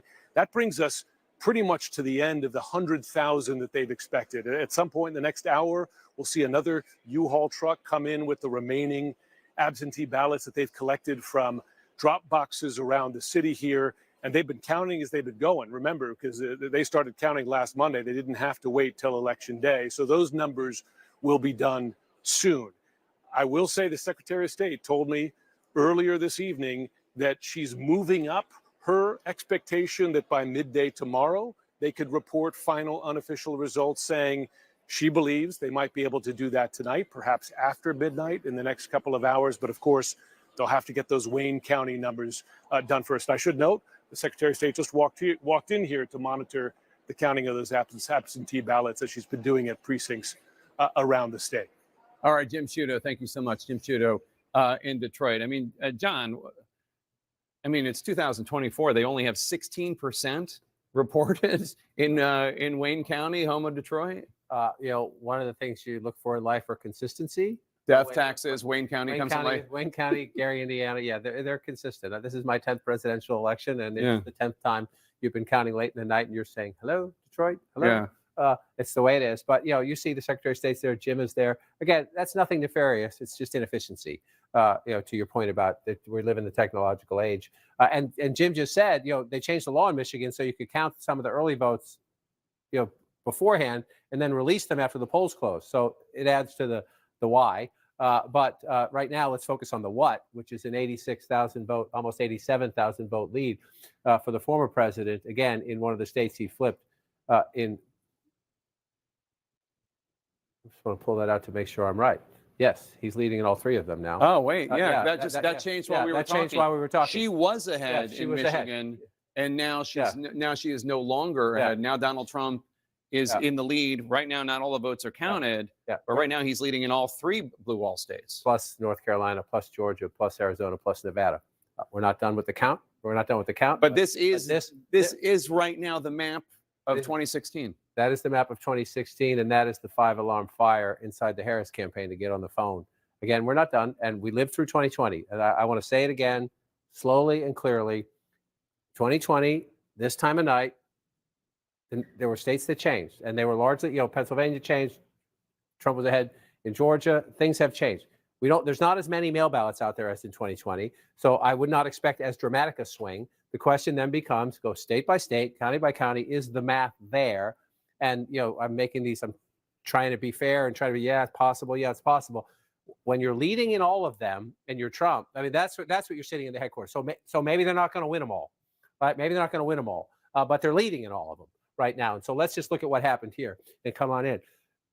Number one, it's the smaller rural counties. When they fill in, again, it's, you say, oh, that's not a lot of votes. Well, that's a lot of votes when you have it there, and then you have it here, and then you have it again here. You're getting 500, 1,000, 2,000, 3,000 in all these little counties. 120 votes there. That's only 5% reporting. You say, oh, that's not much. It's a lot when you think you're going through a state and you have all these counties. And then the question is, so what are the Democratic margins, right?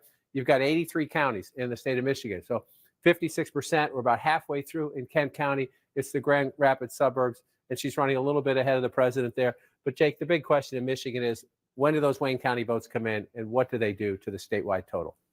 All right, John. Well, CNN has a major projection. CNN projects that Donald Trump will win the state of North Carolina. This is the first of 7 battleground states that we're keeping an eye on, and we are calling it for Donald Trump. What does that mean for the electoral count? Donald Trump now has 227 electoral votes. Kamala Harris has 153.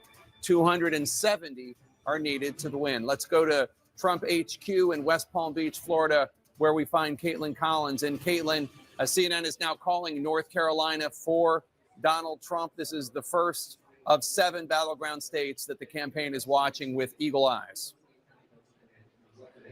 Yeah, Jake, remember when I told you a few hours ago that it was going to be seen as a gut check for the Trump campaign? Listen here, it's a bit of a delay, but your call is playing right now over the loudspeakers in the room, Jake. You can hear the party here, the partygoers gathered at the convention center here in West Palm Beach cheering as your call is coming on the screen. They have been glued to CNN for the last several moments, watching John King at the map, going over each of these numbers. But North Carolina is an important benchmark for the Trump campaign because they were watching it to get a gut check for how they believed the rest of the evening could go. And I can tell you that what I'm hearing from Trump campaign sources is they are increasingly confident as the night is going on. Still not certain, of course, watching those very important blue wall states and to see what they look like. And so that is going to be the big question here as they continue to keep an eye on Pennsylvania, on Michigan, on Wisconsin, and as this is moving forward.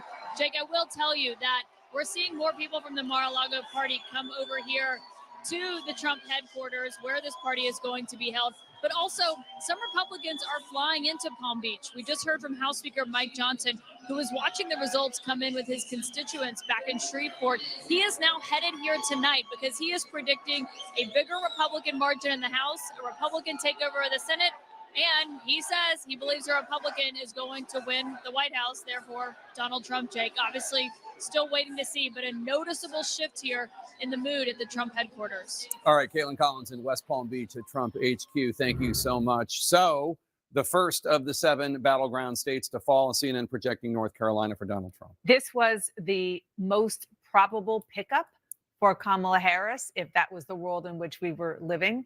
That is why Donald Trump went down there multiple times in the last 24, 48 hours of the campaign. And it clearly did not happen for Kamala Harris.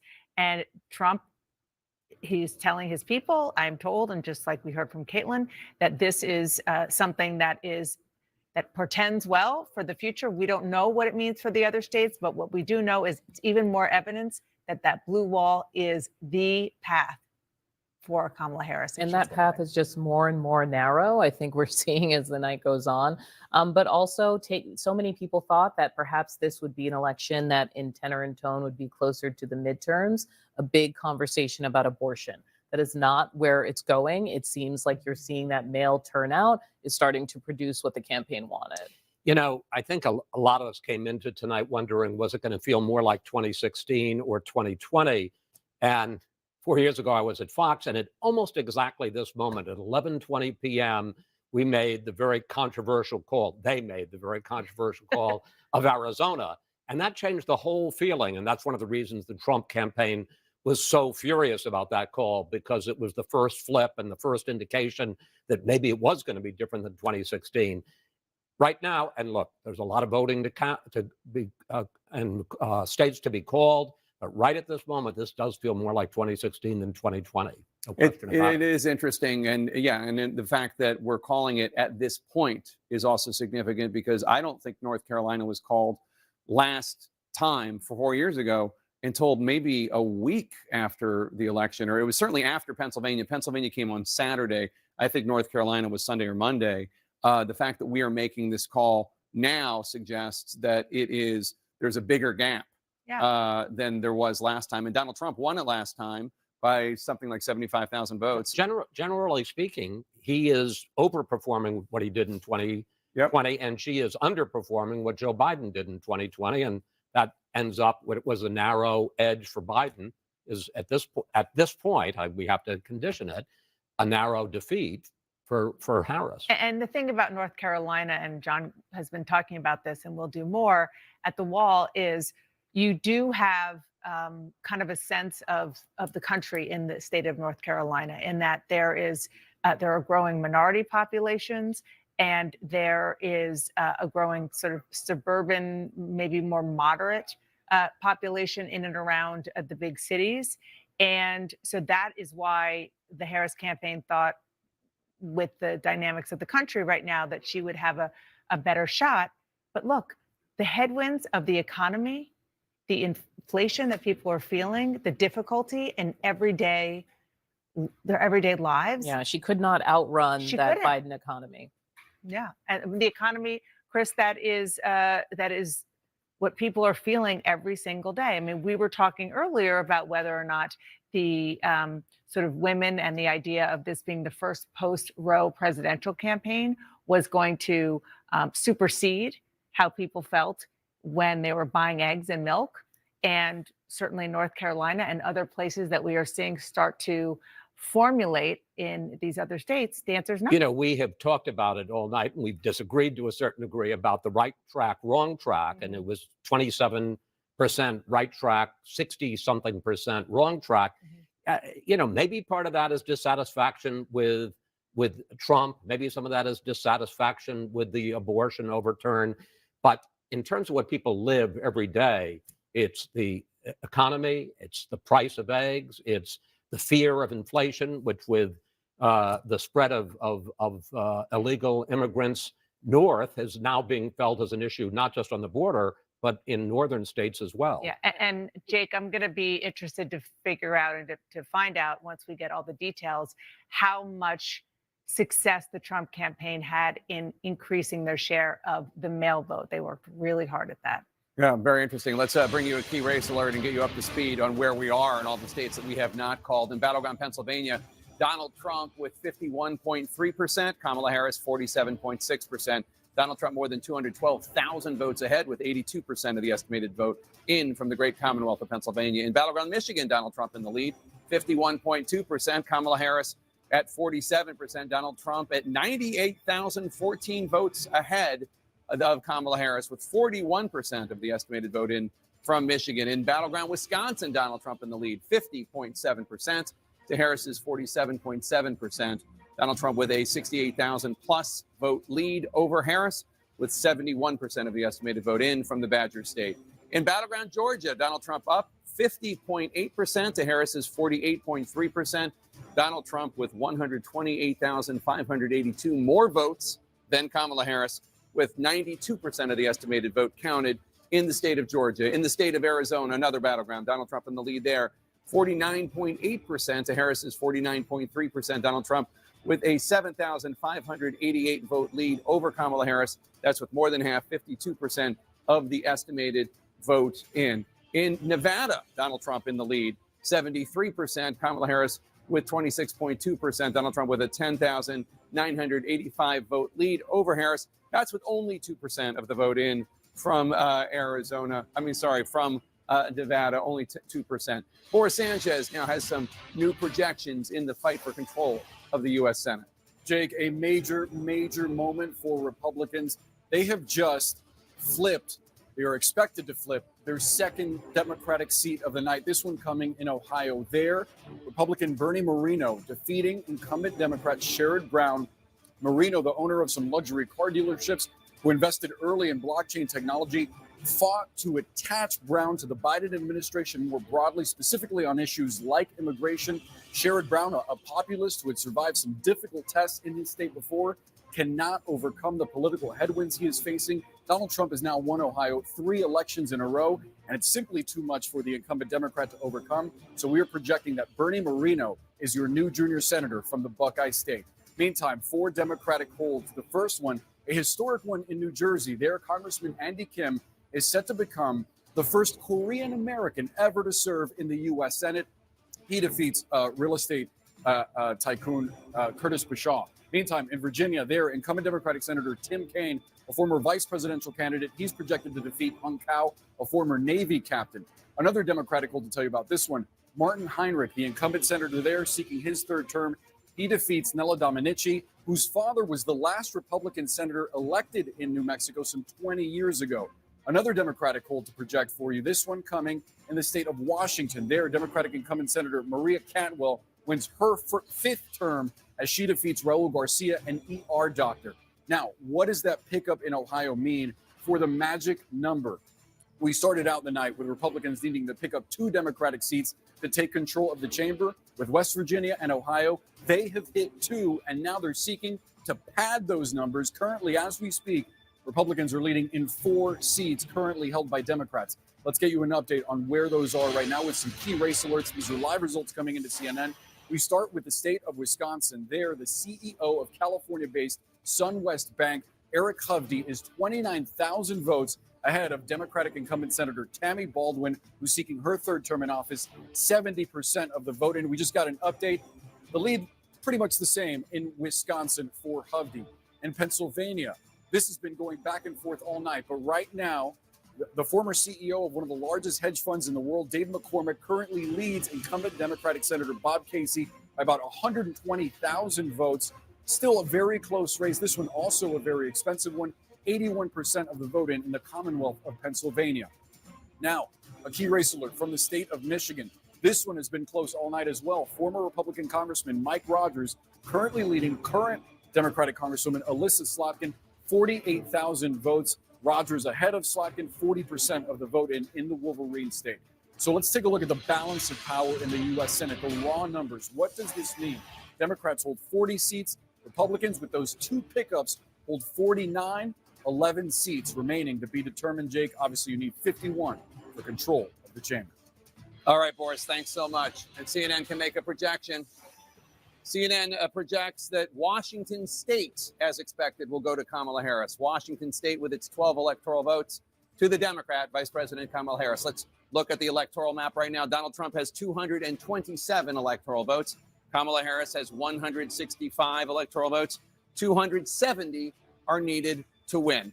We are waiting for more votes in the big 3 blue wall battlegrounds of Pennsylvania and Michigan and Wisconsin that both campaigns are watching very closely right now. A total of 6 top battlegrounds remain undecided as we get later into this election night. Stay right here for the next big rollout of votes. Right now, we're going to squeeze in a quick break. Stay with us.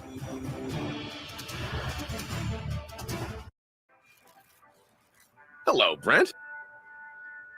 Hi. If you had to choose, would you watch paint dry or compare benefits plans? Compare benefits every time. Come on. You know how complicated benefits can be. Well, I run payroll with Gusto. They make it easier to find benefits like medical, dental, and vision for my whole team. Nah, I think I'm gonna need new glasses. Don't worry. I've got you covered. Yes. Choose benefits without the mess. That's working with Gusto. 5 good things. Listen wherever you get your podcasts. Every weekday morning, Here are the 5 things you need to know to start your day. stream CNN's 5 Things with Kate Baldwin for the news you need How about this for an earnings call headline? in 5 minutes or less. The battle for democracy. You learn something every day. And the stories you'll want to share. Oh my God. Lift off. It is awe-inspiring to see it when it happens. Bravo. We're in it together, guys. CNN's 5 Things with Kate Baldwin, now streaming on Max. Valia Harkonnen, you are the strongest among us. Without spice, the great houses would feed me to the worm. Your troubles are far greater than just Arrakis. Dune Prophecy, streaming exclusively on Max. For 30 years, I've been saying publicly what people are saying themselves. I have enough money. I could just shut up. But you Duchess, I can't. Carvel, streaming starting November 14th on Max. November 17th, Sanjay Gupta ventures across the globe to see how the new weight loss drugs are transforming lives. Is Ozempic right for you? Sunday, November 17th at 8 on CNN. How It Really Happened returns with 3 new episodes. How It Really Happened, new episode starting Sunday, November 17th at 9 on CNN. Experience the CNN Magic Wall. Get live results, expert insights, and an immersive election experience. The Magic Wall. Find it in the CNN app today. On the Chasing Life podcast, Dr. Sanjay Gupta goes inside the world of weight loss, the new miracle drugs, and what weight really tells us about our health. Chasing Life with Dr. Sanjay Gupta. Listen wherever you get your podcasts. What he was in the 90s has had a great deal to do with what he has become.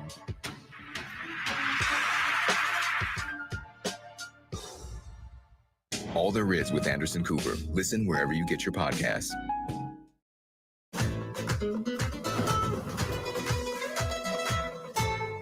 The world ain't set up for the honest man to succeed. America's a hustle.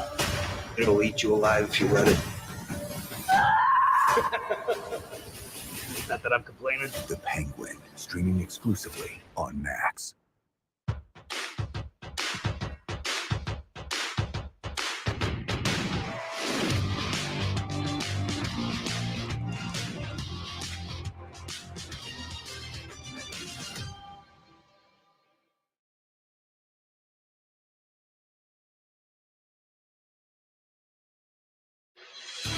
And CNN has another projection for you. CNN projects Donald Trump will win 3 out of the 5 electoral votes from the state of Nebraska.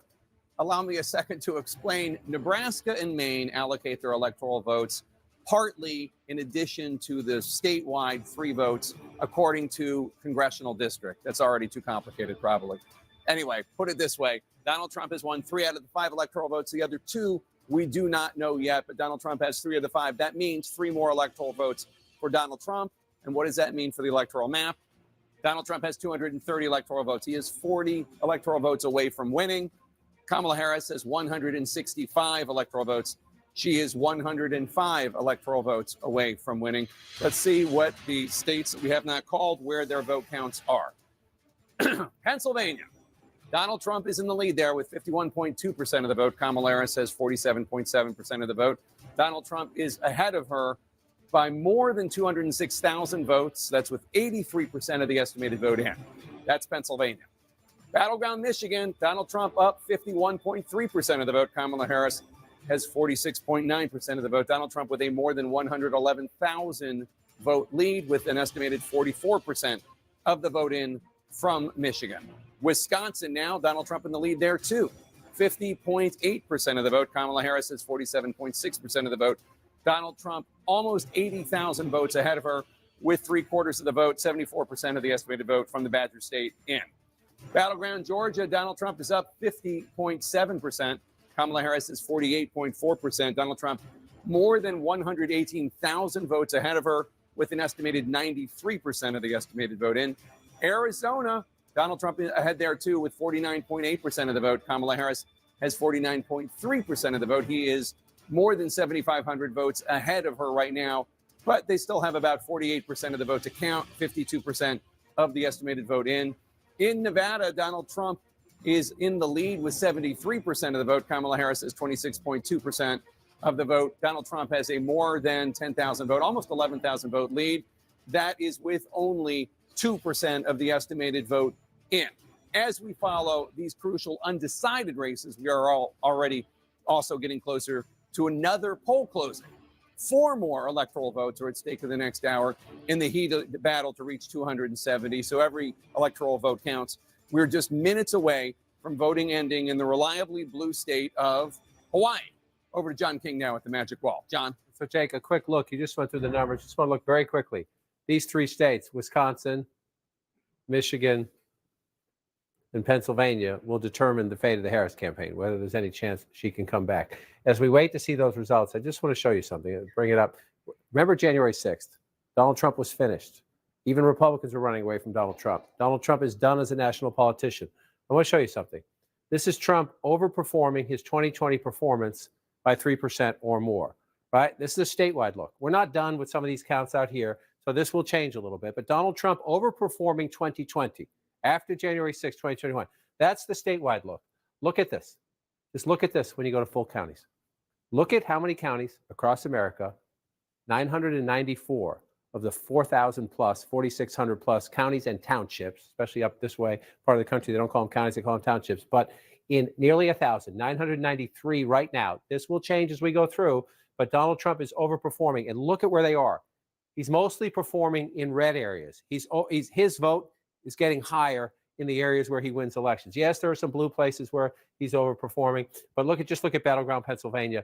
Look at all these red counties, places that Trump wins, where he's overperforming by 3% or more what he did in 2020. Then you come out here, let's go up to Battleground, Michigan. These are the decisive states left on the board right now. Look at in the areas, those are his base areas. He's getting more. The same over here in Battleground, Wisconsin. So the former president of the United States, given up for dead, Jake, after January 6, 2021, is running stronger now than he did in the last campaign. All right, Don King, thank you so much. Every electoral vote counts, and 4 more are on the line right now as polling places are about to close in Hawaii. And we project Kamala Harris will win the state of Hawaii with its 4 electoral votes. Not a surprise. Hawaii, a reliably Democratic vote. But that does mean a pickup of 4 electoral votes for Kamala Harris. Donald Trump has 230. He is 40 votes away from winning. Kamala Harris has 169 electoral votes. She is 101 votes away from the 270 needed to win. John King? So, Jake, let's look at the map where we are right now, and then we'll go through some of these battleground states where we're still waiting. But just look at the map right now. You see a lot of red, right? So let's look at the 2020 map. You see the blue, right? The blue wall states, Georgia, Arizona, Nevada, right? Now watch. This is where we are now. 2024 looks a lot different than 2020. But at the moment, looks pretty similar to 2016. Donald Trump won the blue wall. Donald Trump won North Carolina. Donald Trump won Georgia. Donald Trump won Arizona. The only difference would be Hillary Clinton in 2016 did carry Nevada. Donald Trump leads there right now when you come back to 2024. But it's just, 2024. Let me come up here and do this and hit this. And you go there at 2024. So that's the one, it's just a dramatic change when you come here. And so Donald Trump is remaking the map again at the moment. And the question is there any way for Harris to come back? Again, we've given Donald Trump North Carolina. So let's see where we are in Georgia. If Donald Trump also carries Georgia, the vice president cannot afford to lose Pennsylvania. Yes, Nevada's out there, Arizona's out there, Michigan and Wisconsin are out there. 19. I'll show you what I mean in a minute. So can she come back in Georgia to stop that from happening? She's limiting her. If he wins Georgia, her path is so limited. So it's 118,000 votes right now in a state decided 4 years ago by 11,700 votes. Donald Trump with 93%, that's an important number, of the vote counted is ahead by nearly 120,000 votes. So you're looking, this is where they would have to be. You can pick up votes elsewhere, but that's where most of the votes are. That's close to half of the state population, right in Atlanta, in the metropolitan area around it. So what's out there? Are there live outstanding votes out there? Well, let's take a look. The answer is yes. Let me get rid of the coloring so you don't have to see that. The answer is yes, they're out there. You're at the point now where you're talking about drawing to an inside straight flush, essentially. You need these votes to come in overwhelming numbers for you. But you do see there's the mathematical possibility. This is why the Harris campaign is on the phone. This is why I assume Donald Trump has not come out yet to say anything, because he's hoping that this one comes off the board as well. You're looking at the math right there. It's possible. So we're waiting for more votes in Georgia. So then you come up, Jake, and we'll look at the blue wall states in a minute to see if any of the math is changing. But if you look at the map right now, you would so much rather be Donald Trump than the vice president. All right, and we have a projection, John. CNN can project that Kamala Harris will win the Commonwealth of Virginia. Commonwealth of Virginia, with its 13 electoral votes, will go to the Democrat Vice President Kamala Harris. What does that mean for the electoral math? Let's take a look. With 270 electoral votes needed to win, Donald Trump is only 40 behind that with 230. Kamala Harris has 182 electoral votes. Let's bring you a key race alert. Where are we with all the states that we have not projected yet? Pennsylvania, Donald Trump in the lead.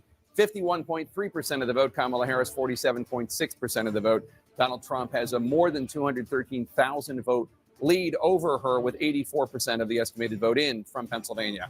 In Battleground, Michigan, Donald Trump up there, 51.2% of the vote. Kamala Harris is 47% of the vote. Donald Trump with a 107,294 vote lead over Harris. But there's still about 55% of the vote that has not been counted in Michigan. A lot of votes to count in Michigan. Wisconsin now, Donald Trump 51% of the vote, Kamala Harris 47.4%. Donald Trump with a more than 92,000 vote lead over Harris. That's with more than 3/4 of the votes counted in Wisconsin, 77% of the vote. In Battleground, Georgia, Donald Trump up 50.7% to Harris's 48.4%. Donald Trump with a 118,838 vote lead over Harris, with 93% of the estimated vote in. In Battleground, Arizona, Donald Trump up 49.8% to Harris's 49.3%. Donald Trump with a 9,600 plus vote lead. That's with slightly more than half of the vote counted in Arizona, 52%. In Nevada, Donald Trump up 73% to Harris's 26.2% of the vote. Donald Trump with an almost 11,000 vote lead. But that is, again, with only 2% of the estimated vote in Nevada counted. Still a lot of votes to count in Nevada. John? So, Jake, let's look at right now. You're looking at the big map and you're seeing all that red. Yes, Virginia, we just projected for the vice president. That one's blue. I'll take a closer look in a minute at that one. But you're looking at the blue wall states. Essentially, Harris's only path is to come back in these three states right there. I can give you a conceivable possibility where she only has to come back in two of them, but she has to come back in all three of them to have a reasonable path to 270 electoral votes. And it's a problem at the moment, 168,000 votes. I'm told more votes just recently came in Philadelphia, and indeed they did. So now you're up to 76% estimate. These can change a little bit as more votes come in. But you see that, the vice president opening a healthy lead in Philadelphia, which is a building block of a Democratic win in Pennsylvania. The question is it enough? I just showed you Trump was leading. So 78%, 477,000 votes. If you go back 4 years ago, it's 81%, and it's 603,000 votes. Remember that. 81 and 603, 78 and 477. Can she move both numbers up when we get the final quarter of the vote? That's the challenge, because you need that math, forgive me, to overcome that. 168,000 votes in a state that was decided by 80,000 votes 4 years ago and 40,000 votes 4 years before that. That is a big lead in a tight state like Pennsylvania with 85% of the votes. So you're saying, is it just Philadelphia and the suburbs where there are outstanding votes? Again, if you're joining us late, the larger the circle, the more votes that are still outstanding to be counted, the color, the way the candidate who's winning in that area at the moment. And so you still do right here, Philadelphia, Delaware County, Chester County, Montgomery County. There's still some math to be done there. A little bit out there in Allegheny County, where we talked to Brian Todd early in the night. A little bit up in Erie County, which is a swing county. Tends to be very close, though. So let's come back and look at this as we come through it. Number one, there are bellwether counties in Pennsylvania. Northampton is one of them, and Trump is winning with 52% of the vote right now. This county usually picks the winner in the state. As I say that, I'll say its twin is Erie, way over here. Not twin geographically. It's twin in that they voted twice for Obama, then for Trump, then for Biden. Erie and Northampton, 2 of the 25 counties that did that.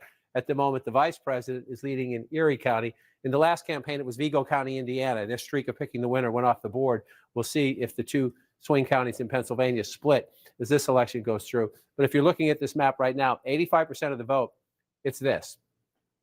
That's big. If you're looking at 50,000, 60,000, it's easier to do the math. You're looking at 168,000, the math gets hard. Is it impossible? No.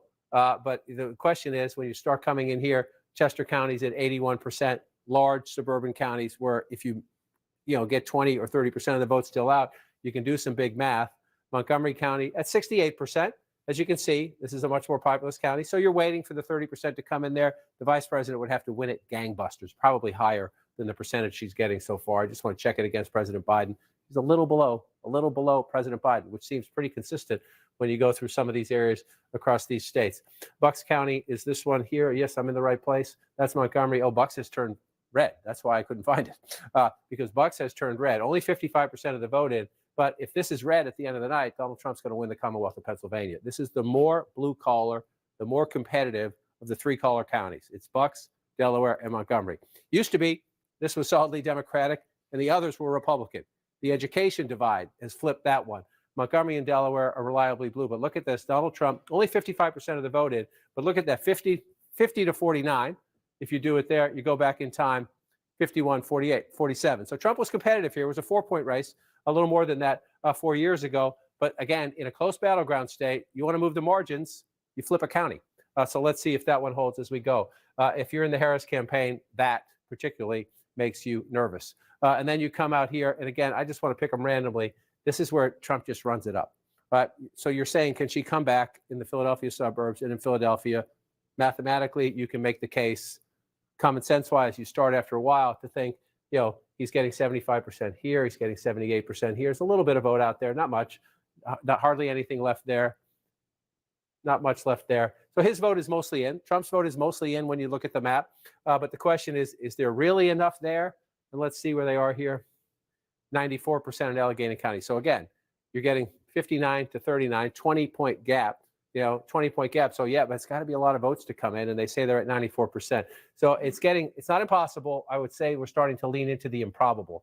And let's go over into Michigan. This is a state where the vice president was leading early on. Then Donald Trump took the lead. He takes the lead sometimes in these states when all these rural counties fill in. Look at them all, right? And again, you just find him, and he's at 67% here, and he's at 65% here, and he's at 66% plus there. Not a lot of people, but when you've got 83 counties and you're winning 60 or 70 of them, that's how it works. And he builds it up there. And then the question is, can the Democrats overcome it with huge numbers where the people live?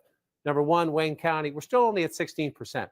So if you're in the Harris campaign, you're saying, okay, we have almost nothing or less than 20% from Detroit, right? So she's getting 62%. She has 88,000 votes. And Jake, if you go back to 2020, again, when Donald Trump won Michigan, he's getting 68, and he gets close to 600,000 votes. So that's sort of our test. When Wayne County gives us more votes, do we get a huge number like that? And is the split, right? Donald Trump at 30%, that's Detroit and the suburbs around it.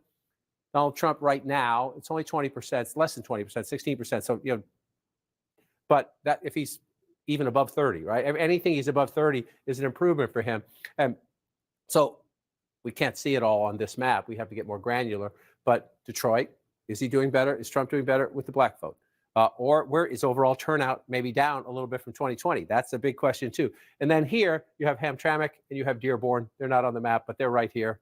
Those are two very important pockets of Arab American voters that were 200,000 plus voted for Joe Biden 4 years ago. We don't know. We don't have that granular detail just yet, but that was one of the big questions in the campaign.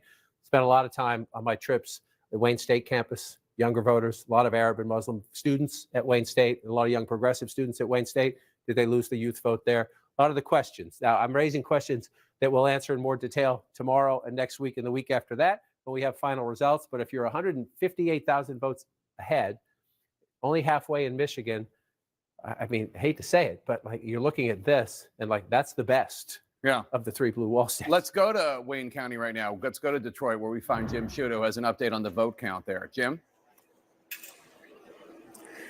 Jake, there have been a lot of questions and some consternation as to why we haven't seen more data from Wayne County yet. And I just spoke with the Secretary of State, Jocelyn Benson, and we believe we have the answer here. I asked her quite specifically, and she said the reason is that Wayne County, in part, given all the scrutiny on this county as it impacts the outcome of the election in this state, is not reporting partial results. It's waiting until it has either all or the vast majority of those results in before it, in effect, gives that batch and makes it public. And I just want to highlight one point that's going to happen in the next hour, perhaps even the next few minutes. A nondescript U-Haul van is going to drive in one of these doors behind me here with the last remaining outstanding absentee ballots in Detroit, part of Wayne County, about 4,000 we expect. That's the final batch, not just, we are told, of absentee ballots outstanding, but the final outstanding votes in Detroit, big part of Wayne County. So when that truck comes through the door, they begin to tabulate those. That gets us to the point where they're going to have, in effect, all the votes they need to count and get to that point where they're going to be ready to report those final figures. We were told it could be in the next few minutes. We'll be watching. We'll report back when it happens. But that could be the point when you get that big batch reported publicly. All right, Jim Sciutto in Detroit, Wayne County. And you were noting that we don't have Wayne County to the granular level, that we can't see Dearborn and other places where there were a lot of uncommitted votes during the Democratic primary. But just to remind our viewers, during the Democratic primaries, as a protest of President Biden's support for the Netanyahu government of Israel and its war on Hamas in Gaza, 100,000 Democrats voted uncommitted, and we presumably most of them as a protest vote against Biden for that issue. Yes, absolutely, and most of them were located here in Wayne County. Again, you have Detroit, progressives, City, but also Hamtramck and Dearborn, just to the north and to the west. Large pockets, Arab American communities there that are very angry at the White House. And then the next one, you come out here again. This is Washtenaw County, where I've been 4 times, maybe 4 times, maybe 5 times, no 4 in this election, to go to the University of Michigan and talk to people out there. And again, we're at 71% right now, so the numbers can change, but she's at 66%. This is Ann Arbor, University of Michigan. Again, you have a big college campus. It tends to be a very liberal pocket, progressive pocket. You're saying, wow, 65% of the vote, 66 if you round up, that's great. Oh my God. 73%. And the math, 157,000, to 103. Well, again, we got 30% of the votes still to come in, and maybe the percentages change as well. Maybe all the votes that are out are from the campus, and and it juices up the number a little bit. But if you're looking at that now, you're underperforming the president of the United States, and Donald Trump's at 32%. And 26%. That's if that gap holds, and if his improvement like that holds, I'm sorry, go ahead. That's a big deal, though. Well, I was just going to say, one of the things you hear from the Arab American and Muslim American community in places like Michigan is not that they were going to vote for Donald Trump, but they either were not going to vote, or they were going to vote for Jill Stein or Cornel West. I'm not sure if Cornel West is on the ballot in Michigan, but these numbers don't add up to 100 here. So I'm guessing that there is a better than, my guess would be, educated guess would be, there's going to be a better than average showing for Jill Stein in Michigan than in other states. Right, and she worked it hard. She was out there quite a bit. Every trip I was out there, you saw activity. Either she was in the state or had just been in the state. Yeah. So just to explain it. Now, one of the other things I heard about people talking about Michigan is everybody in the media, all you talk about is the Arab American, Muslim American vote. But really the issue in terms of a big sizable, bigger chunk of votes is white working class voters, union voters, because the Trump campaign ran ads slamming Harris's position on electric vehicles, EVs, and that is actually going to be more significant ultimately. That was, this is just their projection, than the Arab American, Muslim American vote. Is there any way we can gauge that, how well or poorly she did compared to Biden when it comes to white, non-college educated union voters? David would have the exit polls, so you could look at union households. That's a question on the exit polls. I can show you some counties where we were. 3 times I went out there to talk to union auto worker groups. And I want to just say this up front. There are more automobile manufacturing jobs in the United States today than at any point during the Trump presidency. I repeat, there are more auto manufacturing jobs in the United States today than at any point in the Trump presidency. However, the EV debate is a debate. Stellantis just laid off 1,100 people, right? And in part because they say they have electric vehicles sitting on the lot. The union says that's BS. It's corporate greed. They're not keeping their word. But this is a conversation. Are they going too fast? At a minimum, are they going too fast? There are some auto workers who say, why are you forcing this on us? There are others saying the infrastructure is not in place. Culturally, people aren't ready for them. Why are you going so fast? So one of the places you'll find that is right here in Macomb County. We met Joseph Knowles, just laid off from Stellantis, a black union auto worker. No one in his family had ever voted Republican for president. He was voting for Donald Trump. He said everybody in his family was mad at him. This is where you find them right here. Bill Govier is another Ford worker in Macomb County who wanted to vote for Robert F. Kennedy Jr. When he dropped out and backed Trump, Bill Govier said, that's great. I love them both. And he voted for Trump a 3rd time. So some of them have been in Trump's camp, like a Bill Govier. But Joseph Knowles is a +1, voted Democrat all his life, right? So there, Macomb County, we got a long way to go here, 36%. But Trump at 58, when you round that up, Trump at 53 right there. So again, we'll see if that sustains itself. Yeah. And the Biden number at 45, the Harris number at 40. If that's the number at the end, then it's very hard. Well, to there see you go, and you Michigan. can see why. And I don't, not all of that changes from that one issue or that one demographic I described, but that is quite significant if it holds. Let's go to Pamela Brown at the voting desk. Let's jump to Wisconsin if we could, because Pamela wants to talk about Milwaukee and what's going on there. Pamela? Yeah, I've been talking to officials there in Milwaukee County as well as the city. Let's look at Milwaukee County right now. A large portion of the vote that remains is from Milwaukee City itself. This is the largest county. This is the largest city in Wisconsin. According to a source in Milwaukee County, 9 out of 19 municipalities are completely reported. And the source also says that the county clerk there expects all results from Milwaukee County to be reported between 2 and 4 a.m. tonight, Central Time. So these results coming in overnight there from Milwaukee County. That is the expectation. Now, let's dive in here to the Milwaukee City. I just spoke to an official there. Milwaukee City has 27,724 mail-in ballots left to be counted so far. In addition, officials are still waiting for results from 4 wards still, and those would be the day of votes. So from election day. So there's still quite a bit to go to count tonight there in Milwaukee City. For context, 69% went for Biden in 2020. And as I mentioned, this is the largest county in Wisconsin. So we're keeping a close eye on this. All right, Pamela, thanks so much. Let's take a look at Wisconsin as long as Pamela drove us here. So a critical point she makes, 4 wards in the city of Milwaukee still have not reported their election day votes. And again, anecdotally, just texting people out in the state, they said turnout was good. They weren't saying great or gangbusters. They were saying good. So we wait. You wait. But again, so we're waiting for the city. This is Milwaukee plus the suburbs around it. The county is what you see here. But she's at 66% and Joe Biden's at 69%. So when those city of Milwaukee votes come in, that not only does that percentage need to move, but that math needs to change quite significantly if you're trying to make up that. Now, 96,000. That's better than 150,000, right? Simple math, people. We always say politics can be very complicated. Sometimes it comes down to basic arithmetic. Are there enough votes still out there to overcome a 96,000 vote lead? And, so if Pam says 4 big wards are still out in Milwaukee City and there's a little bit more in Milwaukee County, the answer is maybe, right? Again, you're getting to the point where you're drawing to an inside straight flush, but maybe. So then you look around in other Democratic areas. And again, Eau Claire, she's getting 55% of the vote. I just want to compare that. Same thing. That's okay. Yeah, a little better maybe, but it's not a ton of. It's just not a ton of people there. Then you come down to La Crosse. You're looking at the blue areas and you're saying, is there anything left? Not much left, right? It's not a huge swing anyway. So even if you pick up some votes, you're not picking up a ton there. So if you're looking at this map now, I just want to check what was our percentage here? 95% in Dane County, and these other blue counties around it. I'll hit them for you. You just see they're pretty small population-wise. I mean, not tiny, but again, you're at 95% Rock County, 95% Greene County. 92% Lafayette County. That one is a little bit smaller. So again, the math's getting really hard if you're trying to figure out, can Harris come back in Wisconsin? And I would say simply that it comes down to that. And those Milwaukee precincts that are out better be gangbusters. May I do a personal prerogative? May I see the Commonwealth of Pennsylvania? We haven't checked in there in a while. And that's obviously a place near and dear to my heart. And I have questions about it. One of them is Allentown, which is blue right now.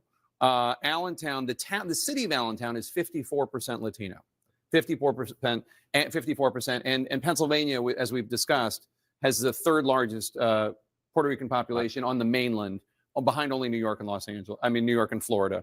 So my question is, how is she doing in this Latino area compared to Joe Biden 4 years ago? Again, cannot go granular just into the city of Allentown. But you can look at Lehigh County here, right? And I can already tell you, 51 to 48, if you're the Trump campaign, sure, you'd like to win it. But you're looking at 48% in Lehigh County, and you're feeling pretty good because you were 46 last time. Right? And again, within a battleground state, you think margins within the margins, the battlegrounds within the battlegrounds. So Joe Biden at 53% with 98,000 votes, the vice president at 50% with 93,000 votes. Now, we're not completely done there, but that 5,000 votes makes a big difference. It just does. Right? So and that's there, right? So then you come out here and you come up, let's just move on up, right? Carbon County, look at this, Trump getting 73% of the vote. He's improved. That's one of the places he's overperformed himself. And then you move up here, this is Lackawanna County, Scranton, Pennsylvania, Joe Biden's hometown. It's a tough, competitive blue-collar area, but 51 to 48 now, 54 to 45. And if that movement of 4%, right, it can be the whole thing. It's a couple thousand votes here. It's a couple of thousand votes there. I want to show you something. By the way, else. Can I just point out Erie has now flipped. Erie, has always voted with the presidential victor in Pennsylvania and nationally, is now with Trump. Has flipped, and let's see where the turnout is there. Again, it's one of the 25. They're at 95%. It's very close, but it's always very close. So you see Erie County, very close there. And I just want to come across the state, Northampton County. So you're on the, your Buffalo, New York border, and here's New Jersey here. You've got, 52 to 47 there. Not done yet, but the 2 multi-pivot counties, twice for Obama, then for Trump, then for Biden. At the moment, they're going back to Trump. I just want to show one more thing we haven't shown tonight. I just want to bring this up and bring this out. It's not here. It is here. No, it is here. Sorry. I will figure this out eventually. I promise you. I just have too many gizmos. Just want to come in here. Come on. And show you this. So let's go out nationally first. Everyone's been talking all night long about the headwinds. There'll be a lot of questions asked about this after the fact. This is not a good environment for any incumbent. Kamala Harris is the incumbent vice president. What this shows you is not votes. This shows you the darker the county, the more that county has been hit by inflation, meaning the darker the county, the more cost of living, energy prices, gas prices, housing prices in a lot of places have outpaced wage increases. Right? Try to find me. See the green? Yeah. What does that mean? That's the county where your wages have outpaced inflations. You can use a hand. You will fill one hand in the more than 4,000 counties and townships in the United States. You use one hand to fill out the counties where wages have outpaced inflation. So can I make two observations? So I just want to come back into your comment. Oh my goodness! I want to come back to your comment. The darker the county, the more punishing, the more inflation has outpaced your wages. Yeah. Your cost of living. And just look. I mean, the fact that she's doing as well in the suburbs is a testament to the Democratic strength there. But you see in these other places, it's just that was the headwind, and that came up. I can tell you, I was on the road for 15 months, and that came up from the first trip to the last trip, even for people voting for Harris, even for people gladly and proudly voting for Harris, we're saying it still sucks when I go to the grocery store. Yeah, and that's also why the right track, wrong track numbers are 75% wrong track, 25, but the election's not 75%, 25, because there are people who think it's wrong track, but they're still going to vote for the Democrat. Yet, this is difficult to fight against if you're in the incumbent. That's North Carolina. Especially you're trying to win back. Look at all the dark colors in Arizona and Nevada. It gets worse as you go west. That's what I was going to say. Then you're in Georgia. Look, this is the Atlanta suburbs, right? If she loses just a little tiny bit, right? And look down here. These are working class people, right? And then you're absolutely right. Then you come out here and you look at in Arizona. That's Maricopa County. That's the largest county. Up here is usually Democratic area. He's winning Maricopa County. He is that's just let's see. Let's come up there. It's close. That one's close still at half and half as you bring that out. And then you come here. This to me, of all the visits, you want to talk a place that still has the COVID body bruise. Yep. Because unemployment hit 30%, twice the national average. Tourism. And then the cost of living. I mean, look at it right there where, again, the darker the county, the more, and out here it's housing more than anything. Housing in Vegas, a lot of people rent. There's not a lot of land to build new houses. So the rents go up. And once the COVID moratorium on rent increases went up, rents went up through the chutes. And a lot of the working class people out there complaining about that. I wasn't done with Pennsylvania, well, but hold on, because Pamela. No, go to Pennsylvania because Pamela's. I'm gonna throw it to Pamela. She has some information on Georgia. If you could, there you go, Pamela. What do you got for us in Georgia? This is important information in Georgia. I'm getting from Gabriel Sterling, the top election official there. The margin right now in Georgia is 118,000 votes. Right, 100,000 votes are outstanding right now. This is what I'm being told from Gabriel Sterling. Now, he says the split will go marginally for Harris. So let's break down what we know about where some of that outstanding vote is. Chatham, 40,000 outstanding, I'm told. This is a county that went to Biden in 2020. Carroll, outstanding, 18,000. This is a county that went to Trump in 2020. And then you have the blue counties of DeKalb and Fulton. DeKalb has 3,000 outstanding ballots. Fulton has 2,000 outstanding ballots. Again, just to recap, tight margin, 118,000, 100,000 votes still out in Georgia. And Gabriel Sterling says it's the split coming from that will be marginally. His prediction is for Harris. But this is what the data coming in is showing right now. Back to you. John, do you have any questions for Pamela? You say the total outstanding votes is 100,000? He said 100,000 votes out. Yep. Well, and so I just gave you a little snapshot of where some of those places are. Chatham, Carroll, I asked, when are we going to find out these results from these counties? He did not have a timeline exactly for that, but hopefully soon. But the significance, obviously, that Donald Trump right now has a margin of 118,838 votes, and you're saying there's 100,000 left. If he's being literal, sometimes 100,000, they're getting calls from counties and they say 20,000, it's really 22. Right. Say 30,000, it could be 33. John, but if he's can I just jump in? Yes, please. Actually, we asked about how do you know these numbers, and actually by law, they have to have it, the actual numbers. So I understand your point, but I think they do have more precise numbers based on what the law requires. Interesting. Well, then that math sends a shockwave through the Harris campaign. Yeah. If that is literal, just even if she won them all, if there's 100,000 left, right, and she won them all, and she won't, he's 118,000 She votes said ahead. marginally for Harris, which means probably like 53-47 or something along those lines. Interesting. Well, we'll have the decision desk talk to the people in Georgia. Can I go back to Pennsylvania just for 1 second? I want to look at Philly for a second because it was so important. It's so important for every Democrat to drive up the margins here. Harris is with 78% reporting. Harris is at 78.1% to Donald Trump's 20%. We've already talked about this. This is a better performance by Donald Trump than in 2020 and also in 2016. So watch where he is, right? You can look at it either way. He was at 18%. Now he's above 20%. If we go all the way back in time, 21 the state, he was at 15%. The third-party candidates mattered a little bit there, more statewide than they did in Philadelphia, but a little bit. So you just track Donald Trump in Philadelphia, right? Philadelphia, 15% and 108,000 votes in 2016. 18%, 132,000 votes in 2020. We're not quite done in 2024, but it's a lower vote count. It's the margins. Because we're not at 100 yet. It's down. Yeah. If he keeps that number, he's got that's going to pass the last one. Absolutely. The margins.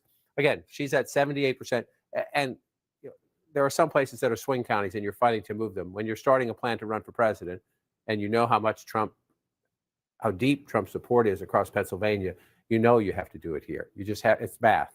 It's math. I mean, 30% of the state population lives right here. Yep. Right here. So if you're going to offset that, you just got to run it up. You just got to run it up here. And she's at 78%. He was at 81%. This will be the conversation. If this plays out the way it's going right now, this will be the conversation in the Democratic Party is what's happening in urban America, both in terms of the numbers, the turnout, the math, and the percentages. So I read this in an exit poll, and whoever is listening from the exit poll desk, Challian or whoever, if I get this wrong or if there's been an updated number, please let me know. But it said black men in Pennsylvania in 2020, 10% went for Trump. In 2024, 25% went for Trump. Black men in Pennsylvania more than doubled for Trump. Well, if that number's true, I mean, after every election, you have the conversation, right? After 2016, it was what's happening to Democrats. I mean, it was already happening, but Trump put on steroids the Democrats' problem with white working class people who work with their hands. And now I would say, take the white out of that. Take the white out of that. It's just about working class people. The gains among black men, the gains among Latino men are among people who work with their hands, who have been punished, who the conversations that strike you from 15 months on the road is, I could afford a new car, but then if any prices go up, I can't take that loan. Like I cannot put, there's no way. So you're asking your mechanic, can I keep this thing on the road for a little bit longer? And your Christmas time, you're telling your kids you're getting one gift, not two.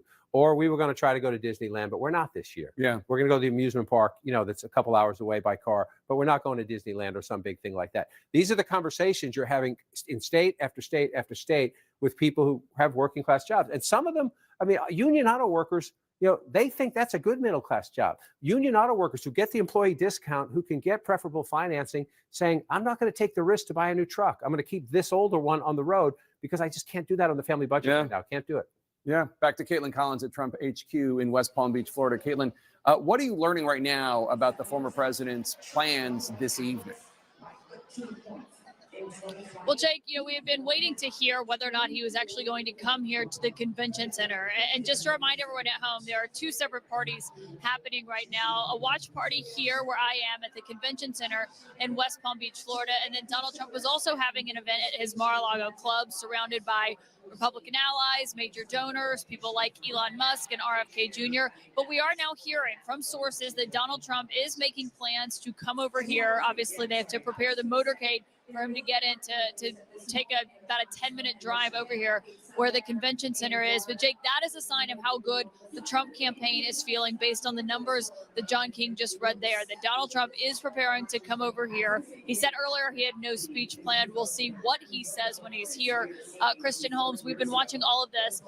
And obviously the Trump team has been watching the breakdown here of how he's been doing with certain demographics and how he's improving from where his standing was actually in 2020, certainly in 2016. Yeah, and We were told that that was what they were seeing in internal polling. But of course, given what we were seeing and the people we were talking to on the ground, we had to wait and see how it played out. Now, I do want to add to what Donald Trump is doing right now, because we were told that while he was over at Mar-a-Lago, essentially this was a watch party, that was a dinner, they had giant screens. But the plan was always that if Donald Trump was going to come over, they were going to bring those members that were there at Mar-a-Lago over here. And I am told that currently those members are being bussed over here, meaning that Donald Trump's arrival is likely imminent. Now, all of those members are obviously going to have to be in place. As we've reported, it's kind of sparse here. There's not a lot of people. They're expecting over 100 people to be bussed over here. Those people are going to have to be in place before Donald Trump takes the stage, because these are going to be some of his biggest fans. They're going to want to fill the crowd here. But now they're coming over, so that gives you a little bit of a timeline of when we see Donald Trump moving from Mar-a-Lago to here. As we know, this room is about to fill up pretty quickly, probably within the next half hour. Yeah, and of course the big question is what he's going to say. Obviously, he would come here likely and not take the stage. That's behind us. It's already a room that's filled with his supporters. We'll be waiting to see what they say. Jake, obviously something that we've been watching closely, as ever since a few hours ago when those Virginia numbers were coming in, that was what first gave that sense of confidence to the Trump campaign. And obviously that has only continued to grow ever since seeing the calls in North Carolina, how well these Republican Senate candidates are doing also, and those numbers there in Pennsylvania, Jake. All right, Caitlin, thanks so much. As we prepare for what we think is going to happen, Mr. Trump coming out and speaking, it is a good moment for us just to take a measure of where the night is at this moment. We're still, of course, waiting to call several of the battleground states, 6 out of 7 of them. But Chris, right now, I think it's fair to say anybody watching would rather be Donald Trump than Kamala Harris at this moment. Yeah, absolutely. Now, if he declares victory, he hasn't won the race yet. There is still a potential path to 270 electoral votes. None of the blue wall states have been called. If he says the trends are looking very good tonight, you can't argue with that. And I'm going to go to Jake for a major projection. That's right. We have another major projection for you now. And CNN can project that Georgia will go to Donald Trump. Georgia, a very highly contested battleground of 16 electoral votes. This is the second of 7 battleground states that we have called, and both of them have been for Donald Trump. Let's take a look at what that means for the electoral math. Donald Trump right now has 246 electoral votes. Kamala Harris right now has 182 electoral votes. There are 270 needed to win. As of right now, CNN is not ready to project who is going to win the presidency, but I'm sorry for so rudely interrupting. Donald Trump has now been projected to have won the second of 7 key battleground states, with 5 more to go. And obviously, the blue wall states, as you were saying, are crucial. And this is a flip, because in 2020, Joe Biden won.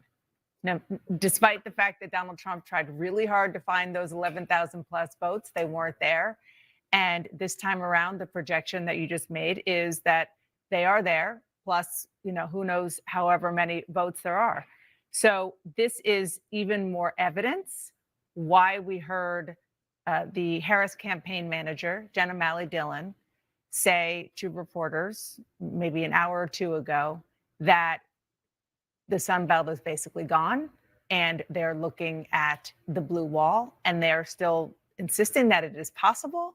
But this is, again, a very, very bad news for Kamala Harris. We went into the night with a lot of people talking about a potential realignment with both parties. Who would be the mix of people in each coalition? But it's actually looking pretty close to what we know in the past. You have white women voters with no college degree going for Trump in our exit polls. Similarly, with Latino men also going very heavily for Trump in our exit polls. So there's a sense that, people did not necessarily go into the ballot box and secretly vote for someone else. The people who in the past voted for Trump came home to Trump.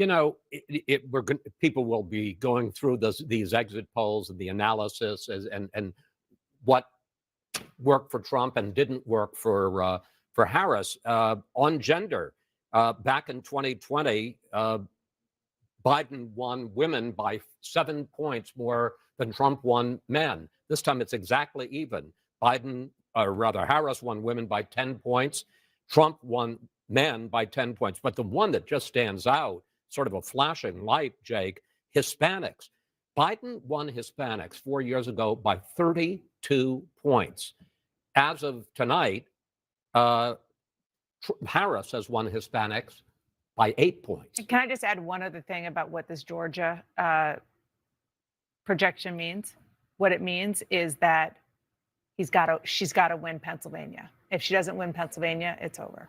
Yeah, no, absolutely, especially with the fact that he is leading right now in the 5 battleground states that we have not called. He is leading in all 5 of them: Nevada, Arizona, Wisconsin, Michigan, and Pennsylvania. Donald Trump widening his lead in the race to 270 electoral votes with this new win. In Georgia, ballots are, of course, still being counted in these crucial battlegrounds. We could get new reporting on votes at any time. We're going to squeeze in a quick break. We'll be right back.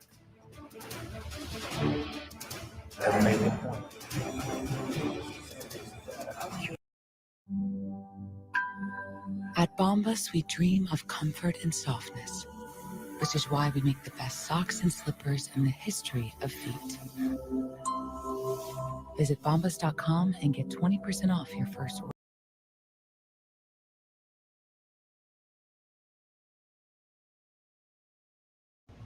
Before you go, make sure you hit the subscribe and like button. Thank you for supporting the channel. And remember, here at Lumumba Speaks, we always bet on black. Peace.